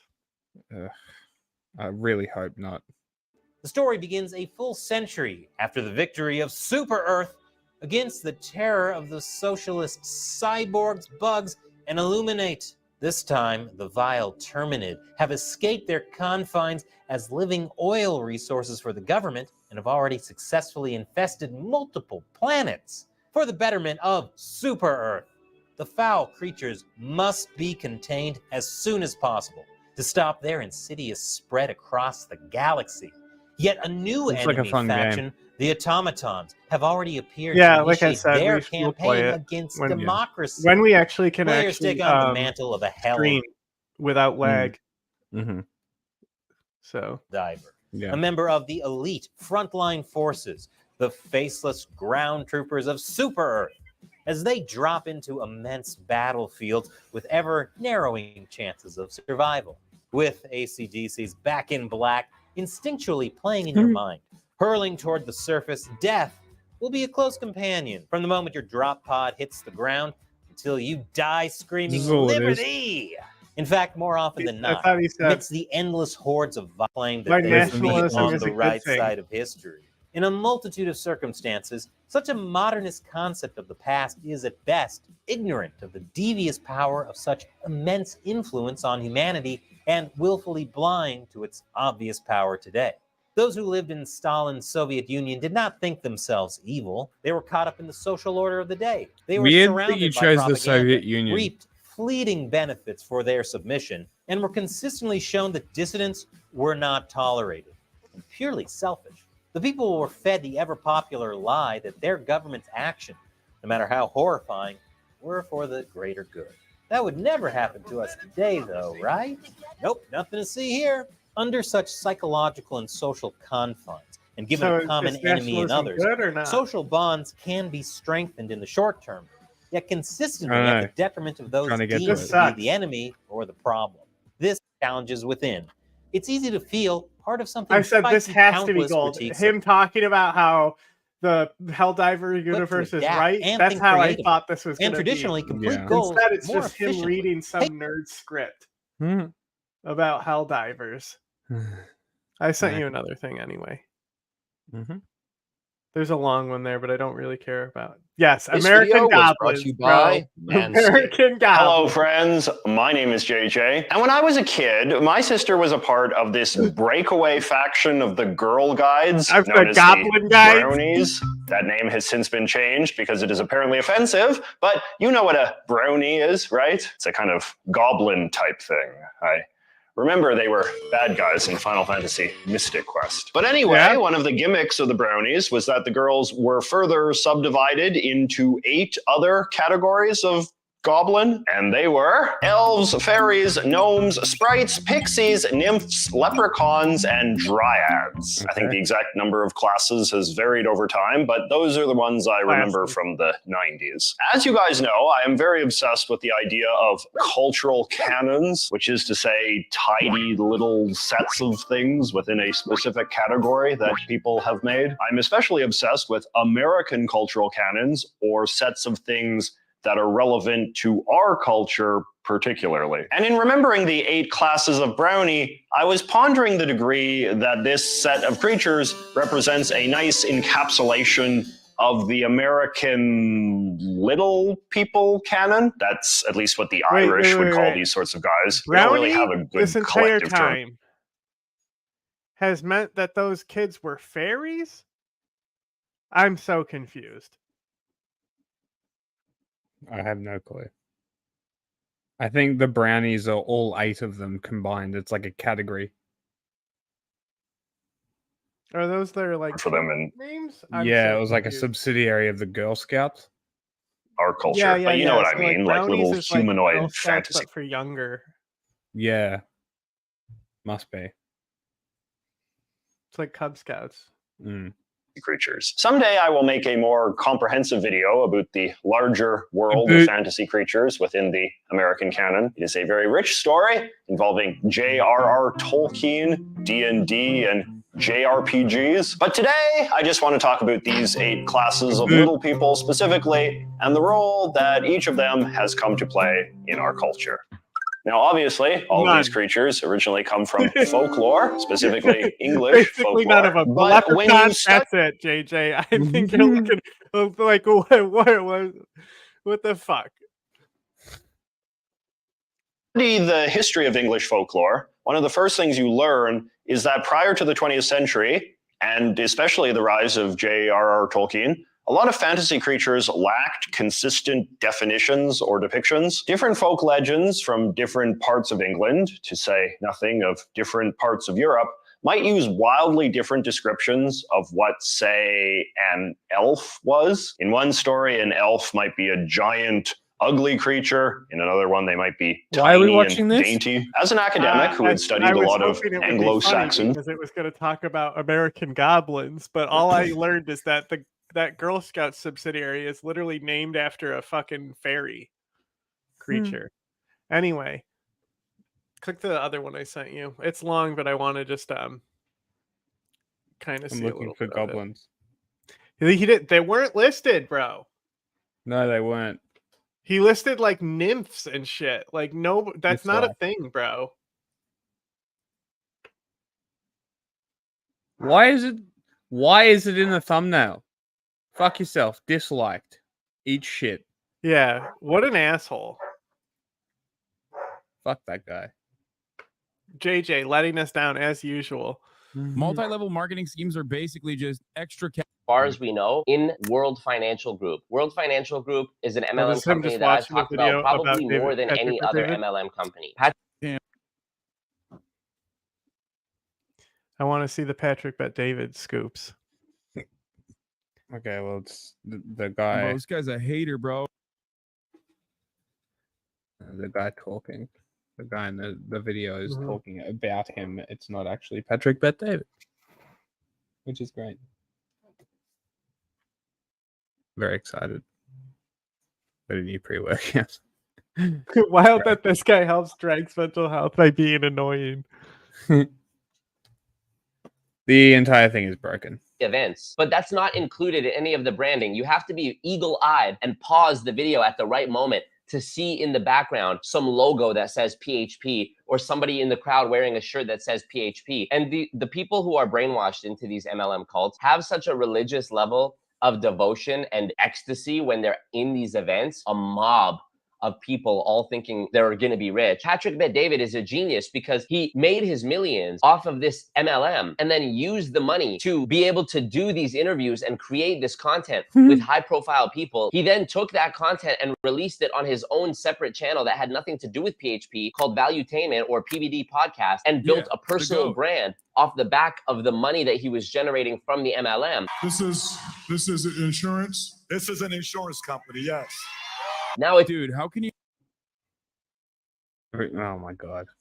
Where he has millions of followers who follow him for being a personal brand, which makes people more resistant to the idea that he ever was once running one of these kinds of organizations. Do you see how actually diabolical that is? And I want to shout out my friend CoffeeZilla for actually, through some miracle, being able to get Patrick Bet David on a live stream interview. This comment sums it up pretty good in my opinion. Quote, is your company a multi-level marketing scheme? And then Patrick tells his entire life story. Do you think that you're not an MLM? You say like, we are not an MLM. You don't think you're an MLM. I'm going to give you your answer here in a minute, but I'm curious from your end what you think an MLM is. He should have paused and been like, CoffeeZilla, are you gay?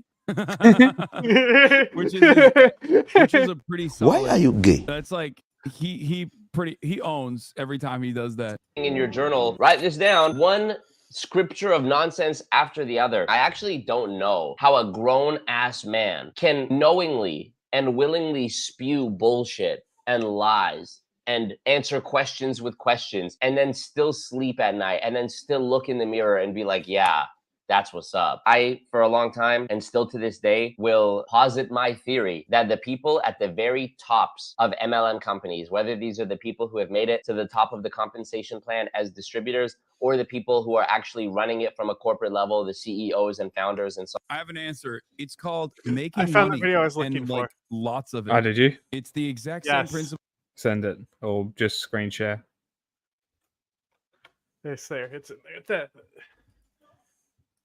That's epic. I mean, we can just go watch the original video that Hassan's watching here Yeah. for Patrick, but David, though. I thought it was Hassan actually going to be going over some stuff, showing some stuff, but it's, you know, I guess it was kind of. This is the one.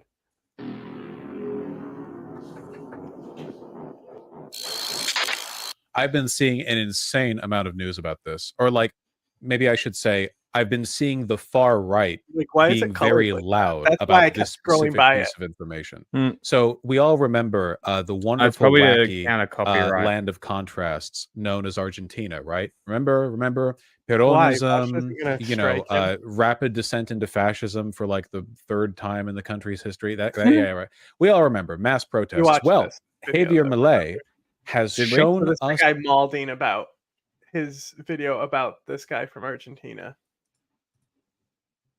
See, with the darkest fucking screen possible. Let's see. 57.4 and 49.5 numbers are simulations using microdata. Dude, the mic. 300. Regardless, it's pretty stupid to See, attribute I the find economic condition That's like the most epic of things, bro. country. He can't mix his audio. He's talking into his mic, and all his shit is dark as fuck. Dude, he looks exactly how I thought he'd look. In fact, that's all that's ever existed. Is that not exactly? Wait, is he actually talking to Noam Chomsky? These fucking The reason worthless is that hack assholes, bro. No. I He's think just he's watching a now. video. Oh, we're yeah. doing reacception now. capitalist system, with this if guy. it were to exist, would very quickly self-destruct, and the business classes, those with power,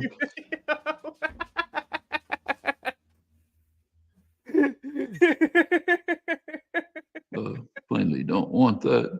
So they have always called on a powerful state to be their instrument to the extent possible. You gonna do That's anything, just telemarketer? nonsense. I mean, you look at early Yes, make capitalist sure when you societies start talking to during start the fucking 18th in your century microphone. America, during the late 19th century, and you had very minimal government. The state was defanged consciously as part of the movement of liberalism. I can't even look at him. The basic point, one of the basic elements, was actually described simply enough Go by back to him proving Adam Bosch Smith wrong, at bro. the origins of Can we turn the brightness up? Why are his videos so dark? 49.5 numbers are simulations using microdata. That makes and sense. Basically estimates. How are you talking into your Regardless, mic and it's still being pretty way too stupid quiet for the to video? attribute the He must be sucking on the microphone. Bro, economic if you're so conditions. smart like you fucking think you are, why can't you make a fucking simple video? Literally, Well, we he's- push he a probably- button and this is our quality. He's probably talking into the back of the microphone like I was. Bro, he has a fucking headset mic with a tiny ass microphone that's against his fucking jowl, so it's already being sheltered there. And he's doing, and like he's clearly editing. He's putting his screenshot into the Vosh video here, right? So like, is his screen like really bright? And he's like, I need to turn down the brightness of this video. It's so bright. And he like what is going on? Why is it this dark?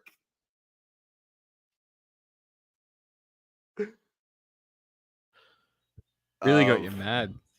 A No, country it's funny. to the policies. Want to download it and like of you could a see just president on the who's only peaks, been in like there'll be like power, this almost less barely than 2 thin line, months, and then when Vosh talks, it'll especially be all the when way at that the top. president And he probably, doesn't even if have he knows how to major- normalize, he probably normalized the entire timeline, even though it Mm. only normalizes to the highest peak, Yeah, thinking that would make his audio good. that's funny. already Doesn't quality check it.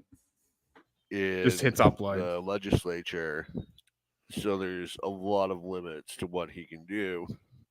As you can see, Argentina's had extreme poverty issues for quite some time. Oh my god, bro. They've been Crazy. extremely high I stopped inflation and for quite listened some for a time. second, and it's shit that I've said way And one of better, the way features of an faster. And inflationary that's environment the Congress still is had to vote that for his people omnibus. anticipate And more they've been inflation poor for a while. if it's been inflationary for long enough. And this If it's been expectation inflationary for long enough. also Okay, let's leads see. to Let's higher see some more prices. arguments from this genius. There's an observed tendency. Here's my source. It's inflation- from In this video? Yeah. It's a long ass video, isn't it? Dude, he just So- plays Vosh for 15 minutes. Is he talking More. at all during that? very important if Yes. you want to curtail inflation. And No, I mean like while he's 200 playing year Vosh. No, he's always Is he paused. pausing him? inflation rate Dude, I that can you literally probably want barely to hear curtail him. inflation. I know, right? Isn't that wild? So a budget deficit is only inflationary if you monetize it through the banking system. If you were to like, This is insane. I'm done with this. Bro, Fuck this guy. 344 people clicked on that video. You know why? Vosh was in the title. Yes. Yeah. And they all said, whoa, this is just a dark video, and then clicked off. Yes. How many views does his channel have? Let's see. How do you check? Are you checking like the statistics page? Interesting discussions. Live. He has a 28-second live stream. Bro. The script, here's his bio. Want to hit me up? Canadian Liberty at hotmail.com. Hotmail. Epic. That's awesome. That couldn't have been any better. That's so good. Okay, he has 28,000 views. Philippines. It says his channel is located in the Philippines, dude. That also doesn't surprise me. Well, he probably just... You watch YMH, right? You know the guy who's like, just go to the Philippines. They're easy. Why? See, this Macron video he has here is dark as fuck, too. Weird. This is his 27-second live stream.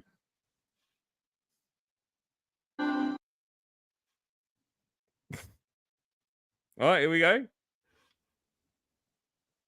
Reddit. Nice. Good start.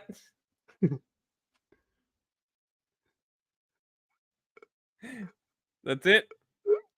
Just Reddit.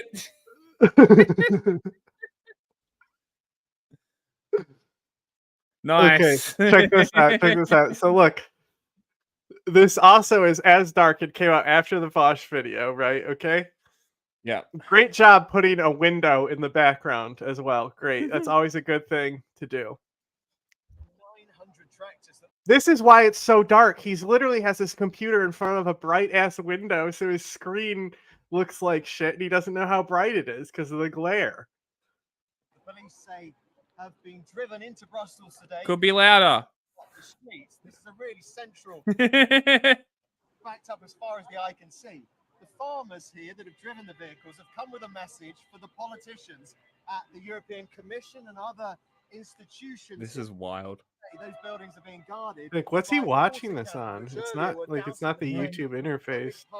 I don't know what that is. Look here, in the last few minutes, the farmers have set up another. I found another worse version of us. This is him reporting the news. Not being treated. Oh my god. There's too much red tape. They're having to. Let's fucking go. New rules, environmental rules, which they say they're generally behind. The significant thing here to mention is that it does seem that the public support in Europe is behind. I'm not convinced he knows he's streaming. Won some concessions. Yeah, For I example, don't some think he farmers knows. who've been told to keep He parts did. of their No, he shrunk land his camera. basically empty to increase He's Okay, still here we doing go. the stuff he should do Commentary after before. the video ends. Gotta be. and they're hoping Mhm. that other measures All right, that here they we were go. being told they Can't wait couldn't for his bring cutting in will commentary. actually be put on pause or they'll be cancelled.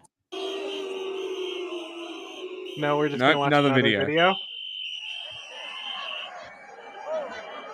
We're not doing anything. He burped. Cool. Nice.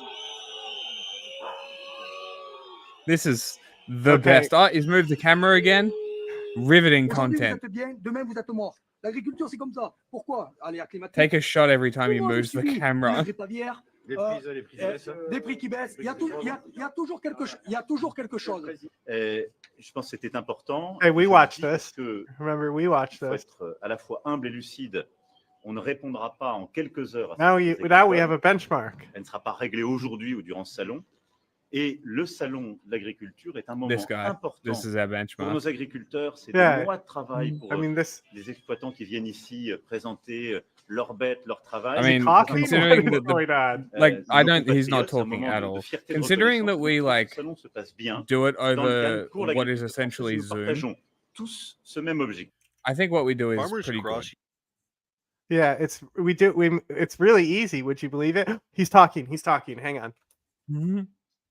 Pour l'agriculture française, et nous partageons tous ce même objectif. Farmers across Europe are protesting the Green New Deal and tax hikes. Farmers across Europe. Dude, what is happening? What is this? What is going on?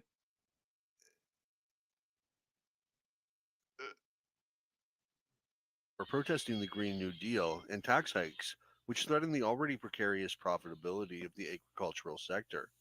As part of the EU's push to become carbon neutral by 2050, European bureaucrats have imposed a set of onerous regulations on the farming industry.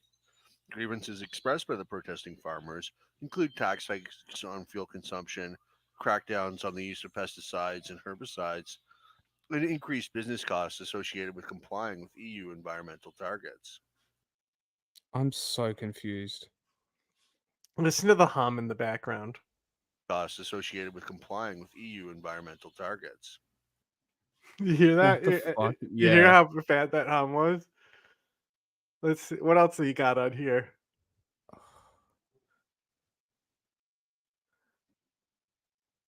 I'm blown away. He's got the same clothes on in all of these, so he must have made all of these. He has 5 sets of the same pair of clothing. No, he made them all in one day. He just like cranks these out, right? Most viewed video.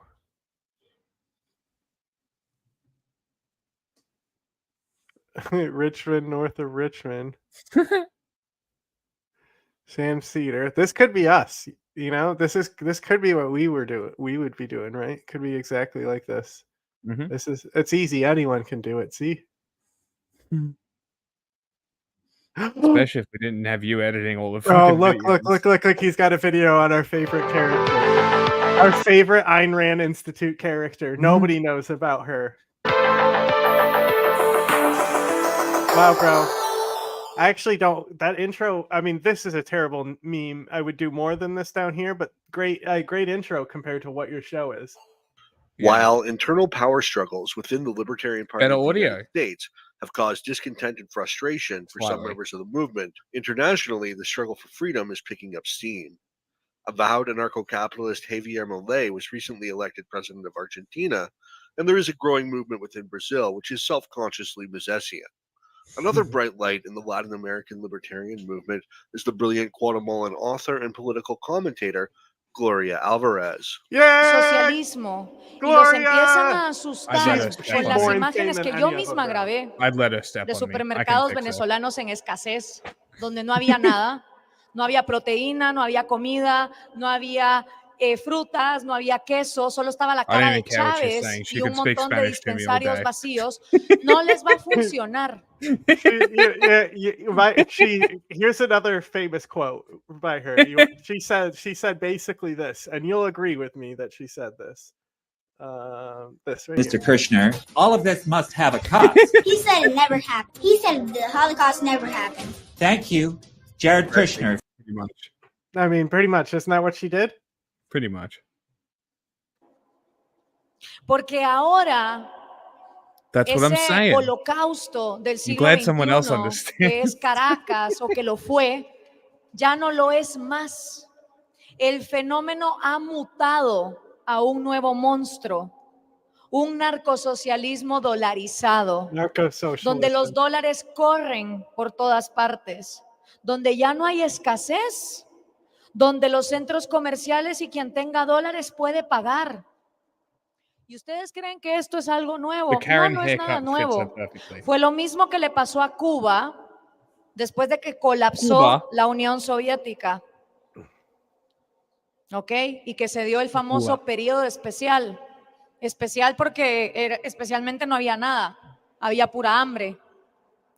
Pero Fidel Castro sabía que mantener a un pueblo hambriado no era sostenible en el largo plazo, porque no es sostenible. ¿Y qué fue lo que hizo Fidel Castro? Abrió Cuba a la prostitución, al turismo de viejos verdes europeos que prostituyen adolescentes y por supuesto al narcotráfico. Y lo mismo está haciendo Venezuela. Entonces, si seguimos vendiendo las imágenes del socialismo venezolano del 2015, cuando hoy por hoy Venezuela es una narcodictadura dolarizada, no les va a funcionar. Yeah, I don't understand. Why Tenemos are que people tener so obsessed with soluciones Malai para and cómo la Vivek when she dictadura exists? mutó Yeah, a ser lo exactly. que es I don't hoy. understand either. Ahora, no speaks debe English, sorprendernos porque Mm. en América Latina nos fascina ser líderes mundiales en liberticidio. America Latina. ¿Sí? En América Latina tenemos la Corea del Norte latinoamericana, que es Nicaragua, de la que nadie habla y donde todo es perfecto. Tenemos la dictadura más antigua de la época moderna de la humanidad, una isla esclava desde hace más de 60 años y no nos importa. Pero eso sí, si hablamos de un Spanish is a territorio great en language. libertad, todos los latinoamericanos ponemos los pelos de punta y no nos gusta. Y no queremos hablar de la guerra fallida contra las drogas, no queremos hablar de cómo los cárteles y la política son la misma mafia corrupta y no queremos See, and tener like also, soluciones. she's making the same stupid arguments that they all make, Mm. right? I'm not reading the subtitles. Yeah, but you know, it's just like, but she's doing it so much better than all of them at the same Yeah, time. yeah. Like she's actually not sounding crazy. Mm. A Which los is key. problemas que nos pegan en la cara con sangre, con miseria y con destrucción. Alvarez holds several postgraduate degrees, He's including back. one from Georgetown University in politics and economics. He also She went ran to for the president Ayn of Guatemala in Institute. 2019. I'd let and him speak Spanish to me 2023, all day too. Though she wasn't on the ballot because she is Was under sexy the constitutionally mandated age of 40. Her platform advocated for a substantial reduction in the federal bureaucracy, the adoption of a flat tax to replace the progressive income tax, and a shift towards a more decentralized political structure. And of course, it's like, well, but we will always have the United States. And all the Latinos, they vote for their misery, but then they come running You see her here. shirt? And It's guess epic. what? Americans are in deep trouble. This country is super polarized. Both ends of the spectrum are hating liberty nowadays. So this fantasy and this hope that we can screw our countries and come to America, I don't think it's sustainable. I think we have to start adulting a little bit, like Deirdre Preach. McCloskey says. Liberalism is about being an adult and owning responsibility. Yeah. This is such Jordan Peterson shit too, you know? You know, she's like literally, she's momming them, being like, it's because Yeah. you're lazy that the country is That's collapsing. exactly what it is. You're Yeah. socialist and want handouts. She's so good. Much better than the fat doofus. Mm-hmm. And they won't let her run because she's not. A response to global warming alarmism. 26 minutes. Philosophy on Discord. Cringe. God, please no. My reaction to Jordan Peterson. Mhm. The Leviathan Unmasked? Oh boy, what's this? The Leviathan Unmasked. A sociological. Unmasked. See, this is what we need at the end of streams more. You know, remember when I showed you all Borat TV for the first time at the end? Examination of the state. The term state is. Also, how can you have such a complex political video in 3 minutes? Nice. We'll find out. The Leviathan Unmasked. A sociological examination of the state. The term state is shrouded in a fog of reverence and legitimacy, but a clear-eyed analysis reveals it is nothing more than a parasitic organization. The state is not a mystical construct or a natural manifestation. Now it's louder. He couldn't like it's his closer to his mic on the second read there. Of social order. Instead, it is a predatory enterprise, a gang of criminals writ large that uses coercion and violence to extract wealth and dictate behaviors for its own benefit. The sociological facade not cannot capitalist camouflage though. its It's only nefarious states true that have nature. this power. Of course. We're the United States of America, to its for God's supposed sake. functions to justify its existence. The state claims a monopoly on security, yet its history is fraught with bloodshed. We have a Wars, Second Amendment. purges, and internal repression are a hallmark of state activity. Yeah, with ordinary it also citizens existed suffering the before the state. consequences. True social order emerges from voluntary cooperation I and thought exchange. Is there not a through the barrel of military-industrial gun complex wielded now? by state actors, state planners, and experts. He's all over the mic on this one. Assert to know better than the marketplace. They impose regulations, taxes, and redistribution schemes in the name of progress, smothering markets with destructive meddling. Bro, should we be listening These to actions capitalism advice undermine from a true guy who economic looks like he lives in a prosperity, hospital the kind room? generated naturally by individuals striving freely in a market economy. The welfare state is theft garbed in altruism. Forced extraction of wealth from productive citizens under the guise of aiding the poor destroys economic incentives, Does he think the cripples Leviathan is genuine the charity, state and fuels a and not the dependency social that harms contract? everyone in the long run? I think so. Rather than alleviating poverty, the welfare state perpetuates it. The rule of the state relies on manufactured consent. They wrap themselves in flags, rituals, and appeals to authority. This thin veil of legitimacy masks the harsh reality. The state exists only because it has effectively monopolized violence, No, allowing it's not. it We to have a Second extort Amendment. obedience. Oh, he's Canadian. The state is not a That's neutral right. umpire facilitating Canada. societal That's where you know there's a real violent crackdowns on any political speak. cooperation. Like any parasite, the state cannot truly produce and instead exists by siphoning resources from the productive forces of society, from taxation to Hey, inflation. what do business owners do? Outright expropriation. The state is a drain on wealth creation, enriching itself and its beneficiaries at the expense of those who generate actual value. The origin of the state sheds It's light. also very silly because states do generate value. Sounds like commie bullshit. No, he's an ANCAP, bro. On its true nature. Sounds like The commie German bullshit. sociologist Franz Oppenheimer explained how the state came into existence in his monumental work, The State. Historically, nomadic tribes conquered settled agricultural societies, enslaving or subjecting the populace. From these acts of violence, not necessity or altruism, the state was born. It is an institution of predatory relationships, exacting tribute from the conquered tribes as the ruling class consolidates its power. Those who embrace. All right, let's look up some more Gloria. No, we're done. Oh, I just wanted to Right. look at Alvarez real quick. Okay. See, she actually has her. Oh, look, here's John Stossel talking about her. Oh, hang on, I'm not subscribed to her. I'm so silly.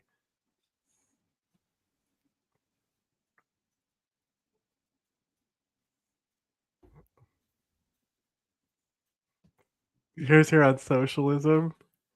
I'm just looking at what's clearly in English, and short. Oh, see, she has this same video in Spanish and English. Yeah. The same video done twice. Interesting. Got to cover your bases. Yeah, she does a lot of TikTok stuff as well. Mm. And like Instagram.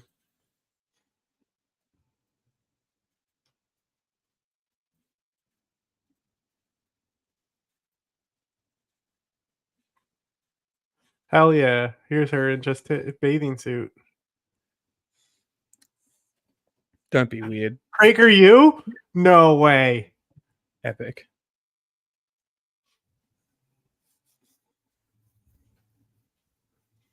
This is where we'll finish. I live in Guatemala and I work throughout Latin America.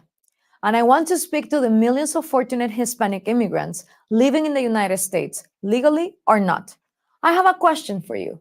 Why do you support the same policies in the US that cause you to flee your home country? The policies I'm talking about are those that lead to a bigger and bigger central government. You know only too well that the more power the government has, the more corrupt it becomes. My home country, like most other nations in Central and South America, is very poor. 54% of the population lives in poverty, and 13% live in extreme poverty. Half of all children under 5 are I love that chronically they talk about it like it's a faraway land. You know, like it's like a mythical ancient tribe, you know? malnourished. Crippling government corruption is the norm. Opening a new business can take months, even years, because of a multitude of regulations that are designed to line the pockets of bureaucrats. So the Hey, we need cost to is line much those too high bureaucrats' for the pockets with, you know, sub to the Patreon and stuff. average citizen. Quite simply, unless you're politically connected in Guatemala, you probably want to leave. And in the last 20 years, many Guatemalans have left. Or to put it more honestly, they fled. The fortunate ones reached the United States, the freest and wealthiest nation in human history. There are at least 1 million Guatemalans living in the US. Nearly every Mexican and Central and South American immigrant in the United States, whether they immigrated legally or illegally, moved or fled to the US for the same reasons: economic opportunity and the freedom to shape their own lives. In short, you came to the United States to participate in what Americans call the American dream. But have you ever asked yourself, why is the United States so free, so much less corrupt, and Of so course this much is on more PragerU, affluent right? than any Latin American country? The answer lies first and foremost in the unique American belief in limited government. Why? Yeah. Because the smaller the government, the less the corruption. And the smaller the government, the more individual freedom and personal. When I think of a small government, the United States of America. Yeah, yeah, okay, honey. Guatemala's smallest. government is bigger than America's. Okay. responsibility. And given those things, along with hard work and talent, you can accomplish your life's goals. So back to my question, why would you support policies that keep expanding the power of the government when they are the very policies that doom your home countries? Is it because you think that when Democrats offer you free stuff, it means they really care about you? Do you think that when Republicans talk about enforcing immigration laws, it means they are going to send you back? Let's be honest. They are. You didn't come here for free stuff. You came for the economic opportunity that allows you to work and earn. And of course, Free stuff a helps. nation has an obligation to enforce its borders. Certainly, every country in Borders don't Central and exist. South America does. In fact, much more I so don't than see the any US. borders. Perhaps now you I do, believe 'cause that you your drew home them on the country is map. poor Funny. not because of failed socialism and corrupt big. What? It's funny how that works. What? That you know, you go back. Oh, look, there's no lines on a map. Oh, look, now there's lines because you drew them on. Funny how that works. Government, but because of issues unrelated to ideology. Not enough natural resources, imperialism, and so on. Or worse, you believe that the US has gotten rich on the backs of poor nations. But these narratives are false. There are many nations blessed with abundant natural resources that are poor, and they are poor overwhelmingly because of corrupt governments and policies that destroy incentives to produce. Look at Venezuela, which has vast oil and mineral reserves, Hey, but we have a has whole episode shortages. explaining why Venezuela's. Speak into the microphone. We have a whole episode on why Venezuela's economy is bad. Of every basic necessity. Why? Because of socialist policies, because of those same deceiving politicians who promise to fight for the people and give you free stuff. And you're going to fall for these lies again in your adopted country? These lies? Do you think by electing politicians who will fight for the people, fight for social justice, and raise taxes on the 1% who are exploiting the wealth of the 99%, that you will get ahead? In other words, will you do you think that you're going to get ahead if you make the rich pay their fair share? support the same policies and vote for the same types of politicians here who made such a mess back home? The United States became wealthy because its government stayed out of the way of its citizens. The more power you give to the government, the less power you have to control your own life. Prosperity and opportunity diminish as government grows. So why did you, like so many of my fellow Guatemalans, come to the US? Because your society was broken. You chose to make a new life in the United States. You could have gone to another Latin American country with a similar culture and the same language as your home country, but you didn't, because the United States is different. Please, help keep it that way. I'm Gloria Alvarez, author of The Populist Deception for Prager University. Great. Thanks, Prager U. Gentlemen, 38. This is Democracy She'll probably be Manifest. running for the next election, so I'm sure she has everyone's vote and support here. She has mine. Hey, did we play our new soundbite yet? No, I don't think so. We will continue to be your single source of truth. Dismiss anything else.